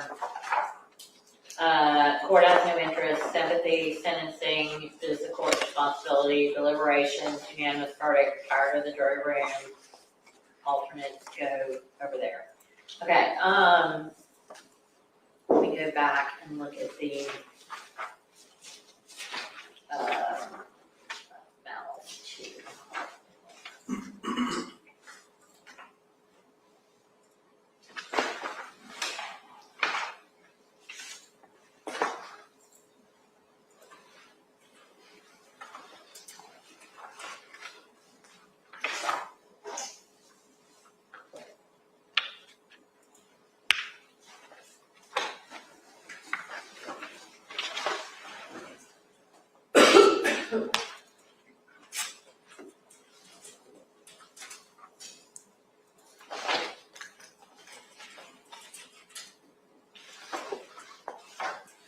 Criminal negligence is 14140.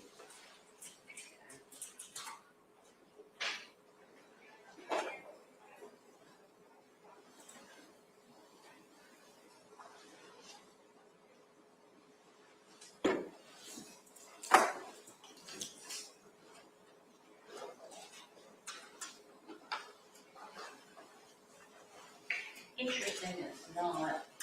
Right after cruelty in the second degree. Right. That's going to be the most common way that would be charged, but I'll make a note for the pattern jury committee. I'm sure they'll be thrilled. All right.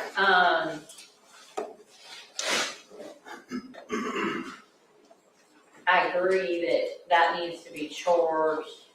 Criminal negligence is an act or failure to act. In this case, it's charged as a failure to act, I think.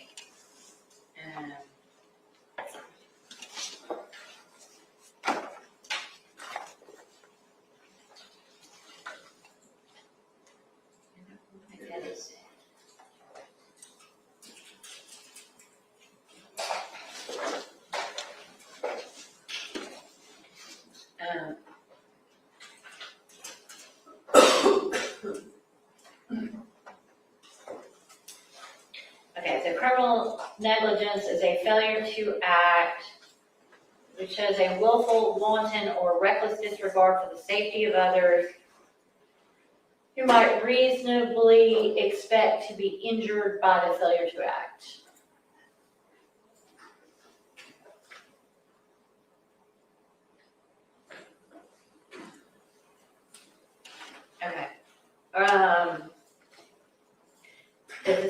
have other charges that I have failed to include that you believe are necessary or appropriate?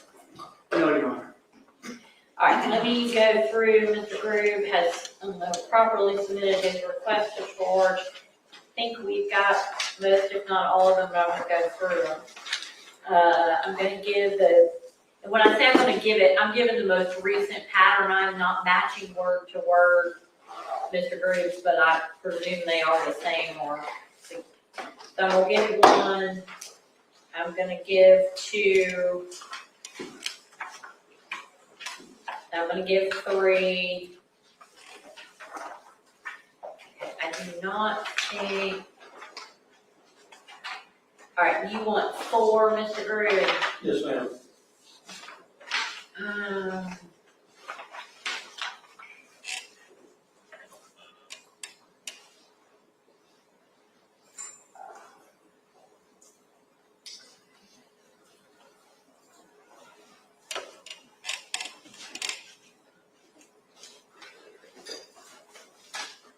Where is that?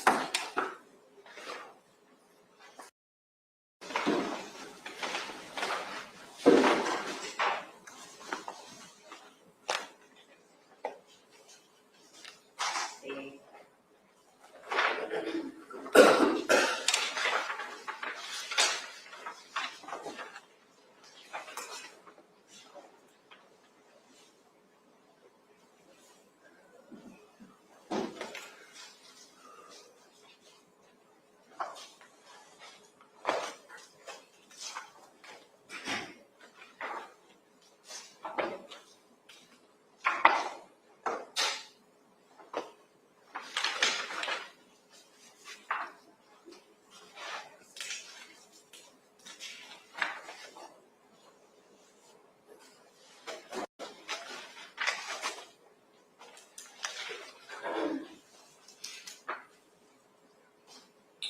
I know that's a pattern.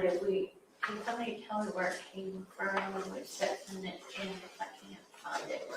Did we get rid of it anywhere? Judge, I don't think so, and I've been asking it since the beginning of time. Right, I know, and it comes straight from a pattern. I'm honestly I'd like to cut and paste, and I can't find it. So I wanna make sure we didn't eliminate it for a legal reason. I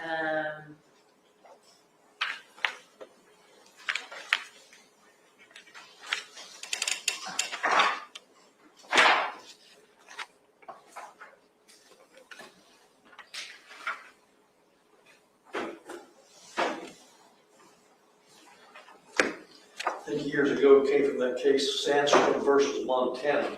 Right.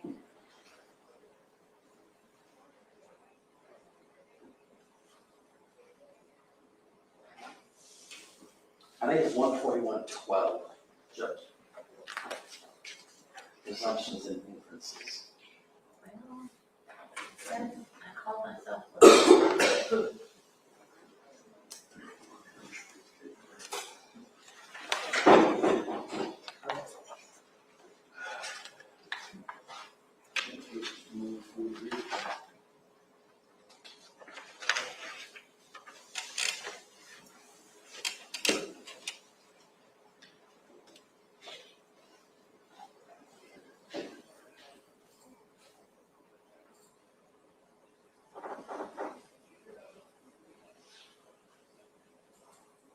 Yeah, see, you guys are working on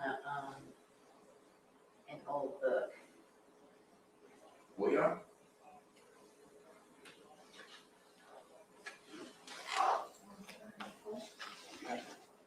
Hold on. Oh, there it is. You're right. Y'all are correct. There it is. Okay.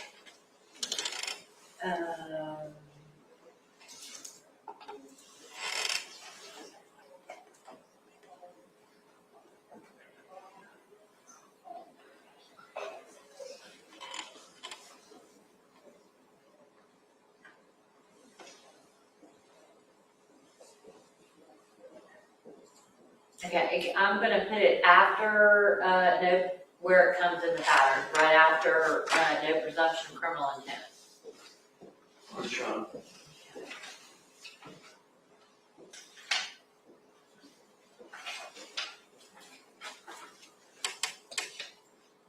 Let me just say it, y'all, because I'm cutting and pasting as we go, so I have it all in front of me when we get ready to start back.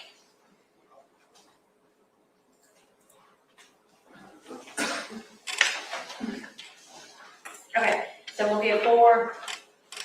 I'm gonna give 5, which is grave suspicion.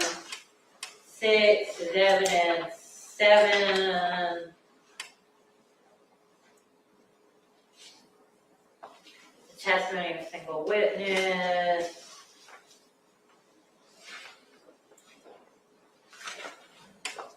Alright, some of 7 is the accomplice.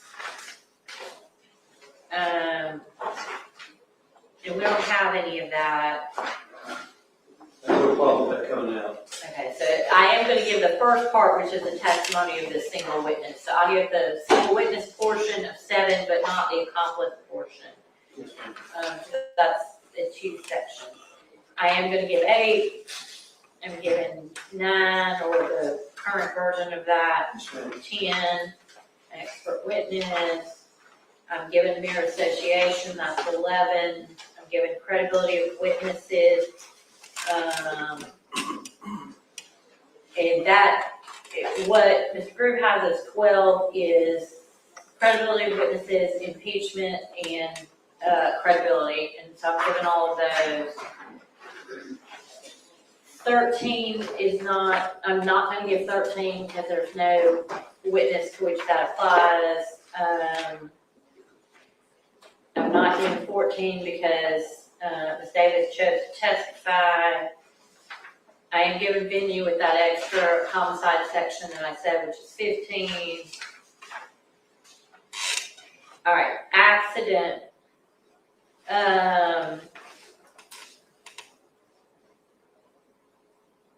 Mr. Dwayne, what is your position on accident? Well, I think the testimony of both medical examiners is that this wasn't an accident. I don't think there's any evidence that anybody said observed that he fall. I do think, despite her denials when she testified, there are witnesses who stated the defendant told me she fell. So, I guess in that context, it might be applicable.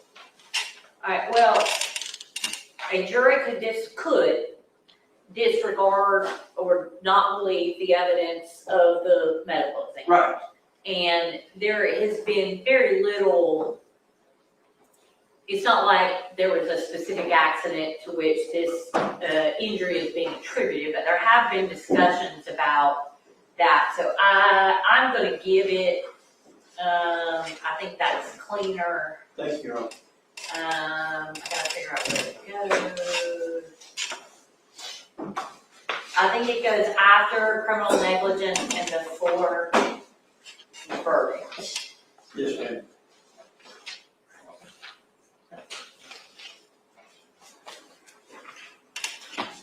What's do you have the number for it? It's 3.50.10. And this is what the current pattern says, which is a little different. An accident is an event that occurs without the defendant planning, expecting, or anticipating it.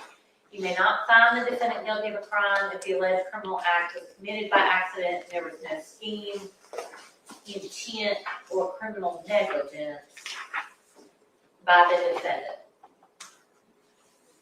And then it defines criminal negligence, and then if the defendant raises the defense of accident, the state has the burden to disprove it beyond a reasonable doubt.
All right, and then,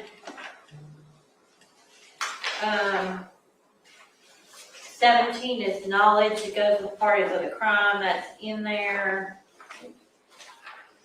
18 is, murder, which is in there. 19 is murder for the second, which is in there, and 20, and we've talked about the patterns there. So I think that's everything. Mr. Groove, anything else, based on the way the evidence is falling out that you would like the court to consider or charge on? Okay. Mr. Dwayne, No, Your Honor. okay, do you guys want a new copy of what I'm actually saying, or are you good? Please. Alright. Now, I will tell you, I can't swear there's not a typo in there somewhere. Because I'm cutting and pasting it as we go, but. Do we put paper in there?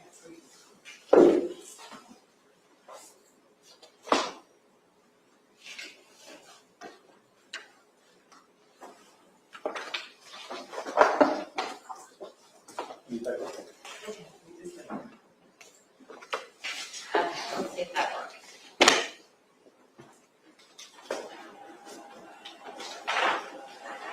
Mr. Davis, is Lisa in there today? Ma'am? Is Lisa in there? No.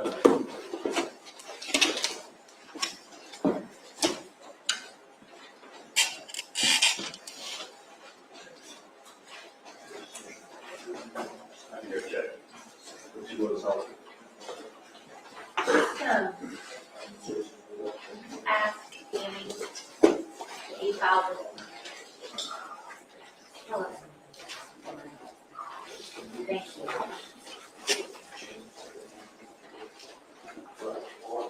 Okay, exhibits. Everything's going out but the videos, yes?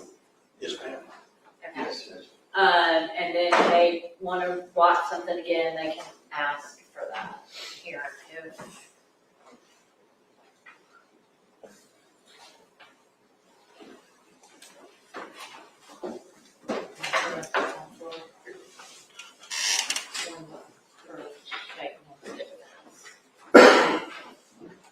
Okay, anything else before we bring the jury in for closing arguments? No, Your Honor. No.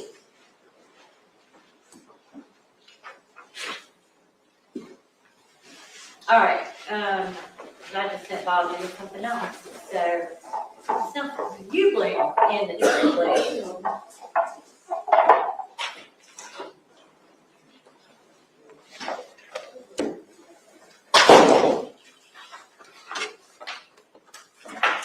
Oh. We needed an indictment. I guess we can send this one out, they know he's charged. Hold on 1 second. In the verdict form, do we have a verdict form? Yeah, I'll print the verdict form, I didn't, but I'll print it. I'll make a call with you back. Okay, does anybody care that both names are on it, or is there any? No, and All right. it's not been signed or anything, I don't guess. No, it's Been just clear not off. guilty by both of them. Yeah, I mean, I'll try, and, Actually, this one does not even have this copy does not have Mr. Benton's not guilty. Because his not guilty is in his file. But I will probably take that page out and put his not, so they both have entered their not guilties on that document. Okay.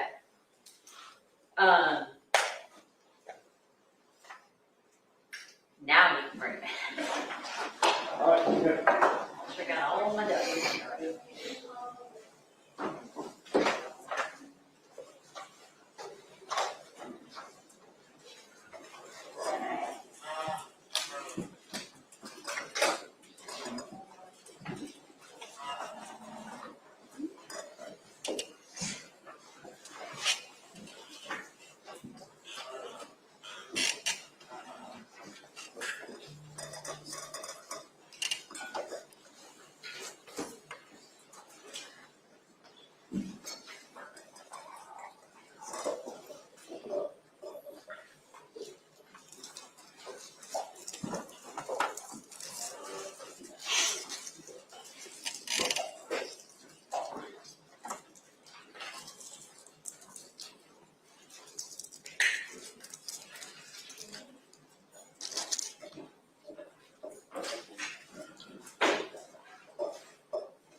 right, ladies and gentlemen, at this time, as I mentioned before lunch, the evidence is closed.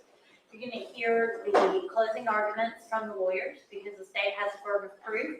They'll open, the defense attorney will then make their remarks and the state will have the opportunity to address you a second time. And then I will give you the law that applies to this case, okay?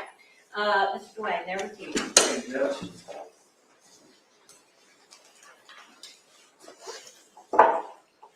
This case is about a mother who refers to her child not by his name, but calls him the child. That child's name is Carter Ambrose, and his mother killed him. Repeatedly called him the child. He didn't have a name, he didn't have an identity when she testified. He was just the child, like an unnecessary piece of chattel or an object that gets thrown in the kitchen junk drawer. I told you from the start, you don't have to choose who did what. They are each party to the crime of each other. They are parties to each other's crimes. And there is no doubt when 2-year-old Carter was murdered, he was murdered by the two people who were supposed to care for him. Now, I get 2 opportunities to talk to you. So I get this opportunity, and then the defense is going to get to talk to you, and then I get to come back. At this point, I kind of want to walk you through the indictment because there's a lot going on, so I want to take it charge by charge. So count 1 is malice murder, all right? Now, the defense pointed out something, I think when talking about malice murder that involved premeditation. Premeditation is not an element of malice murder. Malice can be formed in an instant, a depraved heart. It's an intentional killing of another without justification. And what you had in this case was testimony from the medical examiner who performed the autopsy as well as the former chief medical examiner. Evidence of those injuries of the child, all right? Not one bruise, there were multiple injuries. His abdomen, and a hemorrhage in his brain. He had an injury to his groin area, his scrotum, both external and internal. All right? These repeated strikes are malice. That is what malice is. They are repeated, they are intentional, and on a 2-year-old child, they are 100% a depraved heart. This was not an accident. Count 2 is felony murder. It's based on cruelty to children in the 1st degree. So this felony murder doesn't require malice. All it requires is the intentional committal of cruelty to children in the 1st degree, which then caused the death of Carter. All right? Cruelty to children in the 1st degree is the intentional infliction of pain on a child under the age of 18. All right? It caused the death of Carter Ambrose. Again, the injuries, the repeated blows on that child. Count 3 is the cruelty to children in the 1st degree count. Intentionally causes cruel physical pain to a child under the age of 18. Count 4 is felony murder. This is based on aggravated assault. An object which, when used offensively, is likely to result in serious bodily injury or death, caused the death of Carter Ambrose. All right, now in that indictment, and I didn't hide this from you from the beginning, the exact nature of the object being unknown to the grand jurors. And I told you I didn't hide the ball from you. You're going to have some questions. You may have some questions. What object was used? All right, all it has to be is an object, and you look at the nature of the object, how it was used, whether it's a baseball bat or a fist, all right, likely to result in serious bodily injury or death. Count 5 is the aggravated assault, which underlines the felony murder that I just outlined for you. Count 6 is murder in the 2nd degree. Murder in the second degree is based on a negligence theory. Again, malice is not required. The only count that malice is required is the malice murder. Murder 2 does not. It operates differently. It's a negligence standard. All right. So here, the negligence caused cruel and excessive physical pain to Carter when he has a lacerated liver and has been sick all weekend and nobody gets him medical attention. That is the negligence. He should have gone to the doctor before Tuesday. And cruelty to children in the second degree. The criminal negligence, which I'll define for you, a failure to act which shows a willful, wanton, or reckless disregard for the safety of others who might reasonably be expected to be injured by the failure to act. As the moments, as the hours tick by, Carter slowly died. So remember the timeline. His time of death is November 17th, 2020. It was in the mid-morning. Time of injury was 24 hours before he died. So that was Monday morning. All the way up to 72 hours after that, which was Saturday morning. Remember the timeline. Sunday was when Carter was not fine. There's a couple other things I want to point out legally for you. One is the statute of limitations. So there's dates in the indictment, they don't actually mean a whole lot. All the state has to do is prove to you that this crime was committed on a day within the statute of limitations. So it's easy on murder, because there isn't. All right, as it relates to the felonies, so you've got the aggravated assault, cruelty to children, second degree, all right, and a couple of the other ones, it's a 4-year statute of limitations. All right, so this happened November 17th. The indictment was towards the end of 2023. So it was November 17th, 2020. Indictment was in 2023. On my count, we're at 3 years, not 4 years. And remember, prosecution doesn't commence at the start of trial. It commences at the time of indictment. So this indictment, regardless of the time frame complaining, was returned timely. Other issue that I want to point out, and I don't know, it really hasn't come up at this point or not, but the judge is going to read a bunch of the law to you, and in that is venue. You have to try a case where the crime was committed, usually.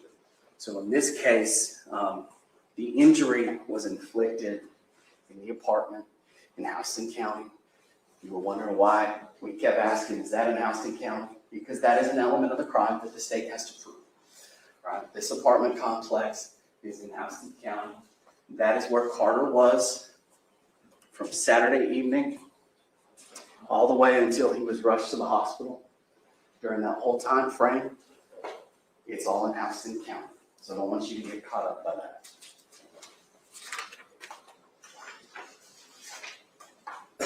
Thursday was the last day Kadeem saw his son alive.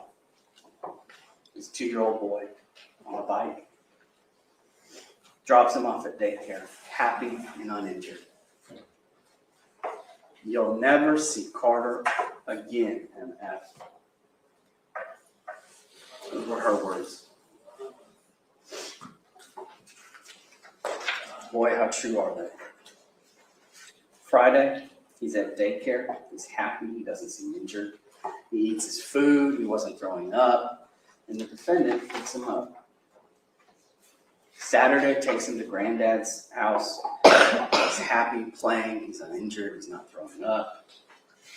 And then the defendant has Carter by herself the rest of the day, Saturday, as well as most of the day, Sunday. And during the day, he's fine. She's the only person who has him. Boyfriend comes over. They have dinner. And that's when Carter is complaining of stomach pain at bedtime. And in her first interview with Sergeant Collins, she says that's when he was throwing up. It's not till the second interview that she changes her story. She moves it out. to when she didn't have access to him. But that Monday, Carter is sick in bed, early morning hours. She goes to work. Boyfriend stays home with him all day Monday. Carter's throwing up again.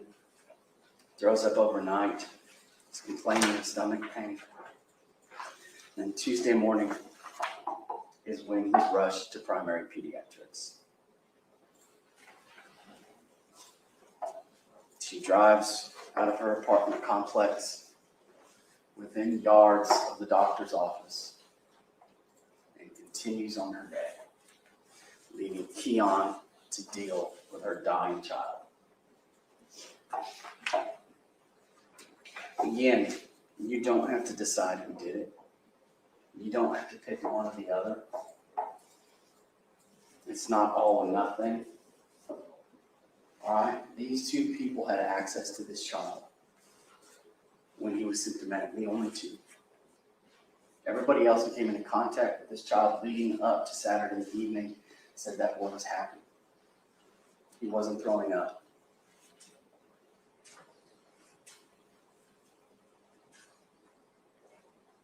Carter never said, never told the defendant that Kianna did it. He would run to me and point and tell me who hit it. He didn't do that. He didn't do that. And she doesn't know what's going on.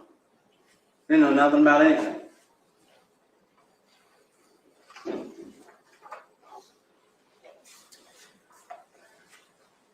She is not particularly worthy of belief. She changes her story. After the fact, she's making up reasons for how it happened. She's bringing up that it fell, maybe off the couch or the bed, fell in the bed, rolled back and hit his head. She's asking about CPR when Lieutenant Meadows is talking to her. There's a lot to do about asthma, underlying conditions. He was sickly. You heard those medical examiners. There was no underlying disease. His lungs looked fine. What he had was a 2-inch tear of his liver brought on by blunt force impact.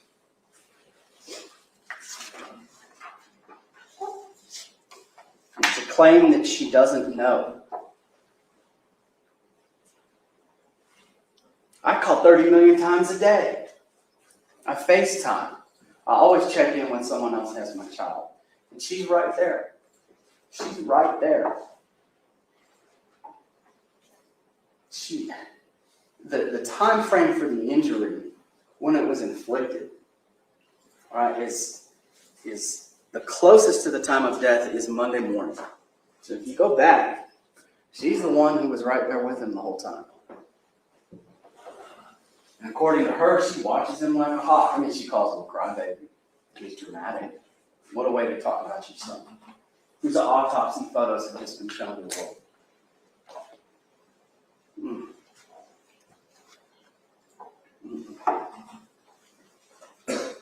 You never see Carter again. And then, once the injury's been inflicted, she calls Kadeem. Because he's EMS. And he doesn't come get the child. Boy, does he regret that. I can't imagine having to carry that guilt. I cannot imagine. So she leaves him with Kianna. Because she's a single mother. What else am I supposed to do?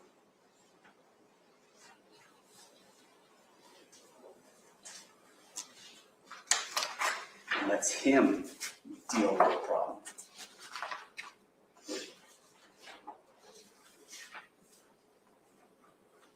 She left him hold the bag, but then doesn't blame him, which is a bit odd. Rather, according to Kadeem,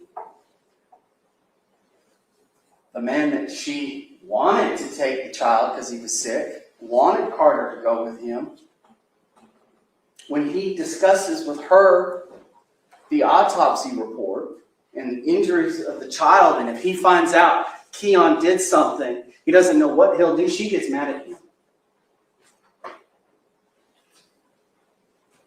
She gets mad at a father grieving the death of his son for having the audacity to suggest that Kianna did this.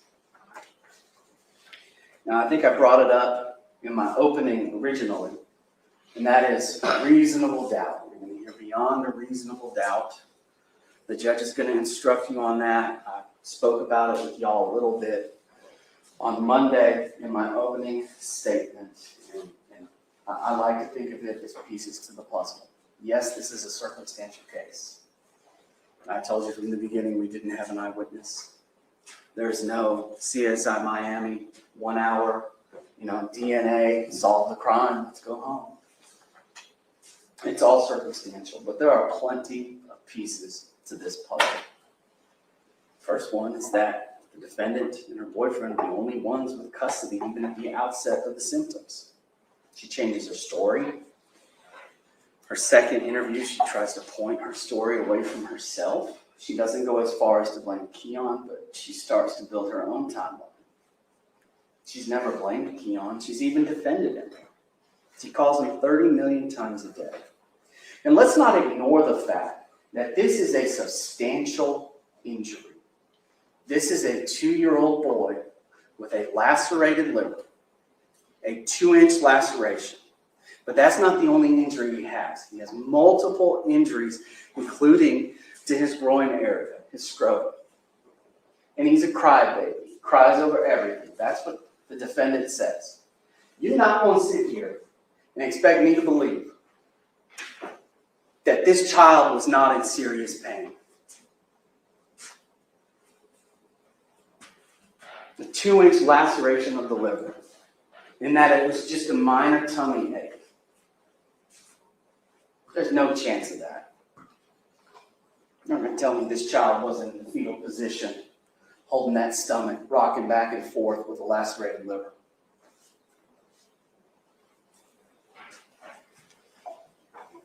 That's why Kadeem couldn't see his child. That's why he couldn't FaceTime or talk to that boy. Because remember, she's mad, she blocks him. He said it happens sometimes, but she's never refused him access to the child until the weekend his liver is lacerated.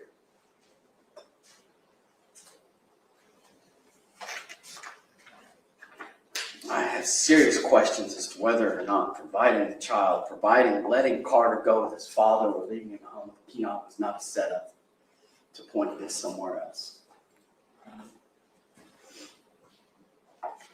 She tells others it's because Carter fell. And she doesn't tell the police that, but she tells daycare workers that. She tells Gazette that. Building this story, how could this have happened? And then she bragged about the investigative report, which is kind of an odd thing to do. And then when she testified, she couldn't even say Carter's name. Now, this isn't the only time I'm going to speak to you. I'm going to speak to you again. I'll have more to say. But this is not an accident. This is cold-blooded hate, murder, malice, depravity. No child should die like this. Thank you. Mr. Groove, there with you? Thank you, Your Honor. May it please the court. Mr. Dwayne, Ms. Holland. Ladies and gentlemen of the jury, good afternoon. Once again, I'm Jeff Groove here representing Ms. Davis in this matter. I'm not going to whisper to you. I may do a little shouting.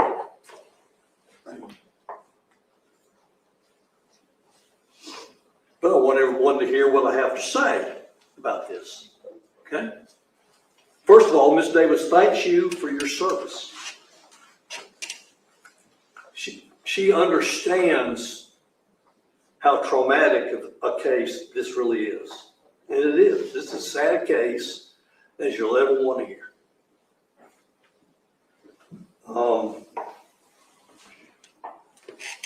I'm going to talk to you for a bit, and Mr. Dwayne can come back up, and I don't have a chance to say anything else to you. This is it for me. After Mr. Dwayne finishes the next time, then the judge will instruct you as to what the law is. And it's very important that you listen to what the law is. They're called jury instructions. And the judge is going to talk to you, about what the law is, and I may go over some of that with you. But what I want you to first understand, or to also understand, is you will have a copy of the indictment with you, where you yourself will get to read the indictment. Of course, the judge has read it, and we've heard all about it, and it's important. It's important that you pay close attention to the language of all of the counts in the indictment. First of all, understand, and I'm glad Mr. Dwayne mentioned that the statute of limitations on some offenses is 4 years. As we know, this offense, the child died, Carter died, on November the 17th of 2020. That's when COVID was going on, if you remember. Okay.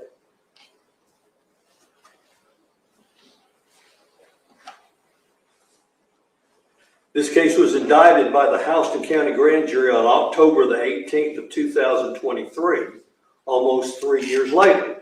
And of course, the state will say, we returned this indictment, it was returned within 4 years. Okay?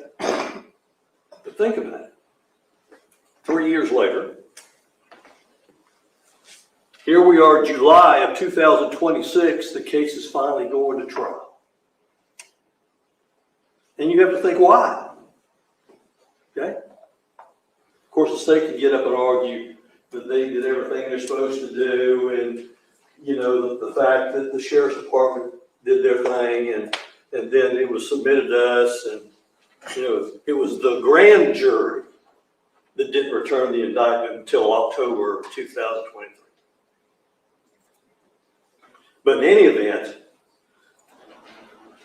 timelines are always important in everything in life, okay? In everything we do. And like I say, you need to be mindful of the fact that here we are, some 6 years later, after the child has died, that this case is going to trial. Okay? Now,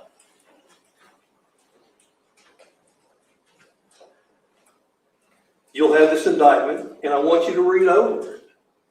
Read over it carefully. And the state has to prove all of these charges against Ms. Davis beyond a reasonable doubt. And that's part of what the judge will explain to you, is what does reasonable doubt mean? What does it mean? And the judge will tell you what that means.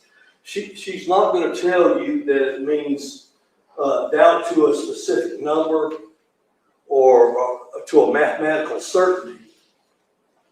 She will tell you as reasonable doubt means exactly the type of evidence that you need to consider when making your decision as to whether or not the state has proved each and every essential element of each crime charged beyond a reasonable doubt.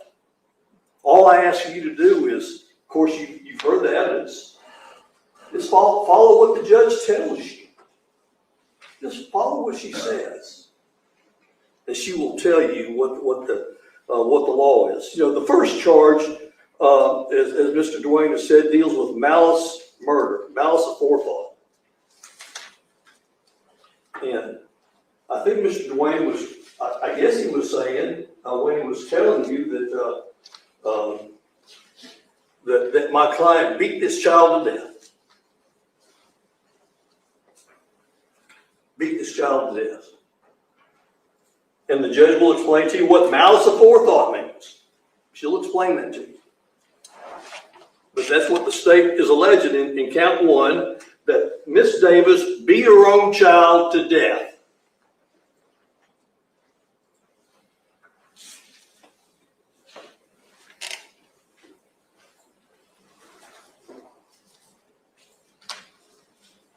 And of course, the state has said that they don't have any eyewitnesses or any factual evidence or direct evidence of that nature, that it's all circumstantial. And the judge will tell you the difference between direct and circumstantial evidence and what can be used. We understand that. But the burden is on the government to prove the charges as to malice murder. Malice murder is in our way of doing business in the state, that's the most serious offense that the state can charge somebody with. For beating someone to death.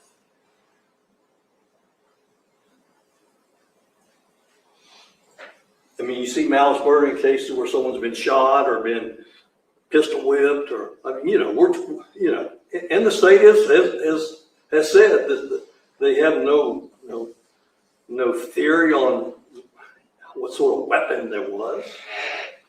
Not that they have to, but they don't have that. So, I guess, I mean, you've seen Miss Davis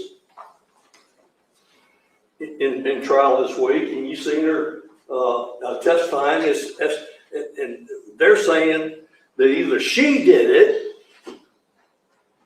maliciously, with malice aforethought, and they've also got Keon Benton charged with the same thing. He's not here. He's not here. Of course, they're being tried separate, but if he was there when this happened, then why is he not here to testify against Miss Davis? Because it didn't happen.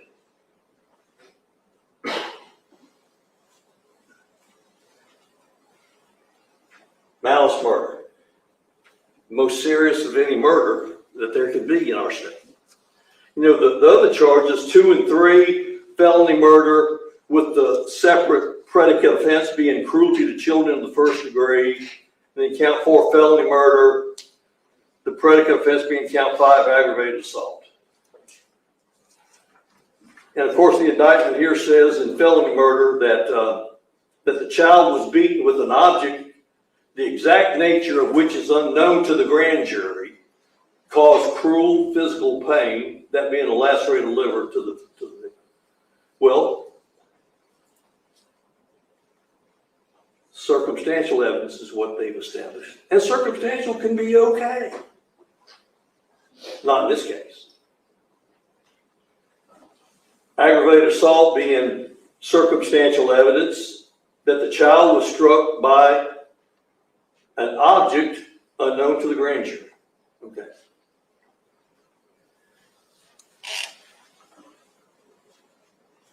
See, you sort of need to break down you either have a malice murder, you have a felony murder with these underlying predicate offenses, or you have what's in 5 and 6, which is an unusual charge in our state, but it's a valid charge of murder in the second degree. And you'll need to read the indictment on this one, that murder in the second degree occurs irrespective of malice, meaning there doesn't have to be malice. You have to show, or the state has to show, that they have established that the child suffered cruel physical pain by the failure of the mother to seek immediate medical attention. There has to be criminal negligence there. Criminal negligence, in other words, I mean, the state says something about wanton disregard or just not just failure to act, but intended to act that way. And I submit to you, ladies and gentlemen of the jury, that they have not done that. They have not done that. I mean, I'm telling you, Miss Davis is guilty of nothing. Now, once again, the burden of proof is always on the government to prove these charges, all of these charges, beyond a reasonable doubt.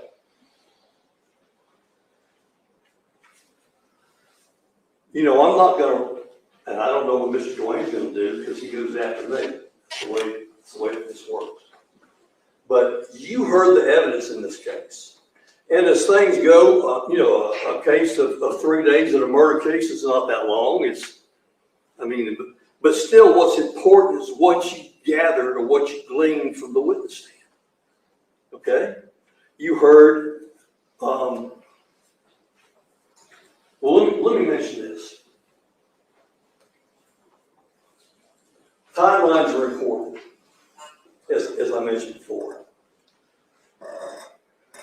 Miss Davis and Mr. Ambrose together conceived this child, and this child was born, as we talked about, on January the 14th of 2018.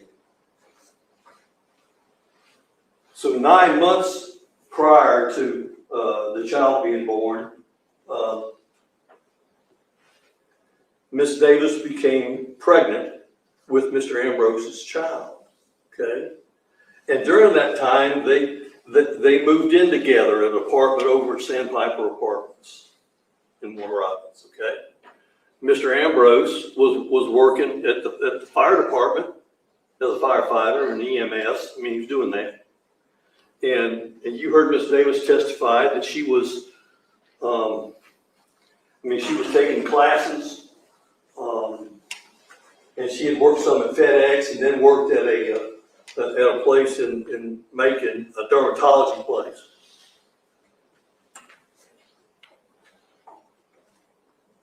And that the child was born January, like I say, January the 14th of 2018, while they were still living at Sandpiper Apartments.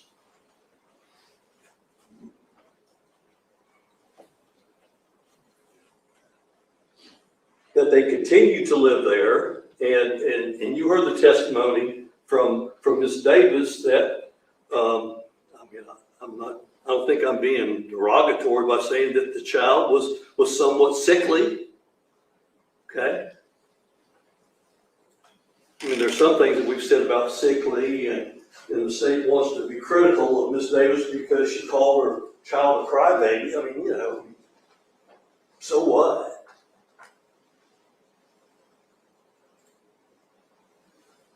So anyways, the child was born January of 2018. The relationship between Miss Davis and Mr. Ambrose continued on until March or so of 2020, when it just ended. And by then they were living over there at Lakeview Road Apartments, whatever the name of those apartments are. But it's important to note that these apartments are right next door to this pediatric place. And you heard Miss Davis testify that that's one of the reasons why she moved over there, so she would be near where her doctors were for the child. And you'll have, and the state put into evidence, and you'll get these. The state's Exhibit 1, more than 40 pages of documents from when Carter, whenever Carter started going over there to the pediatric place. And y'all can look at it yourself. The state put it in there for you to look at.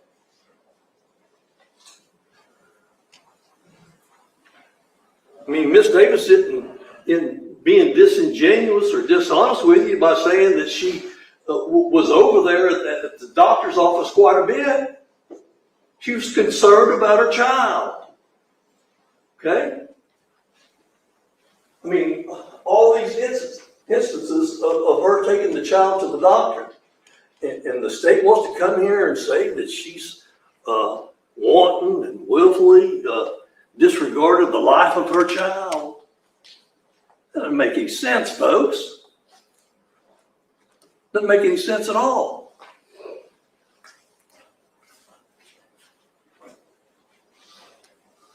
Now,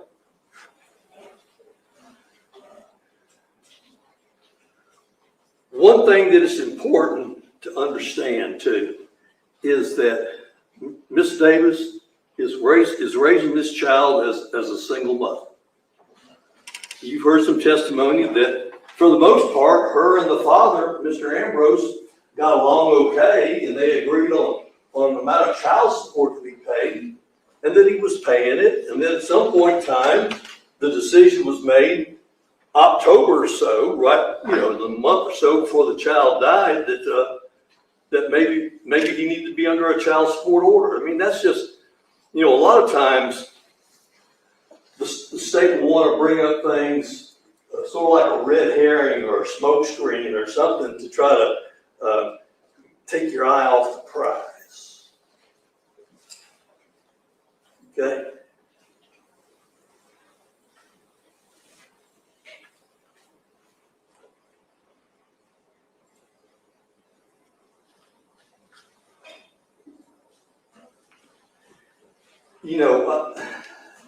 And you can take it for whatever it's worth, any sort of problems that Miss Davis and Mr. Ambrose were having with each other, in the day or so before the child died. You can do whatever you want to with that, okay?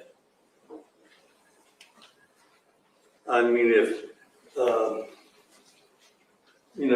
there's some reference to a text that was sent by Miss Davis and the F word was used. Okay. We've never heard that before.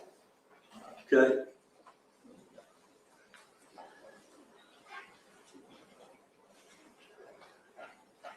I mean, I guess that makes Miss Davis the worst person in the world to use the F word in a communication with the father of the child.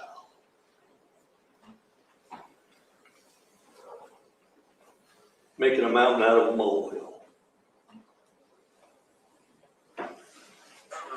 So I think the evidence was that,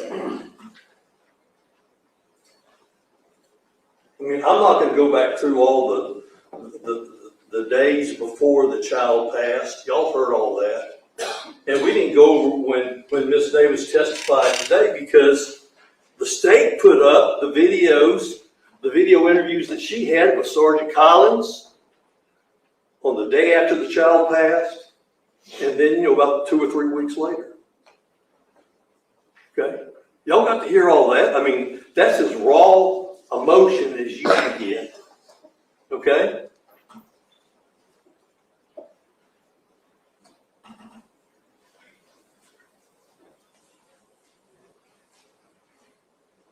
And I guess the state's going to say that she was just putting on or making it up, that she didn't care about her child, and therefore the indifference or the criminal negligence, therefore at least murder in the second degree. And folks, that's for you to decide, not for me to decide, not for what Mr. Dwayne said. See, what I say is not evidence. What he says is not evidence. You have to decide the facts and the truth. We'll never know what the truth is. No one will ever know what the truth is.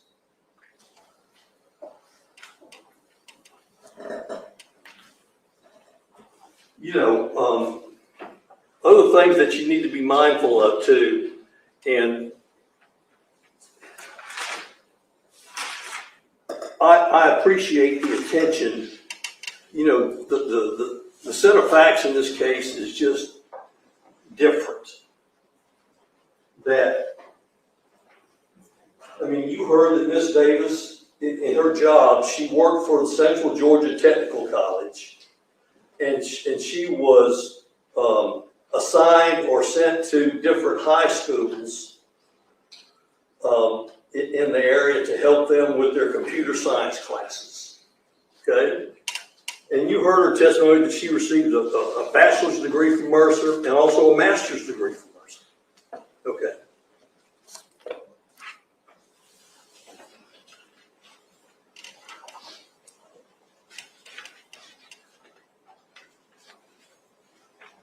And that the way that the facts happened in this case, that she had gone to work up in Jones County or in Milledgeville on that particular ill-fated Tuesday.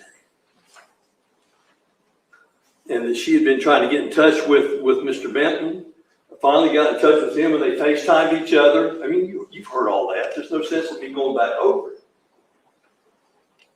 And so Mr. Benton put the child in the car and drove 2 or 3 minutes to the pediatric place for an emergency like this. And then basically the whole time Miss Davis was on the phone with Mr. Benton, and she even heard some of the conversation when she got into the pediatric place.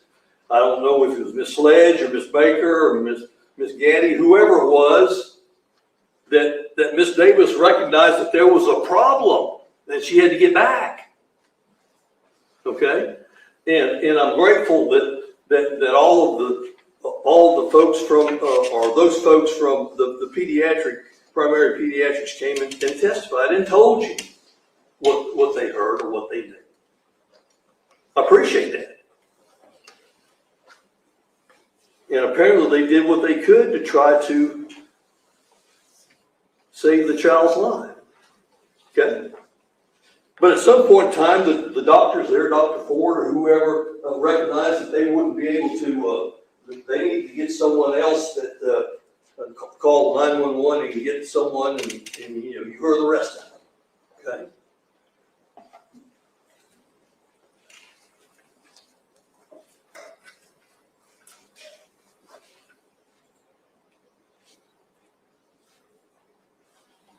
And like I say, you also heard from Lisa James, who was over at the Peach County Emergency Room, and she testified that the child was unresponsive. And she said what she observed. And you can remember for yourself what she observed.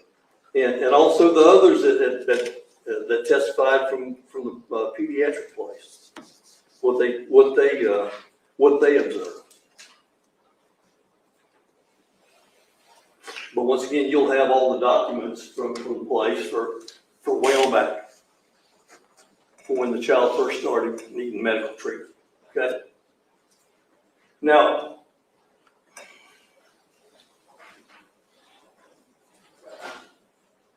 what's important to note is that, after Carter had passed, and Miss Davis and Mr. Benton went back to the apartment, and Officer Wartell from the Warner Robins Police Department was there,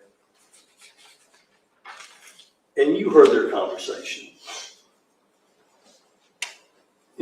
Once again, their conversation with Miss Davis and also with Mr. Benton was important for you to see.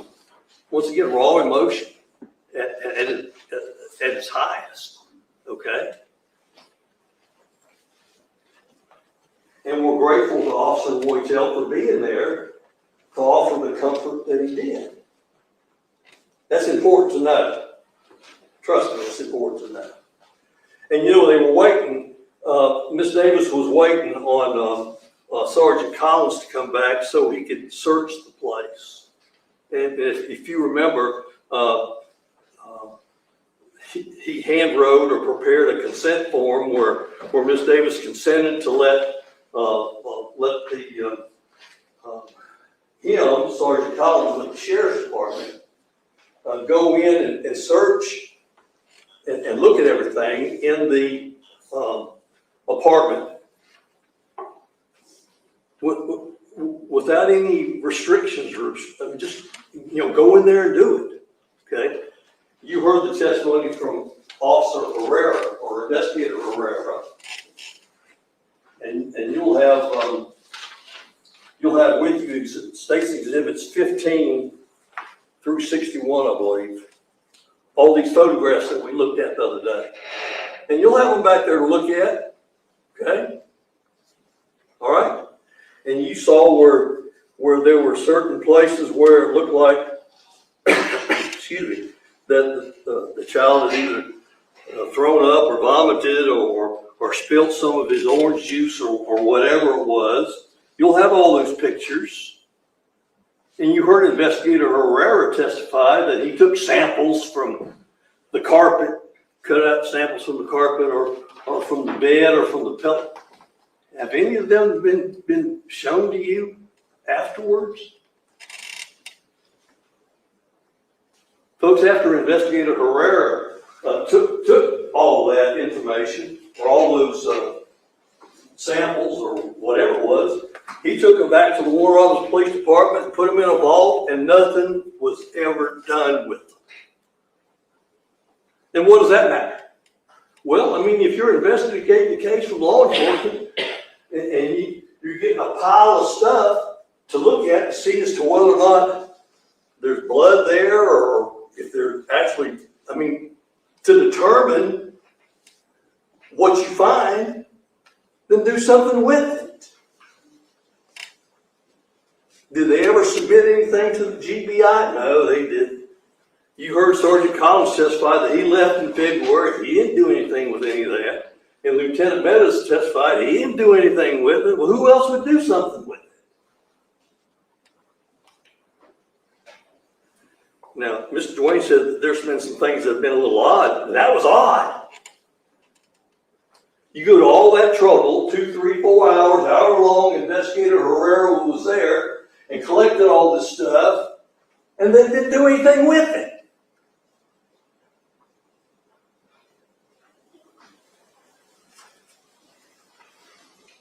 That proves nothing. Nothing.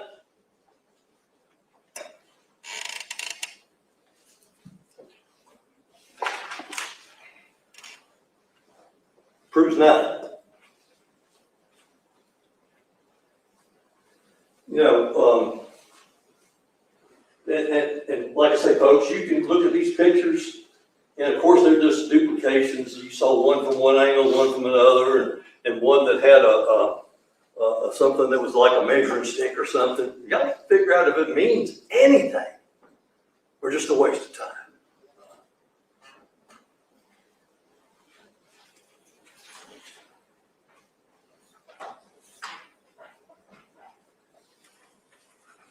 You know, once again, this child passed away on November the 17th of 2020. And within a day or two, Dr. Brown, who granted is part-time and lives in Ohio and comes down here periodically to do autopsies, did the autopsy and gave a report, and he testified as to his report. Okay? And that Dr. Eisenstadt, who was his superior person there in that department, I guess he was called upon because there was such a delay in the report being completed that he got involved, and you heard all about the Zoom meeting that Dr. Eisenstadt and the other doctors and the DA's office and the sheriff's department all had, and came up to the conclusion that this is a homicide. And that report was issued 10, 11 months later, okay? All the while, the testimony from Ms. Davis was she was calling the sheriff's department, trying to find out what was going on with the death of her child. Nothing, crickets. That's what she got, crickets. And you know, at some point in time, the doctor finished the autopsy report after there had been peer review by Dr. Eisenstadt, and within a couple of days they finished the report, and then 6 weeks or so later they sent it to the sheriff's office. And by that time, Lieutenant Meadows had the file and was working on it, okay? So, I mean, really nothing else was being done on it. And Lieutenant Meadows calls Miss Davis. She's up in Gwinnett County teaching school up there, Peachtree Ridge High School, and says, can you come down here? We've got some other information to give you. And of course, they go over all that. And you saw the video. And of course, Miss Davis, questioning what happened to her son, asked for a copy of that. Did Lieutenant Meadows give? No. What's he hiding? Give it I mean, what's wrong with taking the report, putting it in a Xerox machine and giving it to Miss Davis? And then you heard the statement that Lieutenant Meadows said that, I'm not gonna give it to you. And I don't know if we're even gonna give it to your lawyer. And of course, the state can speak to that, but you can remember what you heard. You know, what are they hiding? Why is it taking so long? So anyways, there that is. When Lieutenant Meadows had his conversation with Miss Davis, it's December of 2021.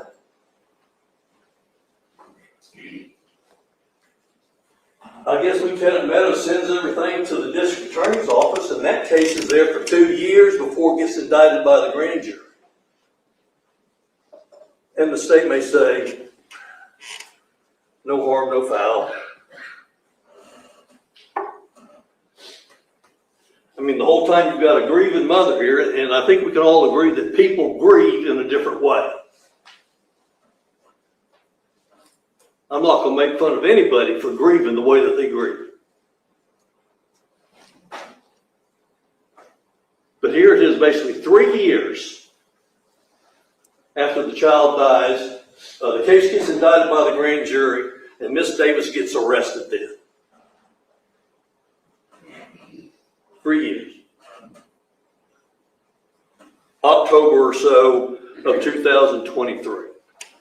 Here we are almost another 3 years later when we get here. Okay? And the state would have you believe, don't worry about it, nothing to it. Folks, there is something to it. That's for you to decide if that's something that you'll tolerate as citizens of this county. Once again, the burden of proof is always on the government to prove the charges beyond a reasonable doubt. Okay? And I don't mean to bore you with what I'm saying. Okay?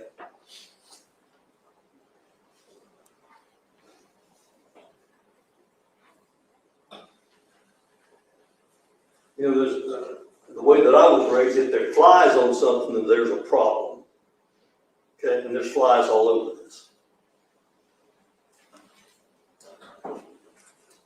You know, and of course, the state, and I appreciate Mr. Ambrose being here, and I can appreciate, you know, I think the state was concerned. That's why they brought Miss Tharp in, who babysat the child, saying that there's nothing that happened to the child, and they wanted to.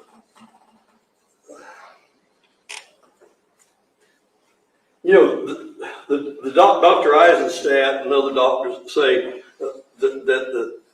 that the death occurred within 24 to 72 hours of the attack or the beating of the child. How do we know? I mean, there's no way as a lawyer that I can match medical wits, if you would, or medical knowledge with the doctor, the pathologist who did the autopsy, and then the one who was his supervisor that approved it. How can I match wits with that? I'm just asking simple questions and making simple statements.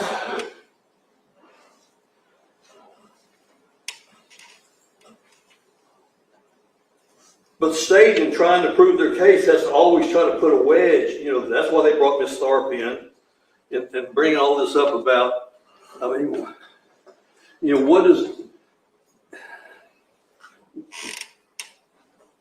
I mean, Miss Davis is grateful that Miss Tharp made a pillow with the child's picture on it or a t-shirt or something. She's grateful for that.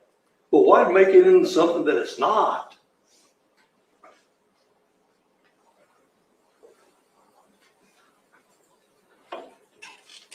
Folks, we will never, ever know what happened. We'll never know.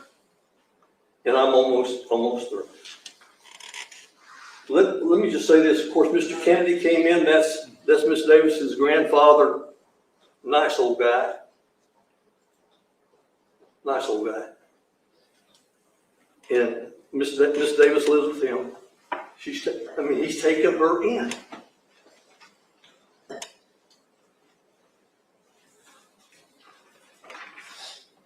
But you know, I mean, it's been 5.5, 6 years that his grandson has died. He doesn't remember everything. I mean, folks, he's a nice guy. I mean, but I'm glad he was here.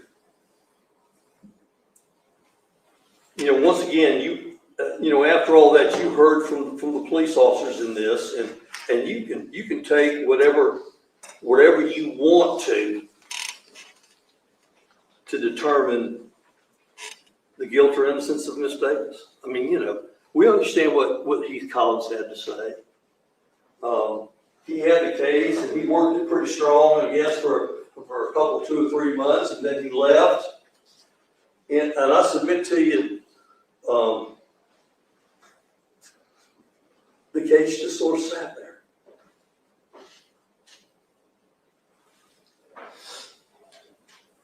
You know, there was some talk about, you know, from Dr. Eisenstadt or the other doctor, Dr. Brown, that did the autopsy, about whether or not it was homicide. But you know, the word homicide kept coming up, but also the word undetermined kept coming up. If they had decided that it was a homicide a month or so after the child died, and they got the reports back on toxicology and these other reports that you heard mentioned from the GBI, why didn't they do something then?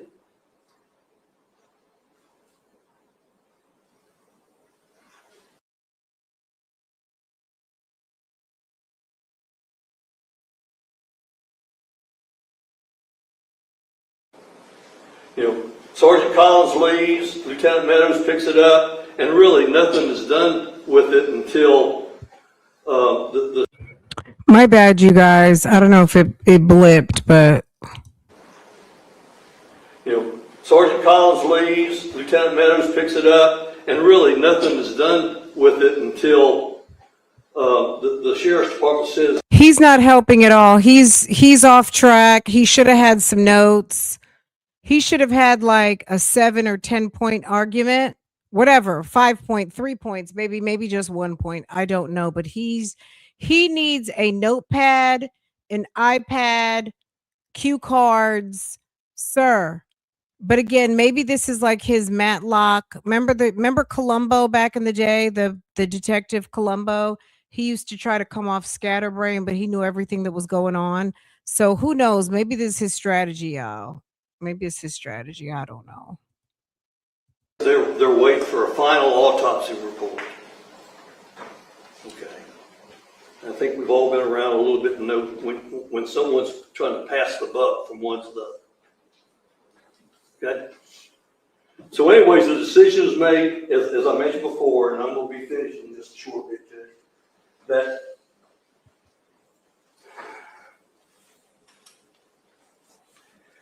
Lieutenant Meadows gets Miss Davis in her office in December of 2021, and at that time he determines that she's a suspect. You know, but he takes a statement from her, doesn't give her Miranda rights or anything, because she's not in custody. That's the golden ticket there. She's not in custody, but that she's a suspect in his mind. But he just goes ahead and tries to clean up some questions that he may have from the previous interviews that she had with Sergeant Collins. And then for another almost 2 years, nothing else is done on it. The whole while Miss Davis is up in Gwinnett County teaching school at Peachtree High School, and then she mentioned the other school that she helped open up, a brand new school up in Gwinnett County with computer science. Okay? And then at the point in time where they arrest her, I mean, she's out of work. I mean, she can't, I mean, once she's charged with this, I mean, she's out of work.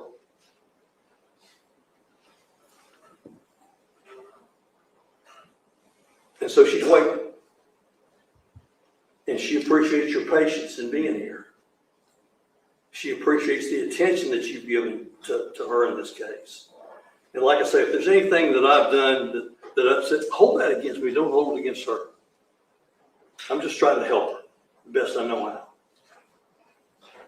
You know, I'm getting ready to sit down, and the district attorney's going to get to come up, and I don't know how much longer he's going to go, but you know, you'll have all these photographs, all these documents, and you have to decide for yourself as to whether or not the state of Georgia has met its burden in proving these charges against my client, all these charges, beyond a reasonable doubt.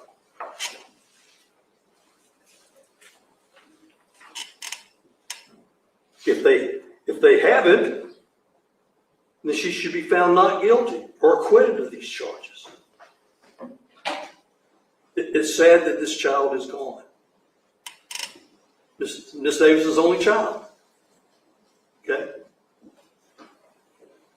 You know, I'm gonna leave you with this one thing. I've tried cases down here for a long time, and I always tell people that don't leave your good common horse sense at those doors when you come through to serve. The judge is going to give you the law. You heard what the state has put up. You've heard Miss Davis as she's testified. But use your own sense in making a decision about this. Follow the law. Follow the facts. And when you get back here, we would ask you to find Miss Davis not guilty of these charges. And we thank you for your time. Mr. Dwayne, your review.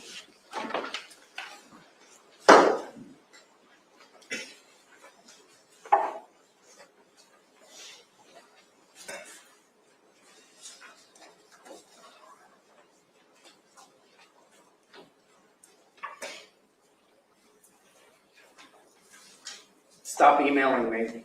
Now you can't get or talk to Carter. Leave me the F alone, and that's the last time I'm gonna tell you. Never to talk to his child again. We'll never know what happened. Is that really true?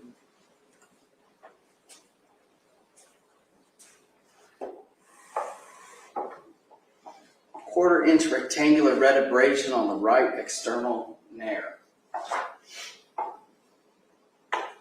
Quarter-inch square red abrasion on the lateral aspect of the right upper lip. 1/8 inch irregular red abrasion on the lateral aspect of the left upper lip. Oblong red contusion to his cheek.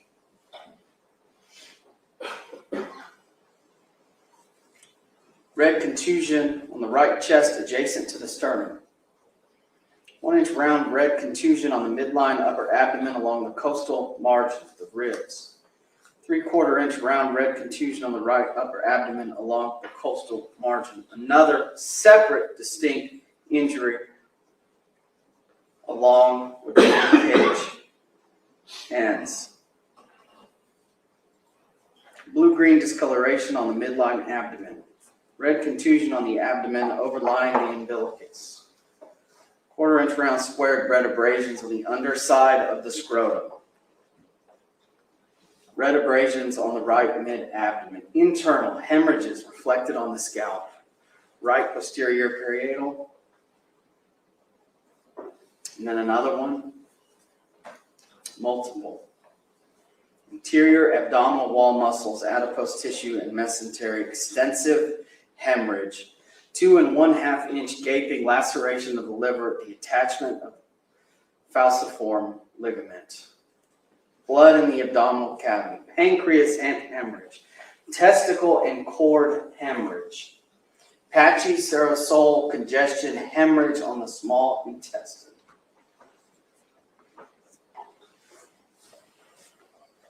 But we'll never know.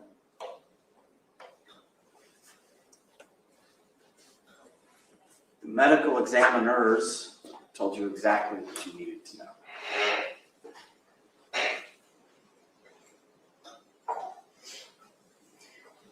And Mr. Groove is absolutely right. You don't leave your common sense at the door. It stays with you. And common sense is that Kianna denies doing it herself, but she doesn't blame Keon. She defended him. And those are the only two people who had access to this child when the trained expert medical chief examiner tells you that this injury could have occurred. And her original statement that he had growing up on Sunday night, not Monday, not a convenient change in her story to Monday when Keon was home with him, but Sunday, when it was her or Keon who had access to him. Common sense. It was either one or the other or both. And her testimony was really telling. Her evasiveness, confrontational, the fact that she wouldn't even say her own child's name. This poor mother who's lost her only child, and she can't say his name in front of you.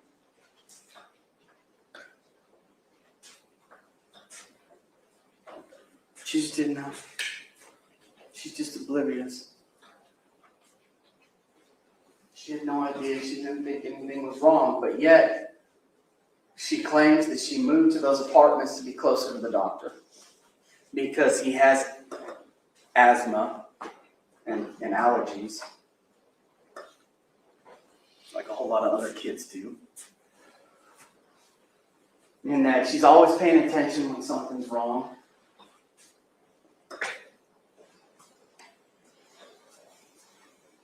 And then she calls 30 million times a day. All of that vanished that weekend.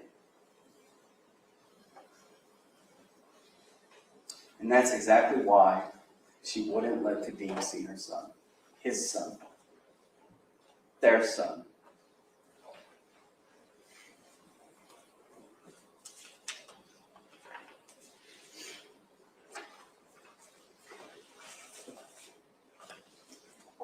Now, it has become apparent to me that the defendant's main argument as to why she didn't do this is because she's had to wait too long. That's the only consistent argument that has been made. Not about the facts as to what happened to that child. There's just been argument after argument about how long it's taken the state to get this to trial without offering any real context to it, without offering any reasons why. If there were any other issues that came up beyond the state's control. Doesn't bother bringing anything like that up. But justice has no expiration date. Carter's life had the expiration date. But this trial does not. You want a smoke screen? There it is. That's their smoke screen. Be mad at the state.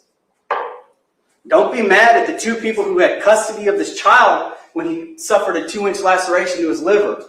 Don't pay attention to that. It just took too long. That's not even what the law says. Reasonable doubt. The judge is going to tell you it's not a fanciful doubt. It's not to a mathematical degree of certainty that the state has to prove this. All right, this is where your common sense comes into play. You did bring up motive. The state doesn't have to prove a motive. It's not a legal requirement. It is not a legal requirement that the state prove motive. Or premeditation, for that matter.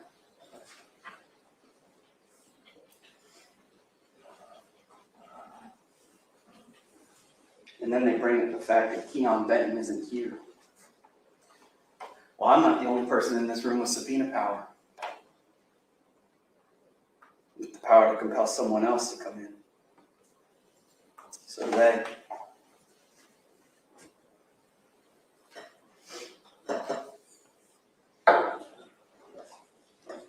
don't know the weapon. Yeah, I mean, I thought that was pretty evident from the moment y'all were sitting out there when the judge read the indictment to you. That's no secret. What we have is hemorrhaging on the head. We have multiple blunt force impact injuries to the abdomen. It could be anything. It could be anything. And you don't even have to pick what it is. Hands are the most obvious, but you don't even have to make that decision. All it has to be is an object, the nature of which. And the nature of those injuries, it is clear that a hand or other object was used to inflict them.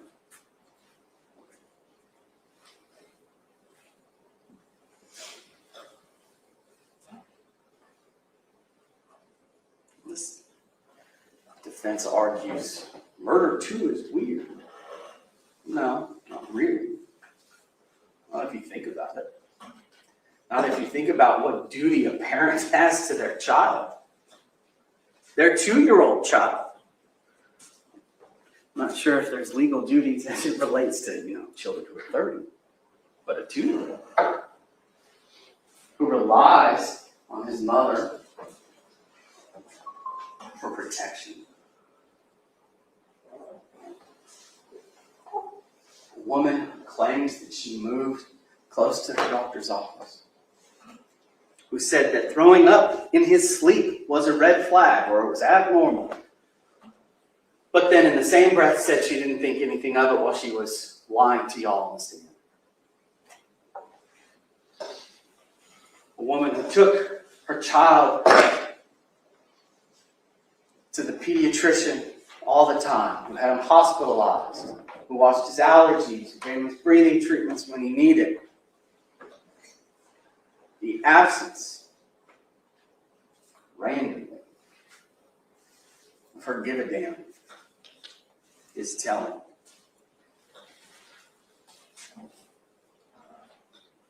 Yes, when your 2-year-old child is in that much pain, you have a responsibility to seek medical care. And she did not do that. Reckless disregard for how the pain that he is experiencing may affect him. And we know waiting hurt. We heard that testimony from the medical examiner. It hurt bad. I think it hurt a lot worse than she was saying. I don't think there's any way he was letting on that this was just a little stomachache. And that caused pain and pain and more pain until he died. Whether or not you want to pick a winner and a loser, who did this, who didn't, other than Carter, who's the victim here and who's not?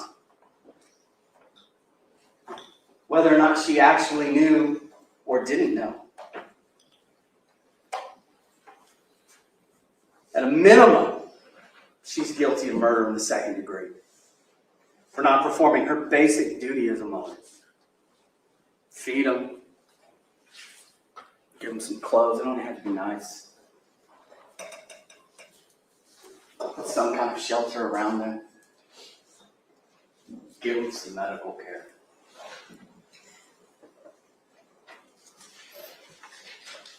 She couldn't even meet that burden.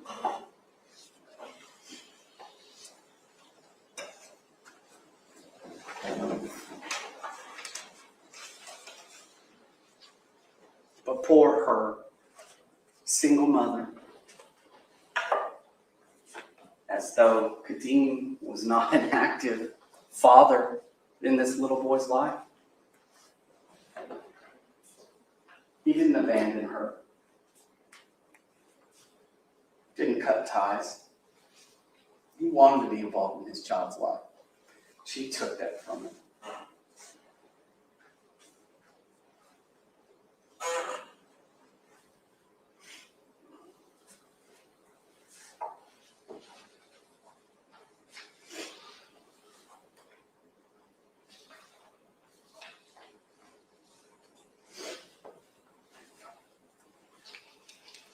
She testified.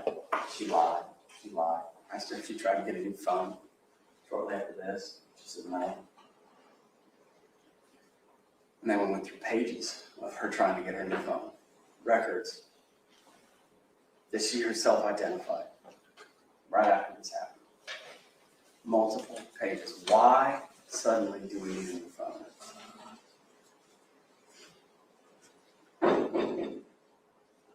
To conceal. Why brag about the fact to Miss Shirley that the original investigator is no longer on the case? She's calling. She wants more info. She's worried about herself. She knew that the arrow pointed to two people, and she was one of them. She's terrified that the state may come down on her.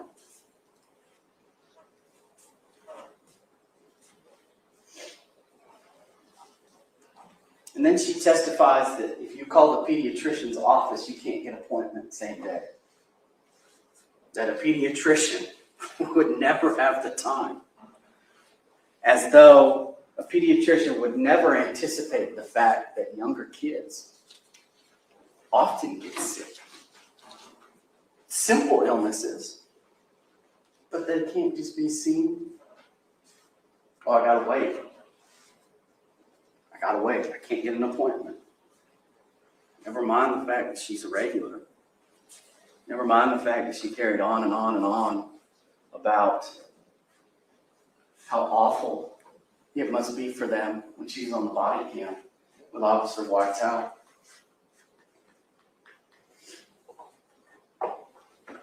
She didn't even make an effort.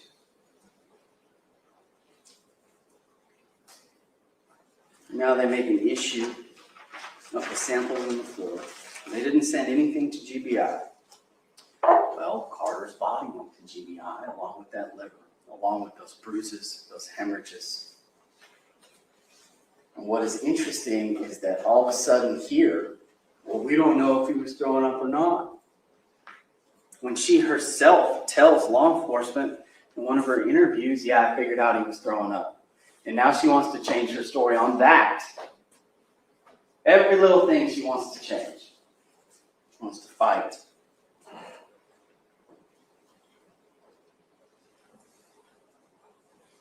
The question here isn't whether or not you tolerate how long it came to trial. The question is whether or not you tolerate a 2-year-old boy being murdered. That's the question. You've heard quite a bit of testimony.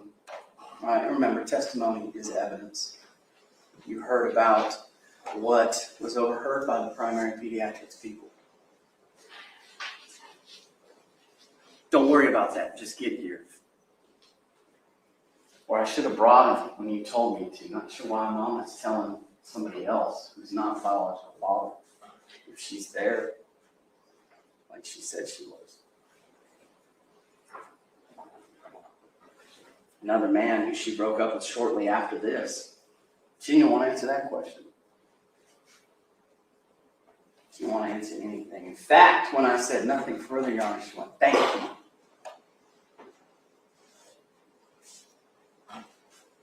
A grieving mother.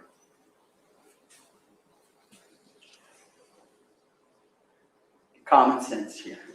Two people had access to this child.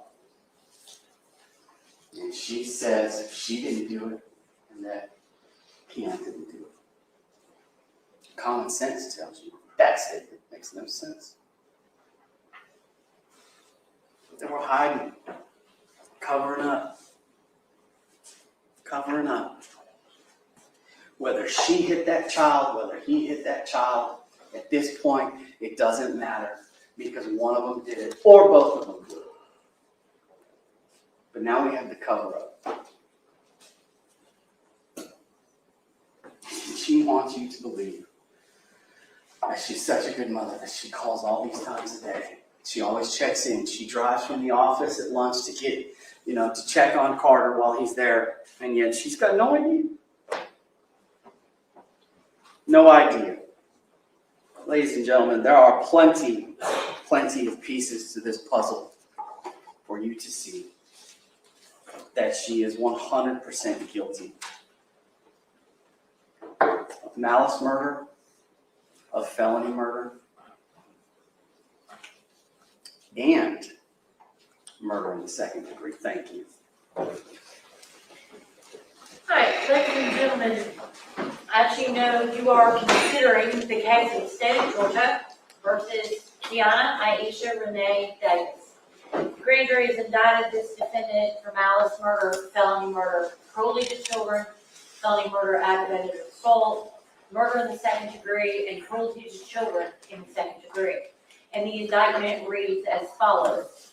It charges her in count 1 with malice murder for that the said accused in the state of Georgia and the county of Houston between the 15th day of November 2020 and the 17th day of November 2020, the exact date of the offense being unknown to the grand jury, did unlawfully, with malice aforethought, cause the death of Carter Ambrose, a human being, by beating said victim with an object, the exact nature of which is unknown to the grand jury. Count 2 charges her with felony murder for that the said accused in the state of Georgia and the county of Houston between the 15th day of November 2020 and the 17th day of November 2020, the exact date of being unknown to the grand jury, while in the commission of the offense of cruelty to children in the first degree, a felony, did cause the death of Carter Ambrose, a human being, by beating said victim with an object, the exact nature of which is unknown to the grand jury, which caused cruel physical pain, to wit a lacerated liver, and said victim is a child under the age of 18 years. Count 3 charges cruelty to children in the first degree.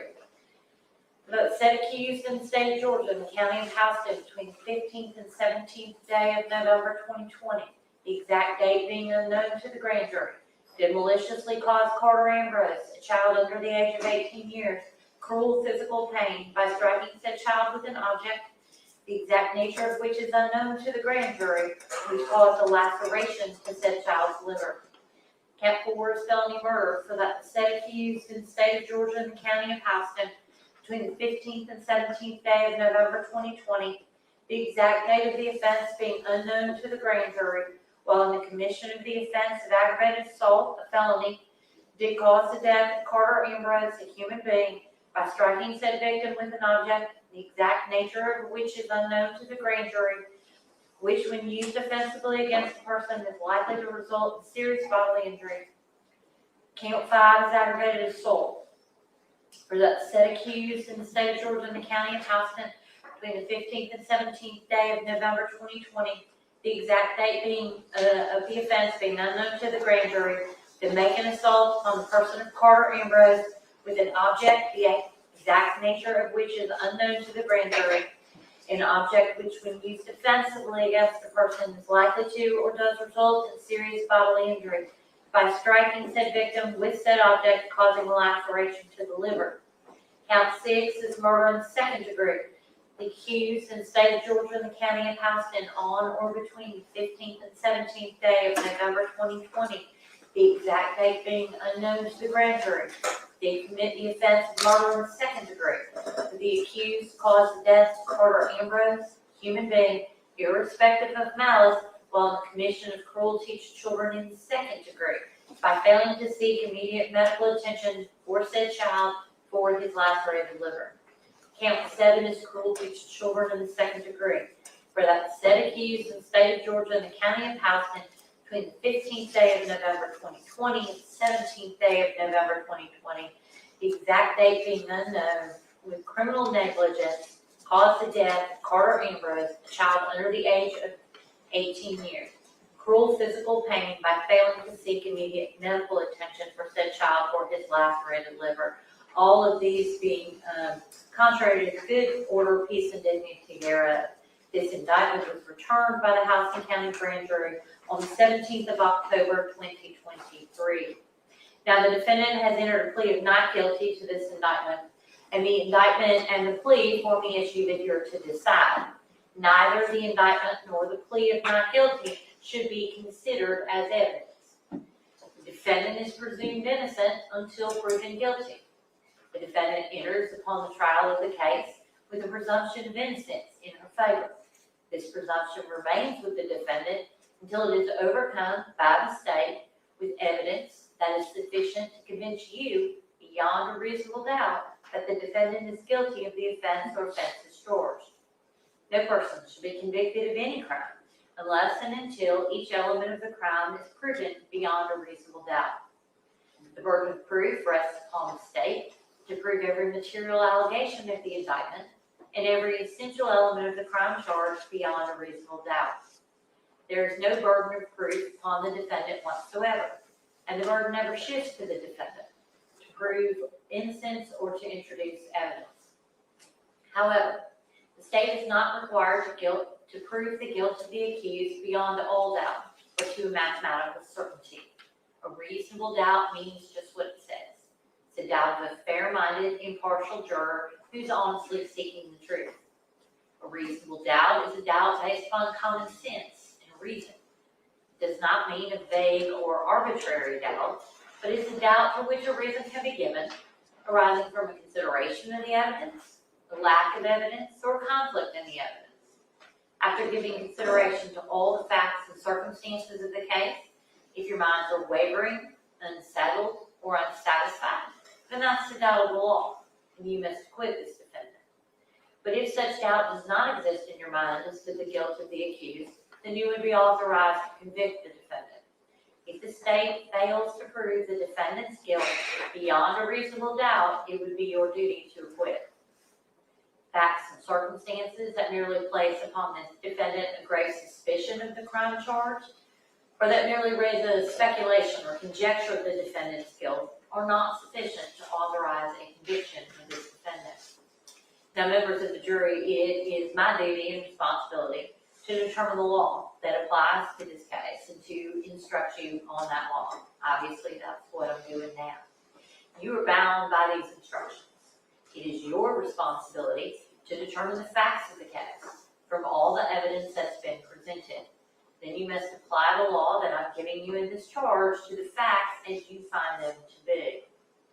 Your oath requires that you decide this case based on the evidence. Evidence is simply the means by which any fact that is put in issue is either established or disproved. Evidence includes all of the testimony of the witnesses and any exhibits that were admitted during the trial. Evidence does not include the indictment, the plea of not guilty, the opening or closing remarks of the attorneys, or the questions asked by the attorneys, only the answers given by the witnesses. Evidence may be either direct or circumstantial or both.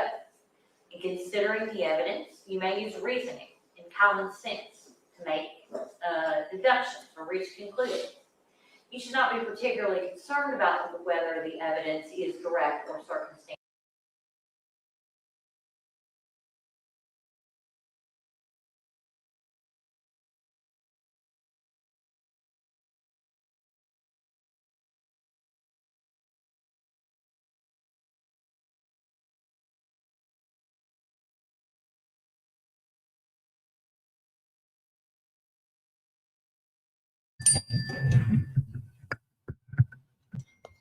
Woohoo. Okay. I'm here, y'all. Where did who go? The judge? Hold on.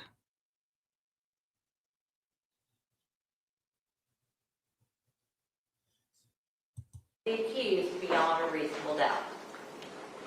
Now, sure. Did it speed forward? Because it went to it went all the way to live. So did you hear all of the we got through most of that, right? Okay, let's see. Hold on a second. Let me see where we left off. It looked like it blipped or something. It must have blipped. Hold on. Give me just a second, guys. Give me just a second. I'll fix it. So it was. Oh, jeez.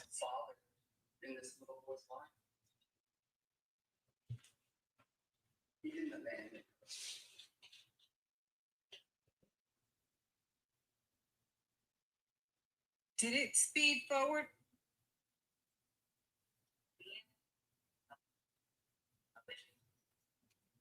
Evidence may be either direct or circumstantial or both. It is Okay, never- hold on. She was at something where she said direct, circumstantial, or both. You must determine the credibility of witnesses. You decide or both. You would be authorized. There we go. Okay, I got y'all. I got you. Direct or circumstantial evidence. You would be authorized to convict only if the evidence, whether direct, circumstantial, or both, excludes all reasonable theories of innocence and proves the guilt of the accused beyond a reasonable doubt. Now, as jurors, you must determine the credibility of witnesses.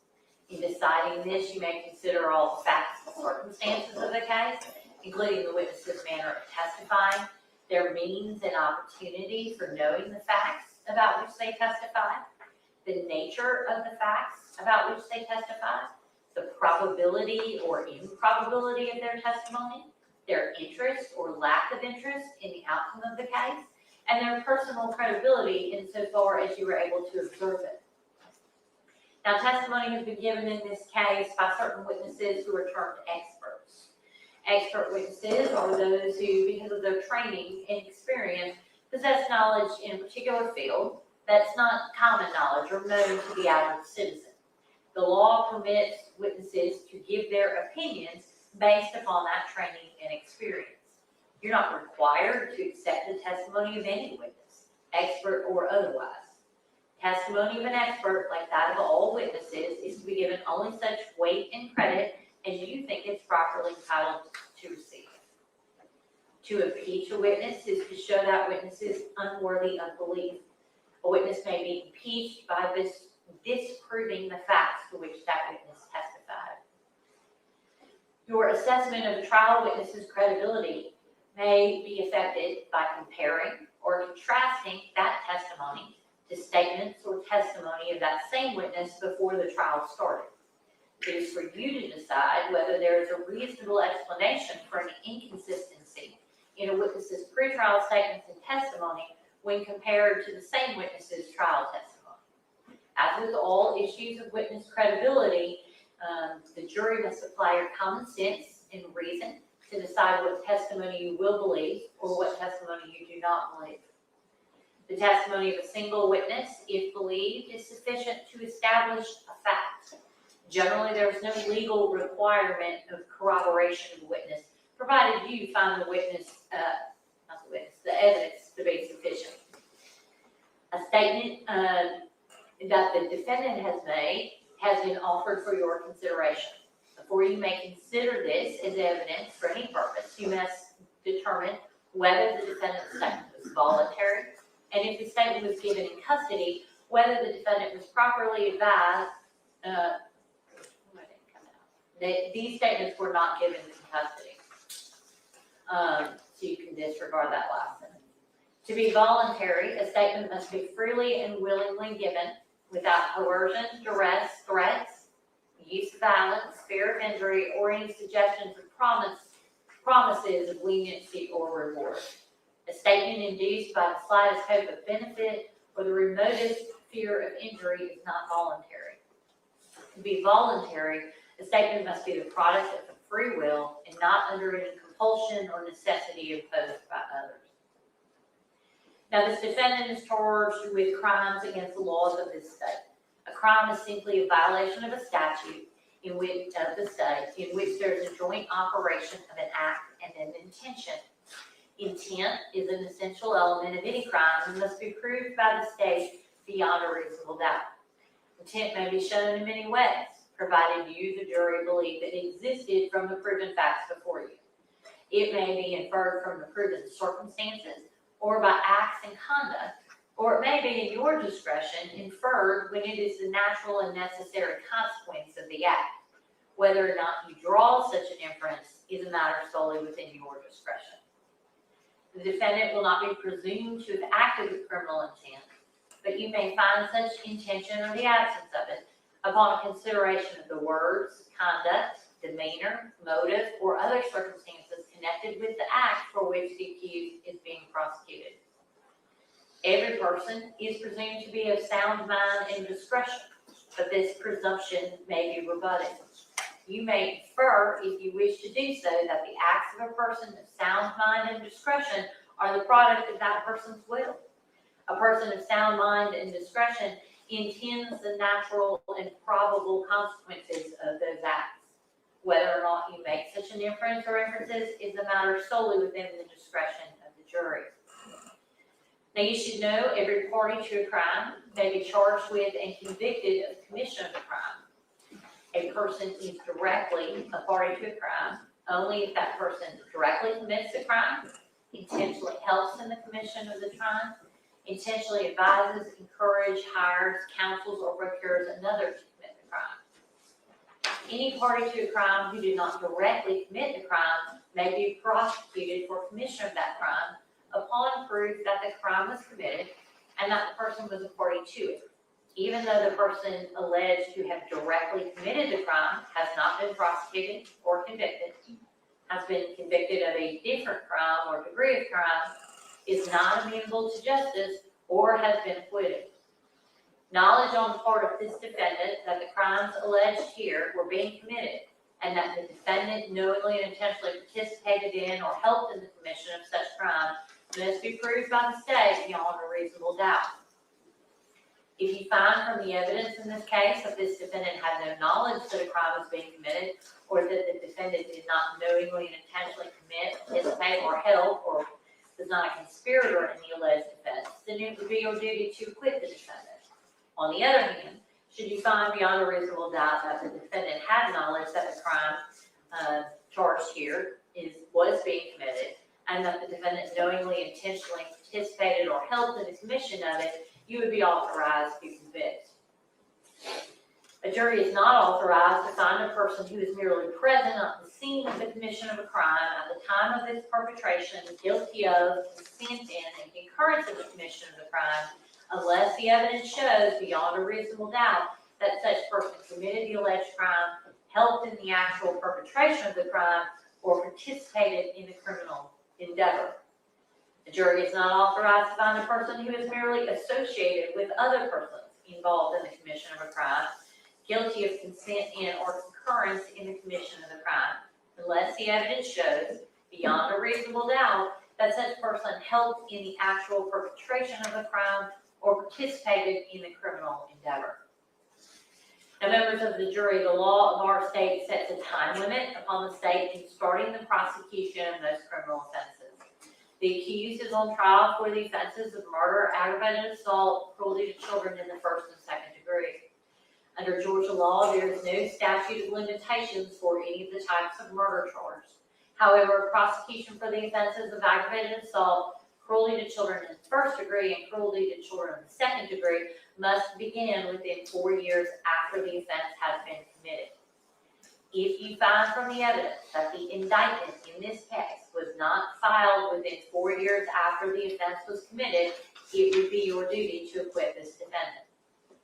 The law provides that criminal actions shall be tried in the county in which the crime was committed. We call that venue. That's the crime was committed in Housing County.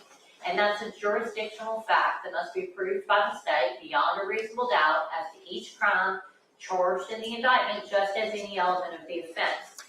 Venue may be proved by direct or circumstantial evidence or both. Criminal homicide shall be considered having been committed in the county in which the cause of death was inflicted. All right, let's talk about the specific charges. For malice murder, the state must prove that the defendant caused the death of another person unlawfully and with malice aforethought. The killing must have been done with malice to be malice murder.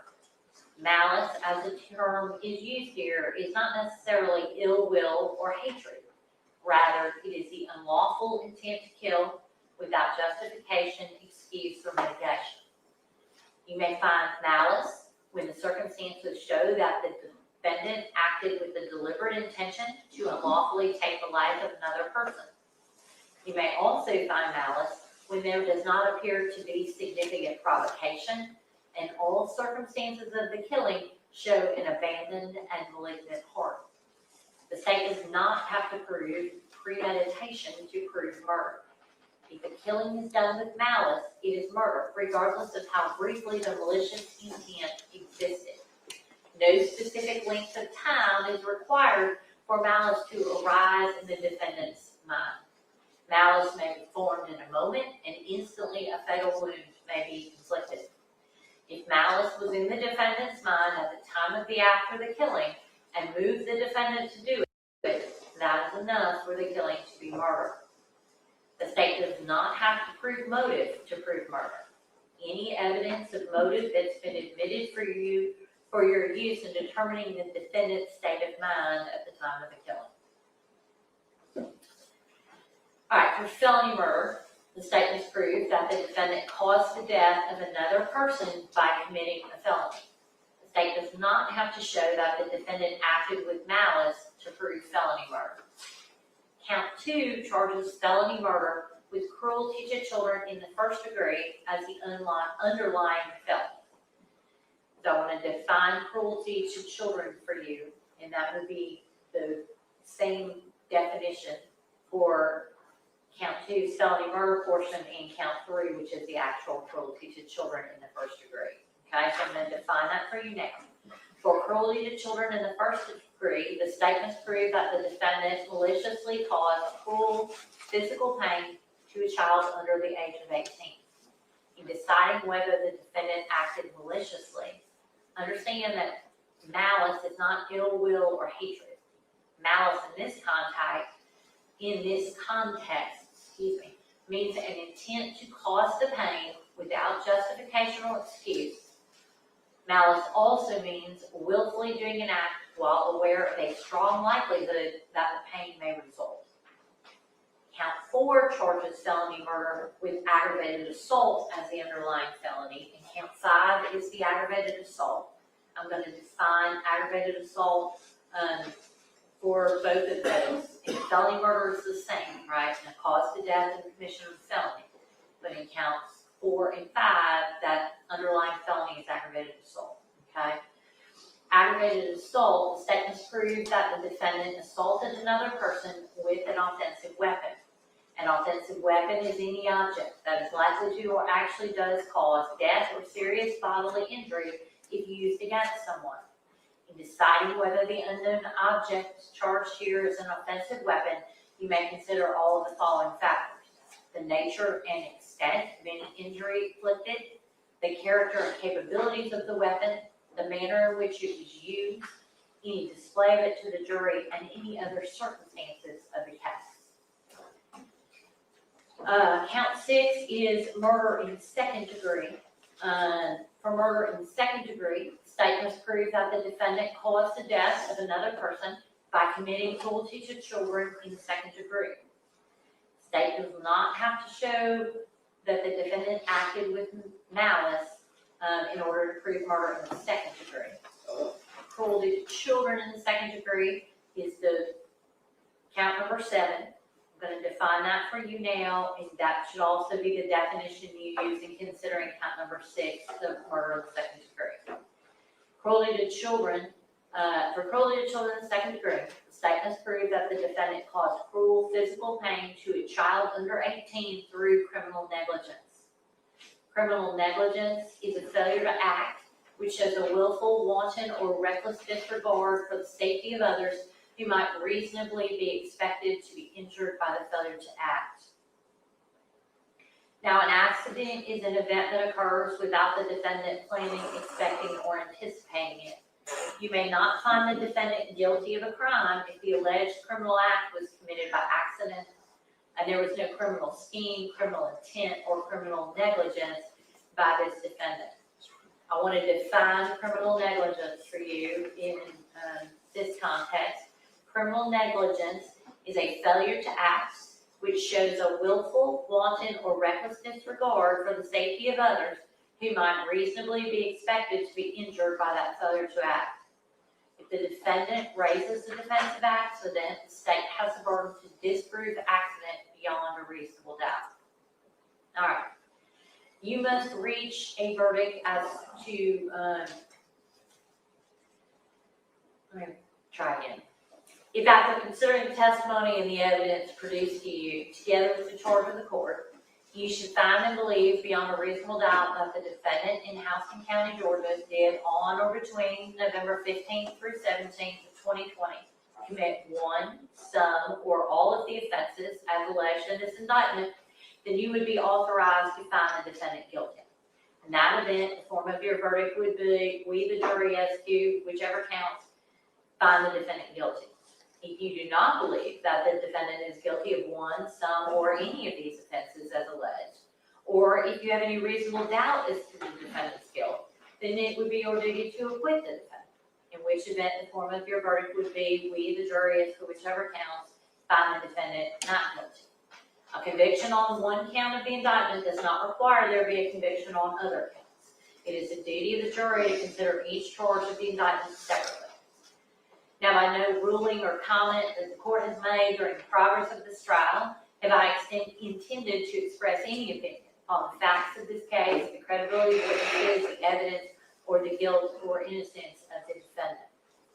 Your verdict should be a true verdict based upon your opinion of the evidence according to the law given you in this charge. It's your duty to consider the facts objectively, without favor, affection, or sympathy to either side.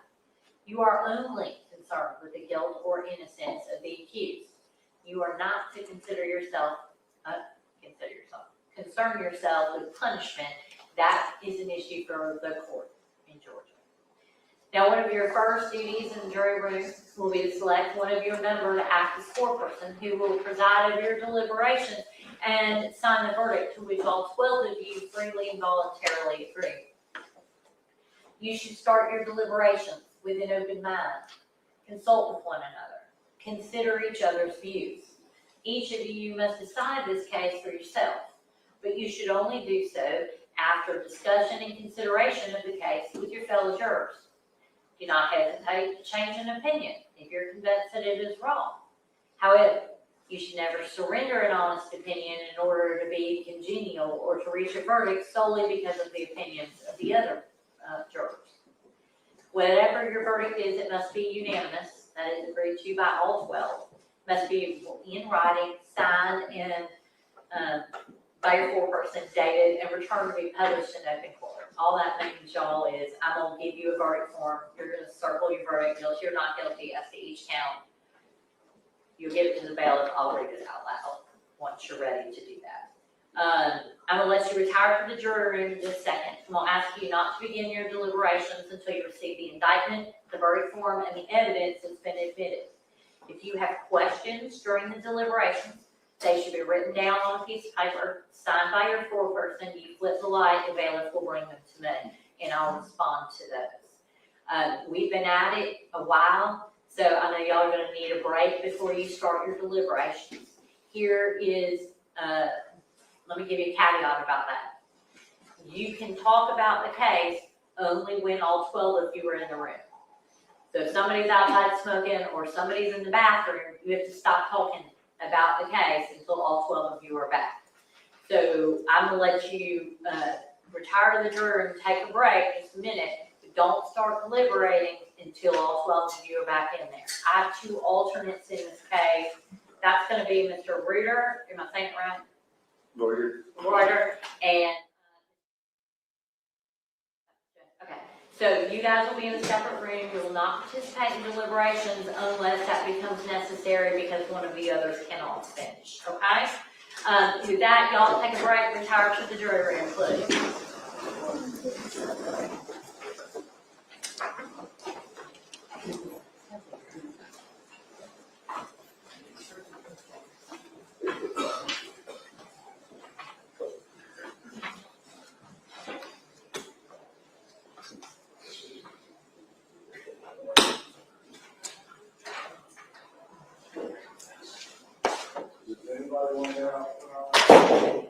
All right, objections to the charge from the state? No, Your Honor. From the defense? No, ma'am, done. All right, I am printing the verdict form. Y'all need to look at, no, hold on a second.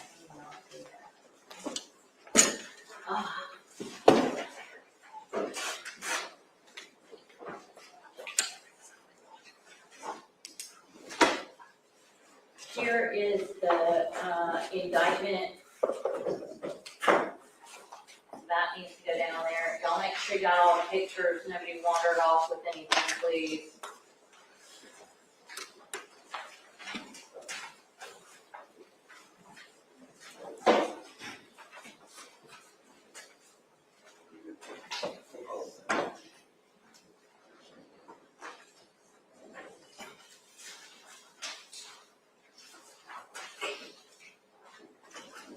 Did you say that you were gonna print the one off that? I stuck it in there already, Okay. This is- Yeah. right? I just couldn't remember if you said take it No, out. I think it should have those in That's there. fine. Two.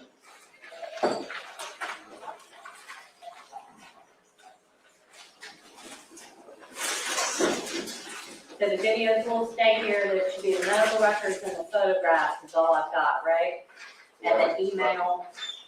That's all you're on.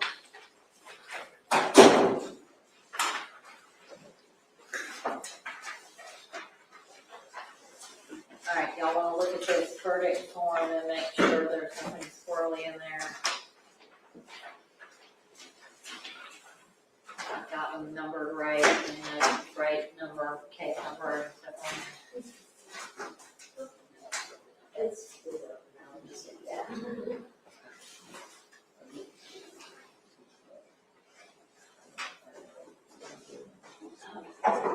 Watch this slide. Okay. She should be very nervous, but hey, ain't my problem.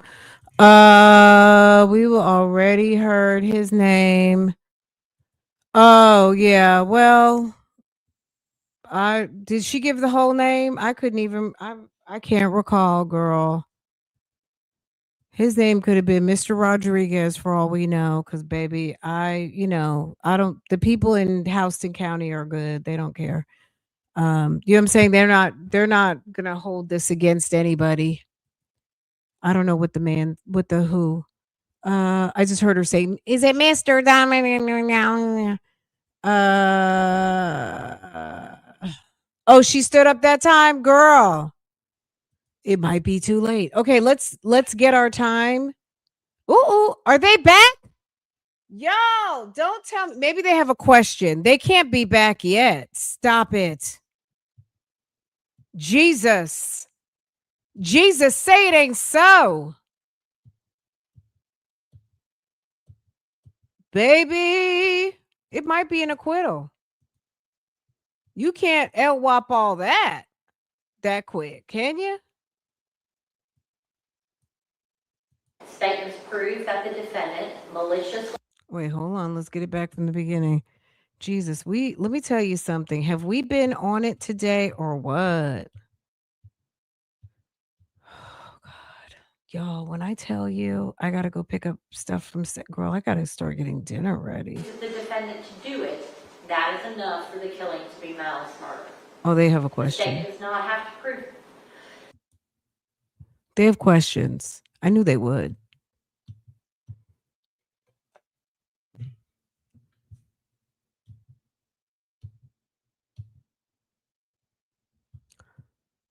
Okay, here we come. Hey, bailiff.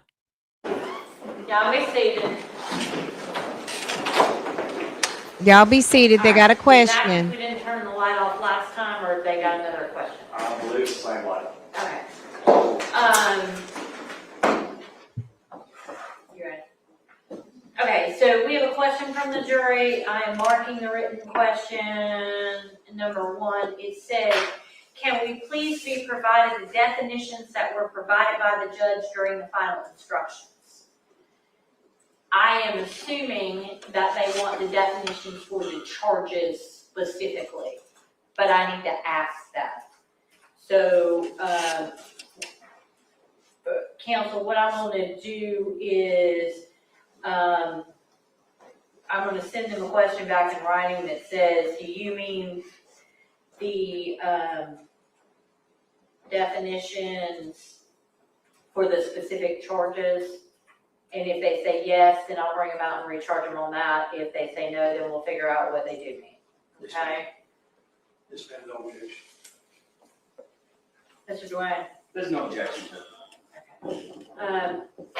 take that and just tell them to, flip the light and answer for me, and we'll just sit right here, because I'm 80% sure that's what they mean, but you know what they say about assuming, so I wanna make sure I'm clear what they mean before we go. If that is what they want, then I will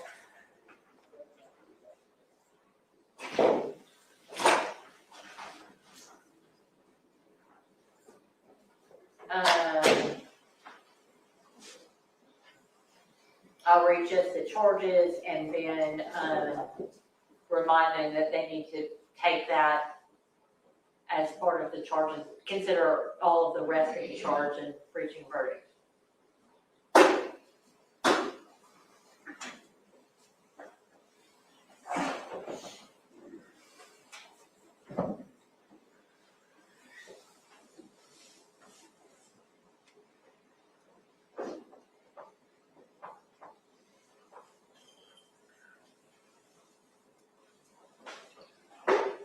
There you go.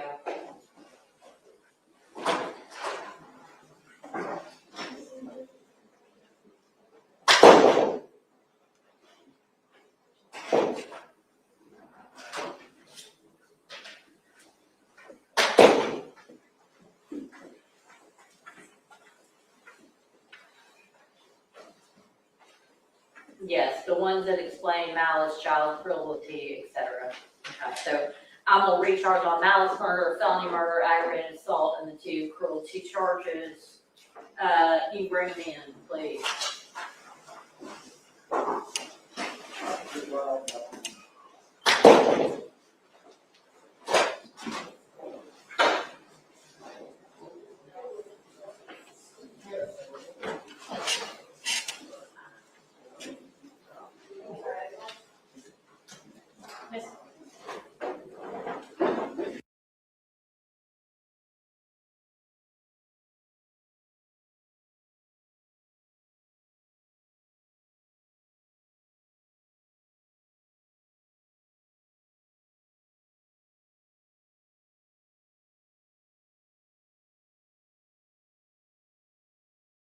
Y'all, okay. There was something in there for her. So they wanted the definitions because yeah, it's like they got to figure it out. So there were more than just a few pocket charges. Maybe I was thinking about what's her name. Y'all, why has Hightower not? Am I mistaken? Anybody who's watching, did Hightower deny?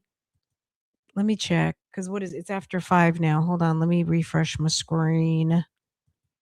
Let me refresh my screen down in Carroll County. Did Hightower give Hoover a big fat denied? Okay, hold on.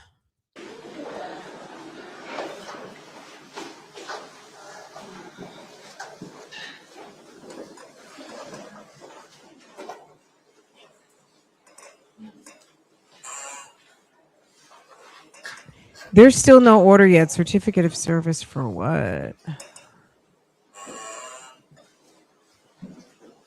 Attaches a true and correct copy of the audit. Not. All right, I don't need the alternate. All right, ladies and gentlemen, y'all have asked to be recharged on the specific charges, the definitions of each charge, so I'm gonna do that now. I just will remind you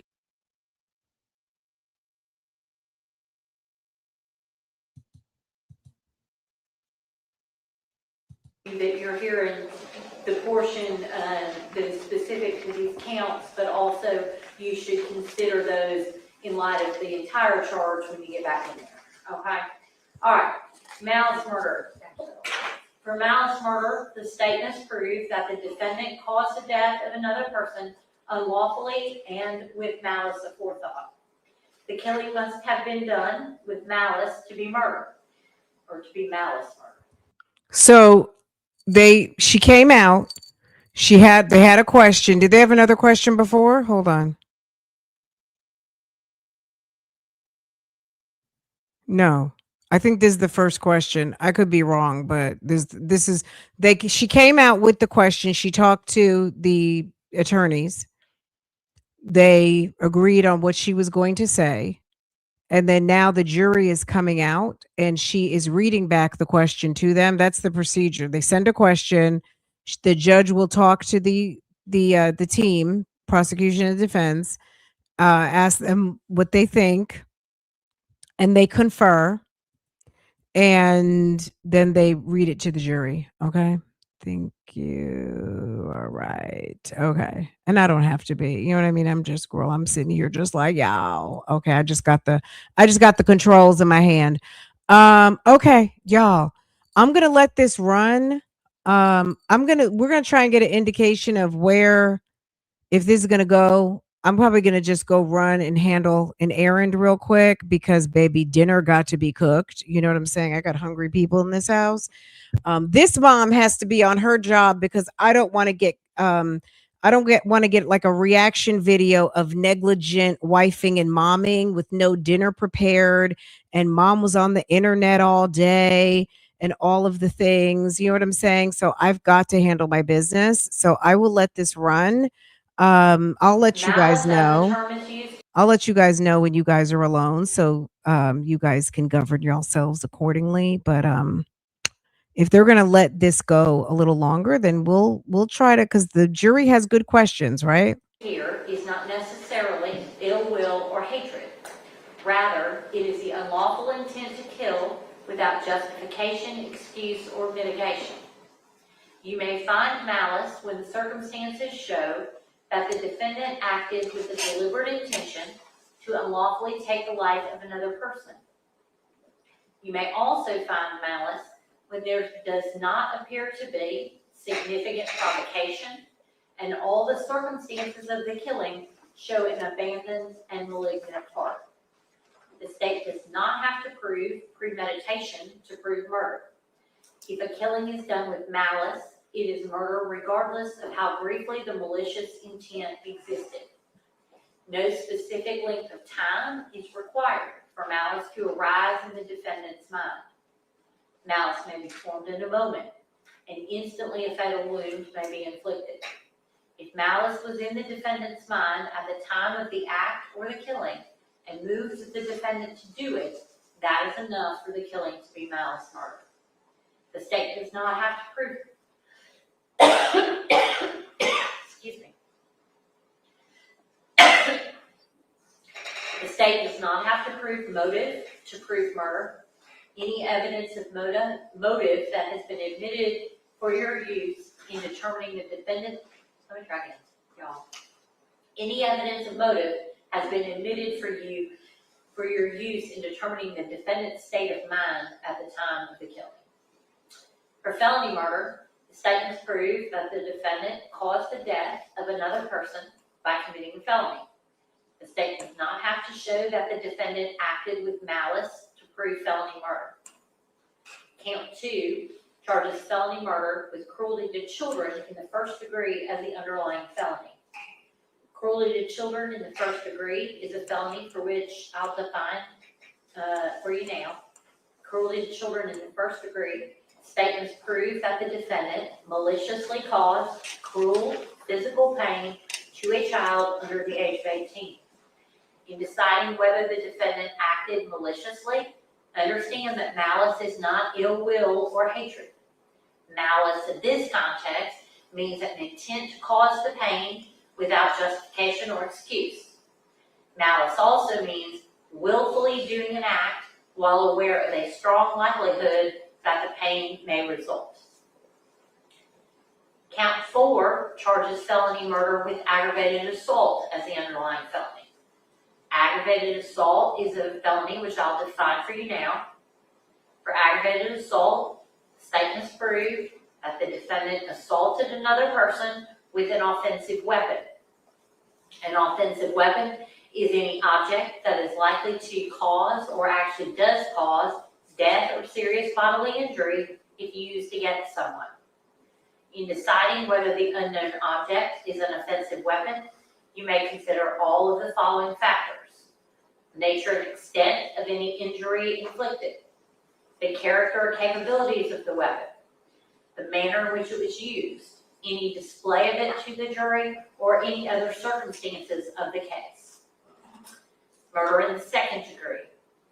For murder in the second degree, the state must prove that the defendant caused the death of another person by committing cruelty to children in the second degree. The state does not have to show the defendant acted with malice to prove murder in the second degree. Let me define cruelty to children in the second degree for you now. For cruelty in the second degree, the state must prove that the defendant caused cruel physical pain to a child under the age of 18 through criminal negligence. Criminal negligence is a failure to act which shows a willful, wanton, or reckless disregard for the safety of others who might reasonably be expected to be injured by this failure to act. All right. Take that with all of the other,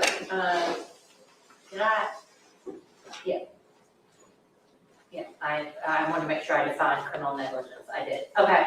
So take that in accordance with all of the law that I've given you and facts as you find them to be, and I'll let you resume your deliberations. Thank you, ladies and gentlemen.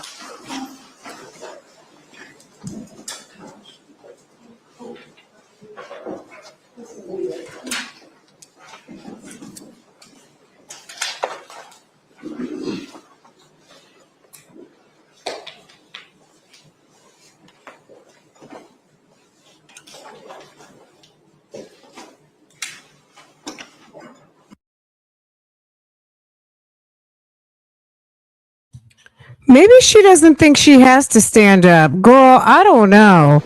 I'm going to blame her lawyer.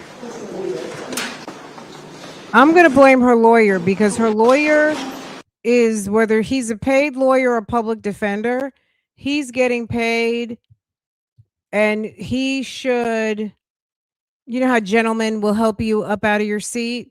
He may need to be doing the gentlemanly thing and paying attention and saying, okay, Miss Davis, come on, let's stand up. Like, or, you know, I don't know. I'm going to blame him. I blame her for being dumb, but I also blame him because that's part of his job. Girl, it's like being in church. Hello? When you're in church and there's certain times when you stand, the reading of the word of the Lord, right? The reading of the word. When the pastor comes in, right? Or Catholic church, we stand up and stand down all the time. Okay. The up and down, up and down, up and down, up and down. Okay. And you do, unless you can't. You are okay if you can't. And I don't mean you have to be like wheelchair bound. If you are physically like, that's between you and God. Okay. But what's custom, what's the protocol, what is the culture in the midst at that moment is that you give all due respect, right? And all due respect encompasses standing up and down. Well, thank you. Thank you, Bella Donna Dahlia. Thank you so much. Thank you for supporting the show. Okay. Thank you. We had another good friend bless us, okay? Earlier, I think it was our good friend Analytical One. Okay, thank you so much. And now thank you to Bella Donna Dahlia. Okay. Blessing some friends, okay? Membership is a thing, okay? And I do have the monitor open at this moment. Betty, boop, okay?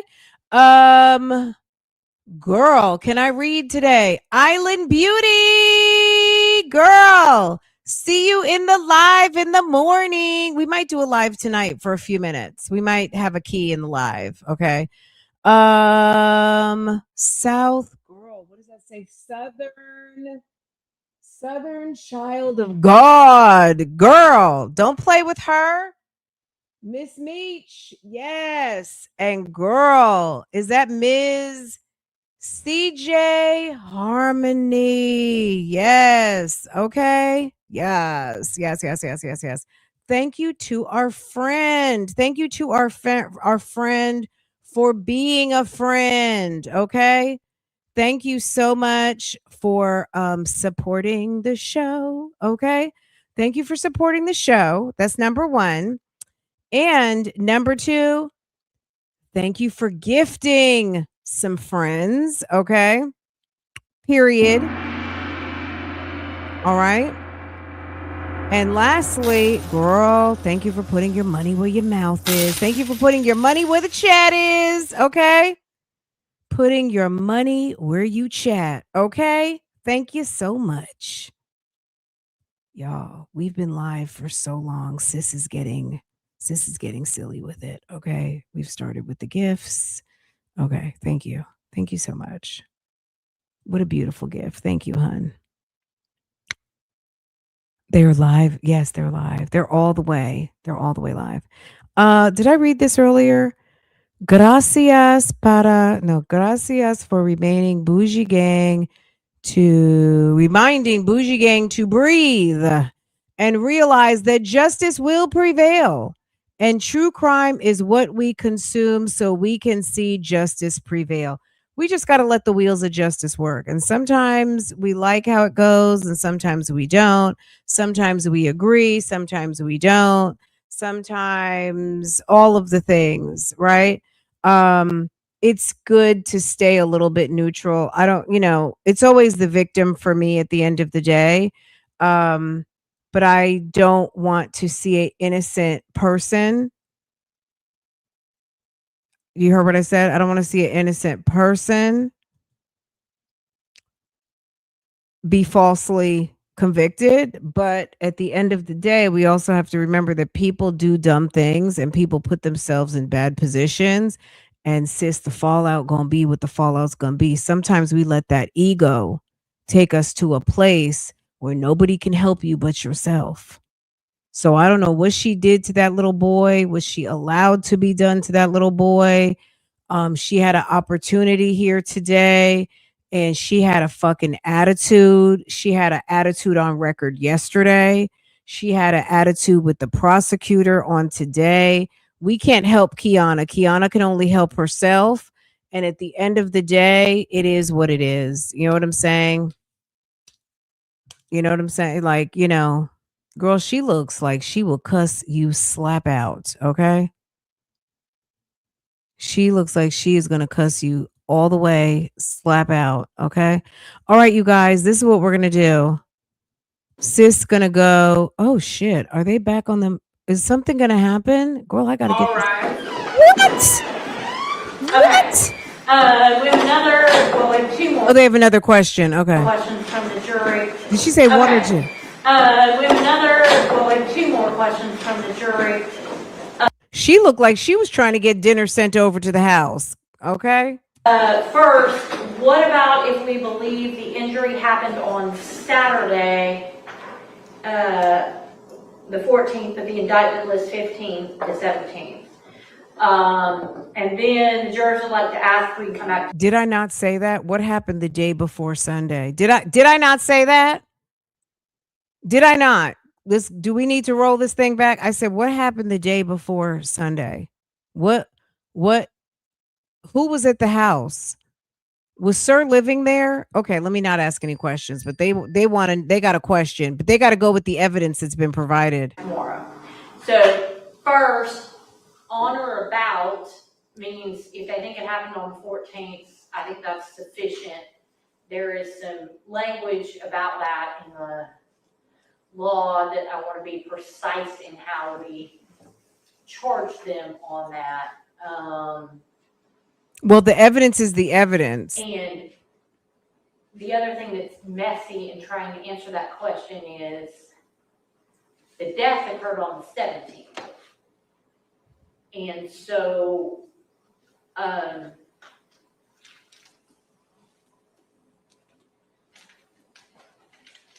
the elements of the crime, you see what so if it's felony murder and the aggravated assault, it's a little bit messy. So, y'all take a minute and think about what you think is the appropriate response to that. I do not think I don't think there's any question that the law says, and then in the indictment reads on or about, or on or between, whatever. So I don't think that that is dispositive of the issue. Judge, And then, hang on, I'm gonna let you both say what you want to say. And so when you are telling me what you think about it, number one, also, does it matter which charge we're talking about when we're talking about the date? Because does the homicide happen the day the injury is inflicted, the day of death, either or, depending on how it's indicted? And so those are the sorts of things we need to consider when we're talking about how we respond to that question. May I? Yes. So I've used a charge in the past where the date is not a material element. And they can be charged with that, and I can run back to my office and try to find a copy of that. Well, that's what I was talking about when I said the on or about. I probably can pull it right here for you. But I think that's the start of the conversation. may I respond? I think they want to, I think, why would the date be important to them? Because they're not really sure what happened, who did it. If they think that it happened the day before, then there was something that they heard in the testimony that made them think that something went down the day before he started complaining. But we're only going based on the narrative. We're going based on the information that was provided. And you guys have to remember there's always something called the unreliable narrator. This whole story could be a lie. Like at the end of the day, what we know is that Carter came into the doctor's office gravely ill, hanging on to life, right? That's what we know. Only other things that they know that are factual are whatever evidence they collected from the house, which was lots of soiled clothing with vomit and all kinds of stuff. We know that there was a man in the house who was not the father. We know there was some altercations, some disagreement, some whatever, non-physical I said altercation, but non-physical situation with the mother and the father. They were a little bit beefing. There was stuff going on. They don't even know how the boy sustained his injuries. So what does it matter what day it happened? But the thing is that it sounds like they have questions about the details rather than the circumstantial of it all. So let's hear what the defense attorney has to say. What do you guys have to say? I'm reading the comments. Amen. Go ahead. If you Ask please, Gemini. Normally, an indictment will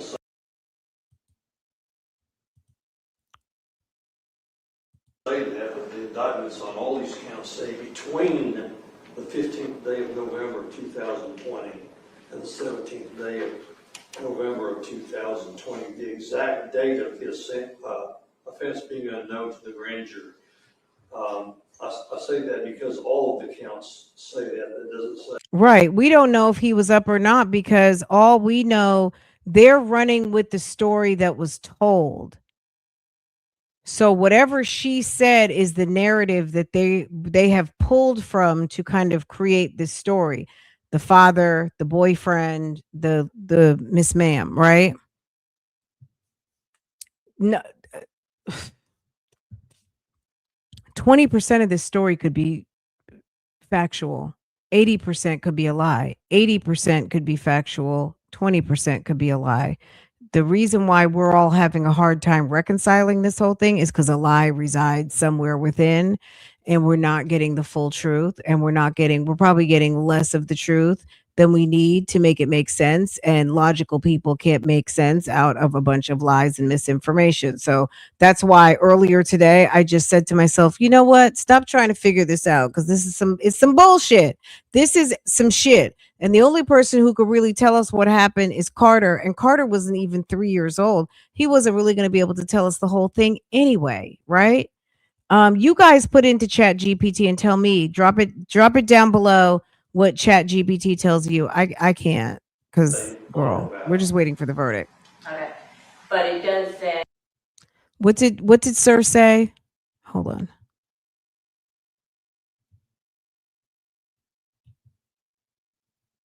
November of 2020, the exact date of his offense being unknown to the grand jury. I say that because all of the counts say that. That doesn't say on or about. okay, but it does say on or between and the exact date being unknown. And I think that if you look in, so there are some cases, as he's saying, the date recited in the indictment is not a material element of the offense unless the indictment specifically provides to the contrary. So as long as the offense occurred within the statute of limitations. The date is a material allegation of an indictment if it is an essential element of the charged offense or if a defense such as alibi has been asserted. And that is not the case here. And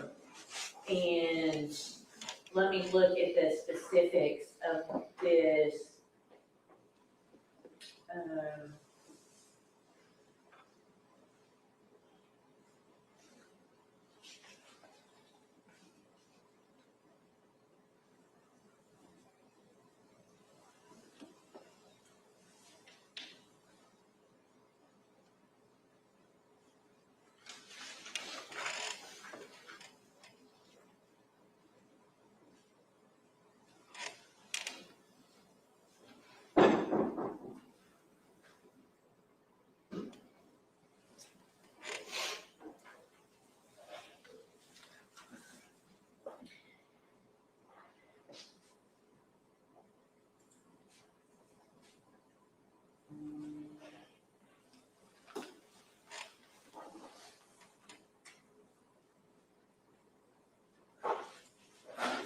I'm looking at some cases, hang on.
All right, if you look at Townsend v. State, which is 357 Georgia Appeals 111, this actually is working in reverse. So it's well settled that the date is not a material element, and as long as it is proved within the statute of limitations, in the absence of a specific allegation that is a material element or an alibi defense, then you're not stuck with the date. And in Townsend, this is actually a post-conviction argument about merger and whether these theft crimes merge. And the state is arguing that they do not because they were alleged to have happened on different dates. but they're all the same victim, the same stuff, and they do merge because the state failed to allege the date was a material allegation. So I think, whichever way you come at it, the answer is that the date is not an essential element of the crime charged as long as a crime has occurred within the statute of limitations. And we will not concede that point. Okay, then that's fine. And so, let me, I want to look at one other thing before I.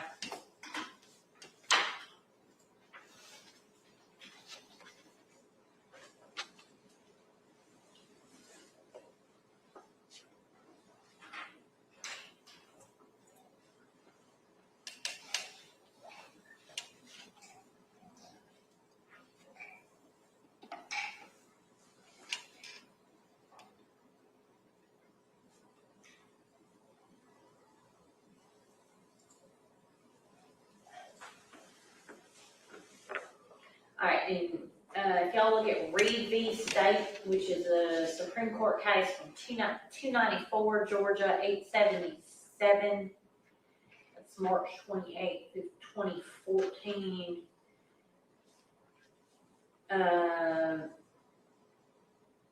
Where the date is not alleged to have been an essential element, the defendant did not assert an alibi. And this is a homicide case. And so,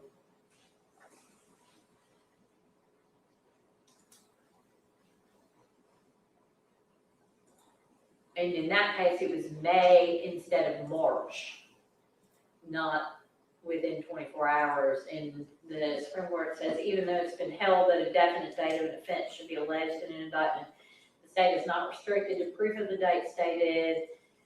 It is sufficient if the evidence demonstrates that the offense was committed at any time within the statute of limitations, except where there's an alibi or it's alleged innocently. Any variance except in the absence of an alibi or being made an essential element is of no consequence. So I think the correct response is that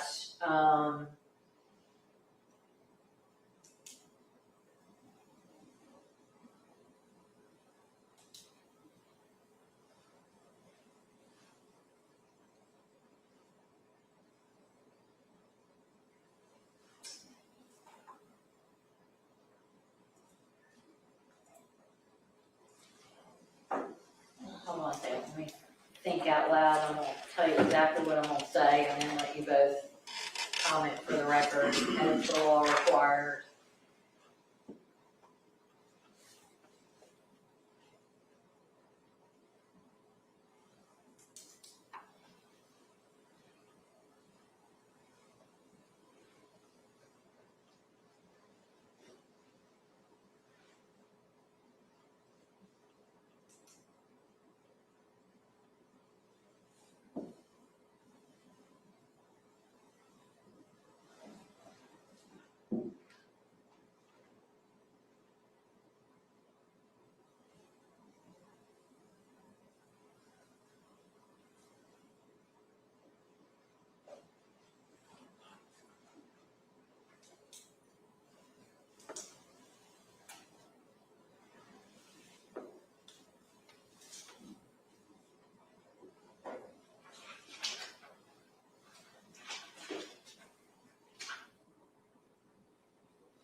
All right, what I would like to respond to this question is, the state is not restricted to proof of the date stated in the indictment. It is sufficient if the evidence proves beyond a reasonable doubt the offense or offenses occurred within the statute of limitations.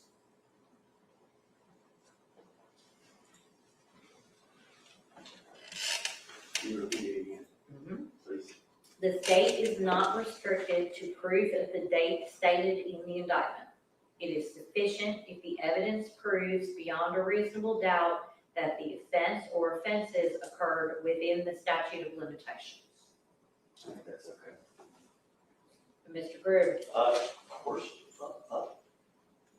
I don't have any legal cases to cite to the court, but I would object to that. all right, your objection's done for the record. I'm gonna give that, I'm gonna write that exact wording down to respond to their question. And I have no objection to them coming back another day. Okay, and I'm just gonna tell them the choice is tonight or Friday morning at 9.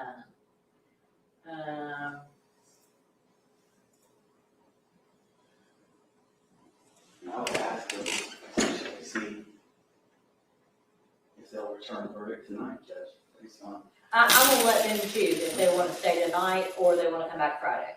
And I'll just tell them that they've been on our schedule, we're on theirs. Yes, Your Honor.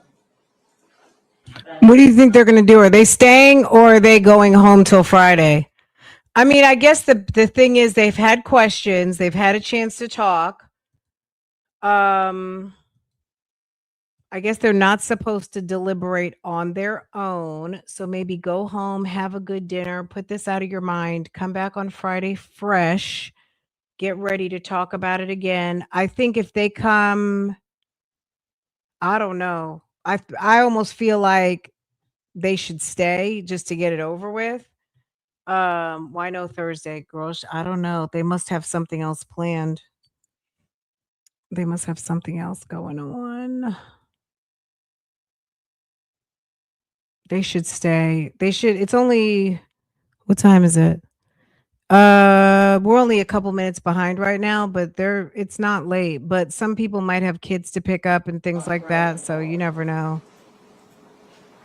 Thank you, y'all. So sweet. Thank you.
I'm glad we started when we did, because baby, what is she writing them a letter?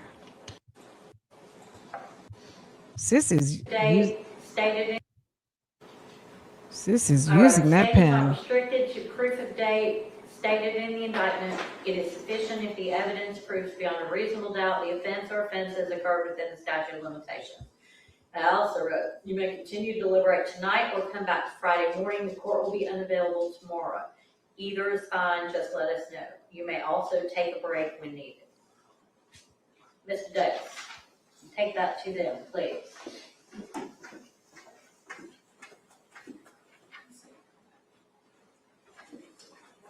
No, I said the court is unavailable tomorrow.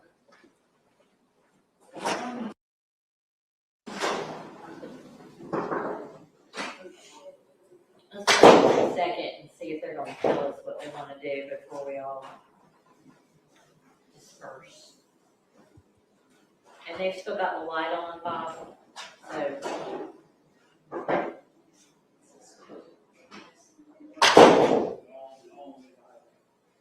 We won't know when they need us if they don't turn it on.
Okay,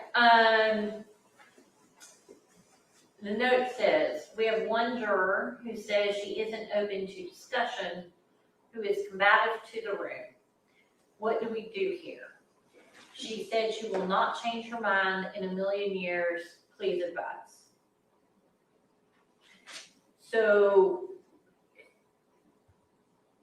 the issue for the court is a juror should never surrender an honest opinion. But a juror does have to participate in deliberations.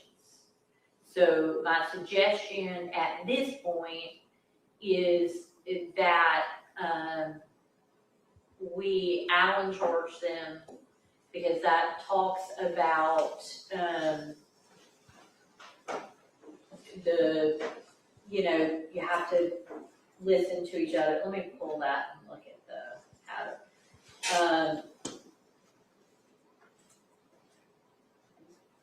because we have to be very careful with investigating which it is.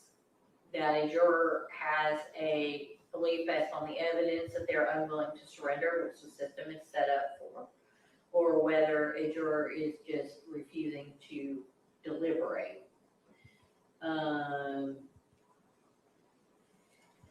Judge, I would argue to the court, I don't think we've got far enough yet. I think it's probably too early to do an Allen charge.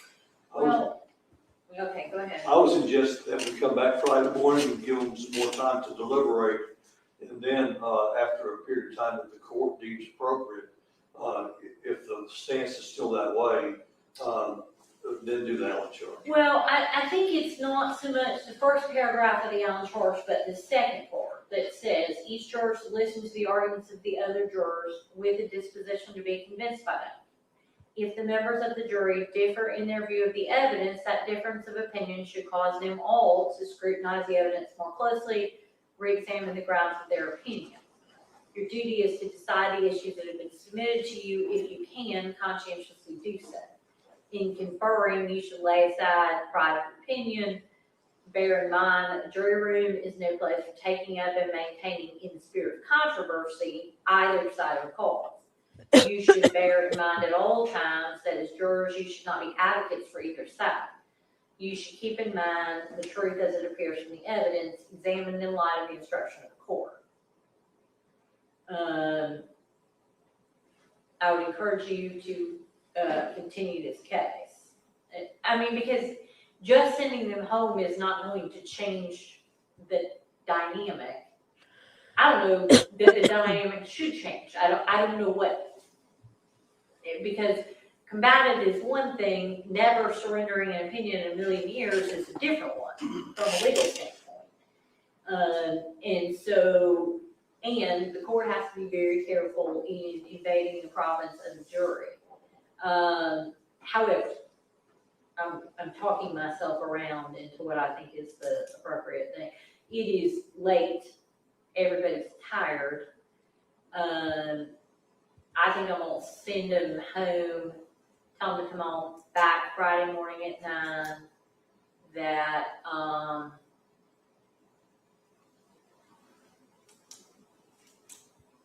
and I may then we'll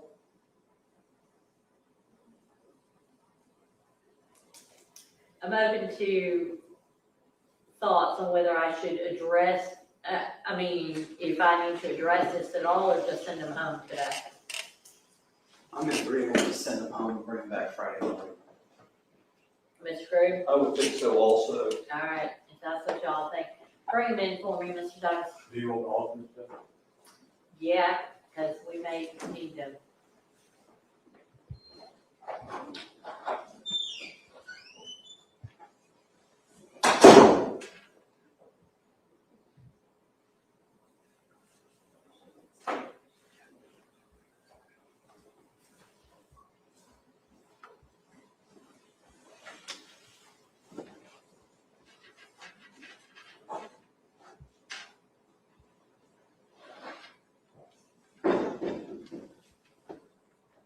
If I may make one comment, Judge, when you say them home, the media coverage is in everywhere. Yeah.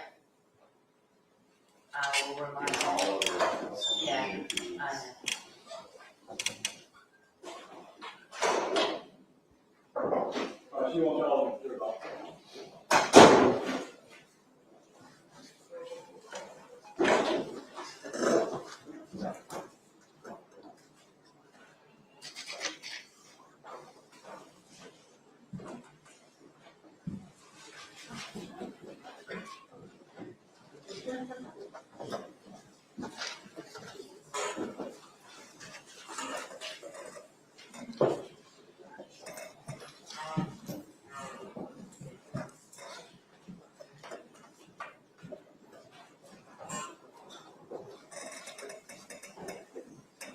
All right, ladies and gentlemen, it's been a long day. We're going to stop here for tonight. Unfortunately, I have somewhere to be tomorrow that is not here, that I cannot get out of. So we're going to reconvene Friday morning at 9 o'clock. Now, you can go on any computer and watch this whole trial again. I need you to understand, you cannot do that. Don't look at MAZ, don't look at Court TV, don't look at Fox, don't look at WGXA, none of them, okay? That is improper, and it will affect the ability of this court to finish this case.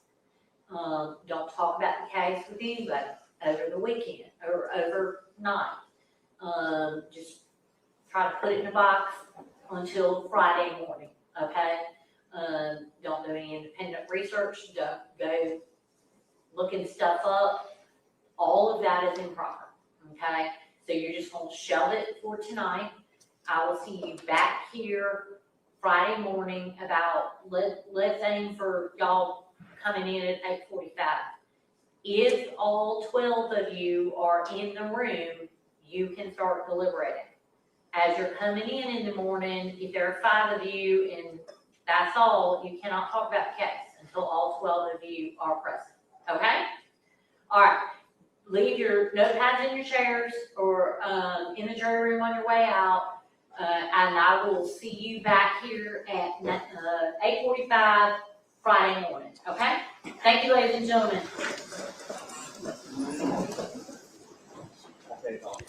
Okay, praise and hallelujah, baby, because sis tired, okay? And I gotta make some miracles in the kitchen, find something to make. I want to go find some scallops. I want to make some scallops and like a lemony butter sauce situation and some sauté spinach.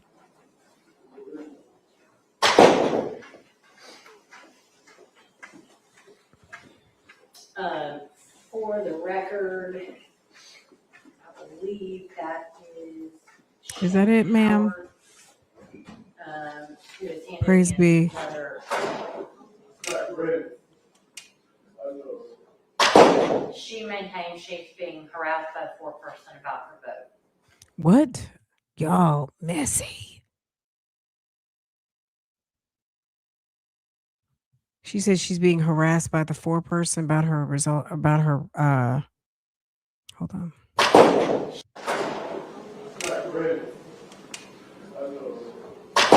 She maintains she's being harassed by the foreperson about her vote.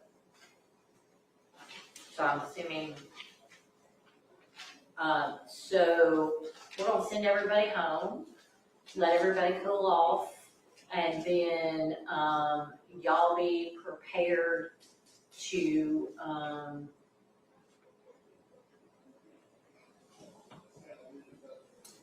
discuss what is the appropriate remedy on Thursday and what, if any, investigation the court can properly engage in. Just for that reason, I would want to make sure that the alternates are here on Friday. Yeah, they will be. I've instructed them to come back with the rest.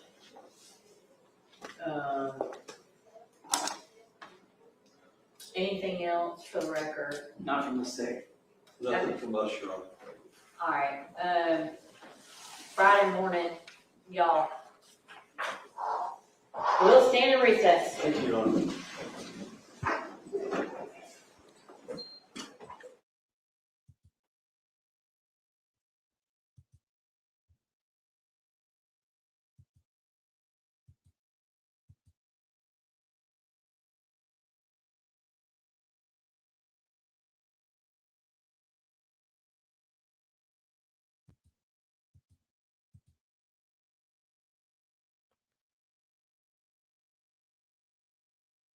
Right. Yo, I'm just sitting here. I'm like, my God, we've been on this thing all day, kicking. Okay. Yeah, y'all go home. That's what they needed. That's what she may as well just say. Y'all go home. Y'all go home. And then so the juror sent a note and said I'm being harassed about my vote. Okay. They need to give the last to me, they need to give them one last charge of say what you mean, don't say it mean. Okay? They need to give him the old say what you mean, don't say it mean. And let's have some respect for different people's opinions. And at the end of the day, y'all come up with what you come up with. You know what I'm saying? Like you have to have a unanimous vote to have a verdict, but maybe there's just going to be a hung jury. We don't know, right? Okay. I'm so curious on the yeah. We don't know what's going on here.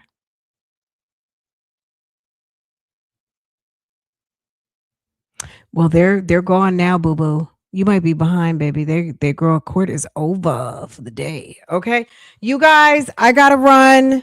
I gotta make things happen before. Uh, and I'm about to eat my fingers and toes. I'm not even gonna lie to you. Sis, hungry. I had like 3 bites of something all day. Did I even have coffee?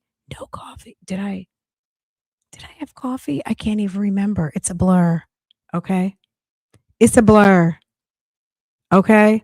Y'all, you guys might see me for members tonight if I can muster my my life back for just a moment. This is the thing about trials um and being the moderator and all of the things, even though sometimes I'm not talking for long periods of time, I still have to like pay attention and do all the things. So it's like, oh my God. Anywho, not complaining. I'm just saying.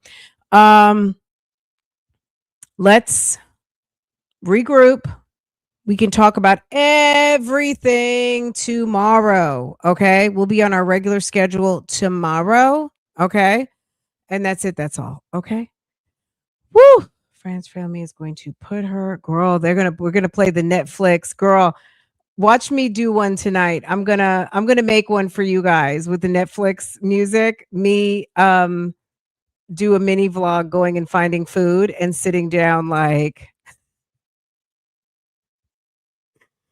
contemplating dinner for the night, or me getting ready for my Netflix documentary on not wanting to cook dinner. Is it a Karen or hey, who said that? Jay Breezy, don't say that. We have, you know, like, girl, that's kitchen table talk. We can't. Don't do that. Because you know what? This is what I'm gonna say, Jay Breezy. There's the only reason why. That's kitchen table. That's backroom type stuff. This is the thing. Sometimes when we say things, understand. I'm not correcting anybody. I'm just saying this is my fear when we put certain things out. Somebody thinks it's cute to repeat it. Yeah, but you know what? When somebody repeats it, it's not cute. And when they say it, when it comes up at like work or something, you're gonna be like, but I had to smack her. It's gonna be the Netflix documentary of Jay Breezy talking about, but we got to be sometimes some things we can't make everything pop culture, because when we make it pop culture we can't be mad when it comes back, you know, in our faces, and then we're like, but you can't say that. But yes, I mean, yes, you know. So that's just my thought on that. Nobody apologize. Nobody owes me any apologies. I'm just giving my opinion. You know what I mean? This is not a shame. Like, this is not that. You know what I'm saying? I don't run with too much, like, me personally, I don't, because I know that I have a diverse audience and I don't want to put anything out there that if somebody says in a, you know, that they could, you know, somebody gonna hold you to account. Okay. Somebody gonna hold you to account. So anywho, you know what I mean. We gotta keep it cute, y'all. Let's keep it cute. I love you guys. Nobody be mad at me, but I feel like, friends tell friends, right? That's what we do here. Anyway, you guys, this has been a very long day. Okay. All right.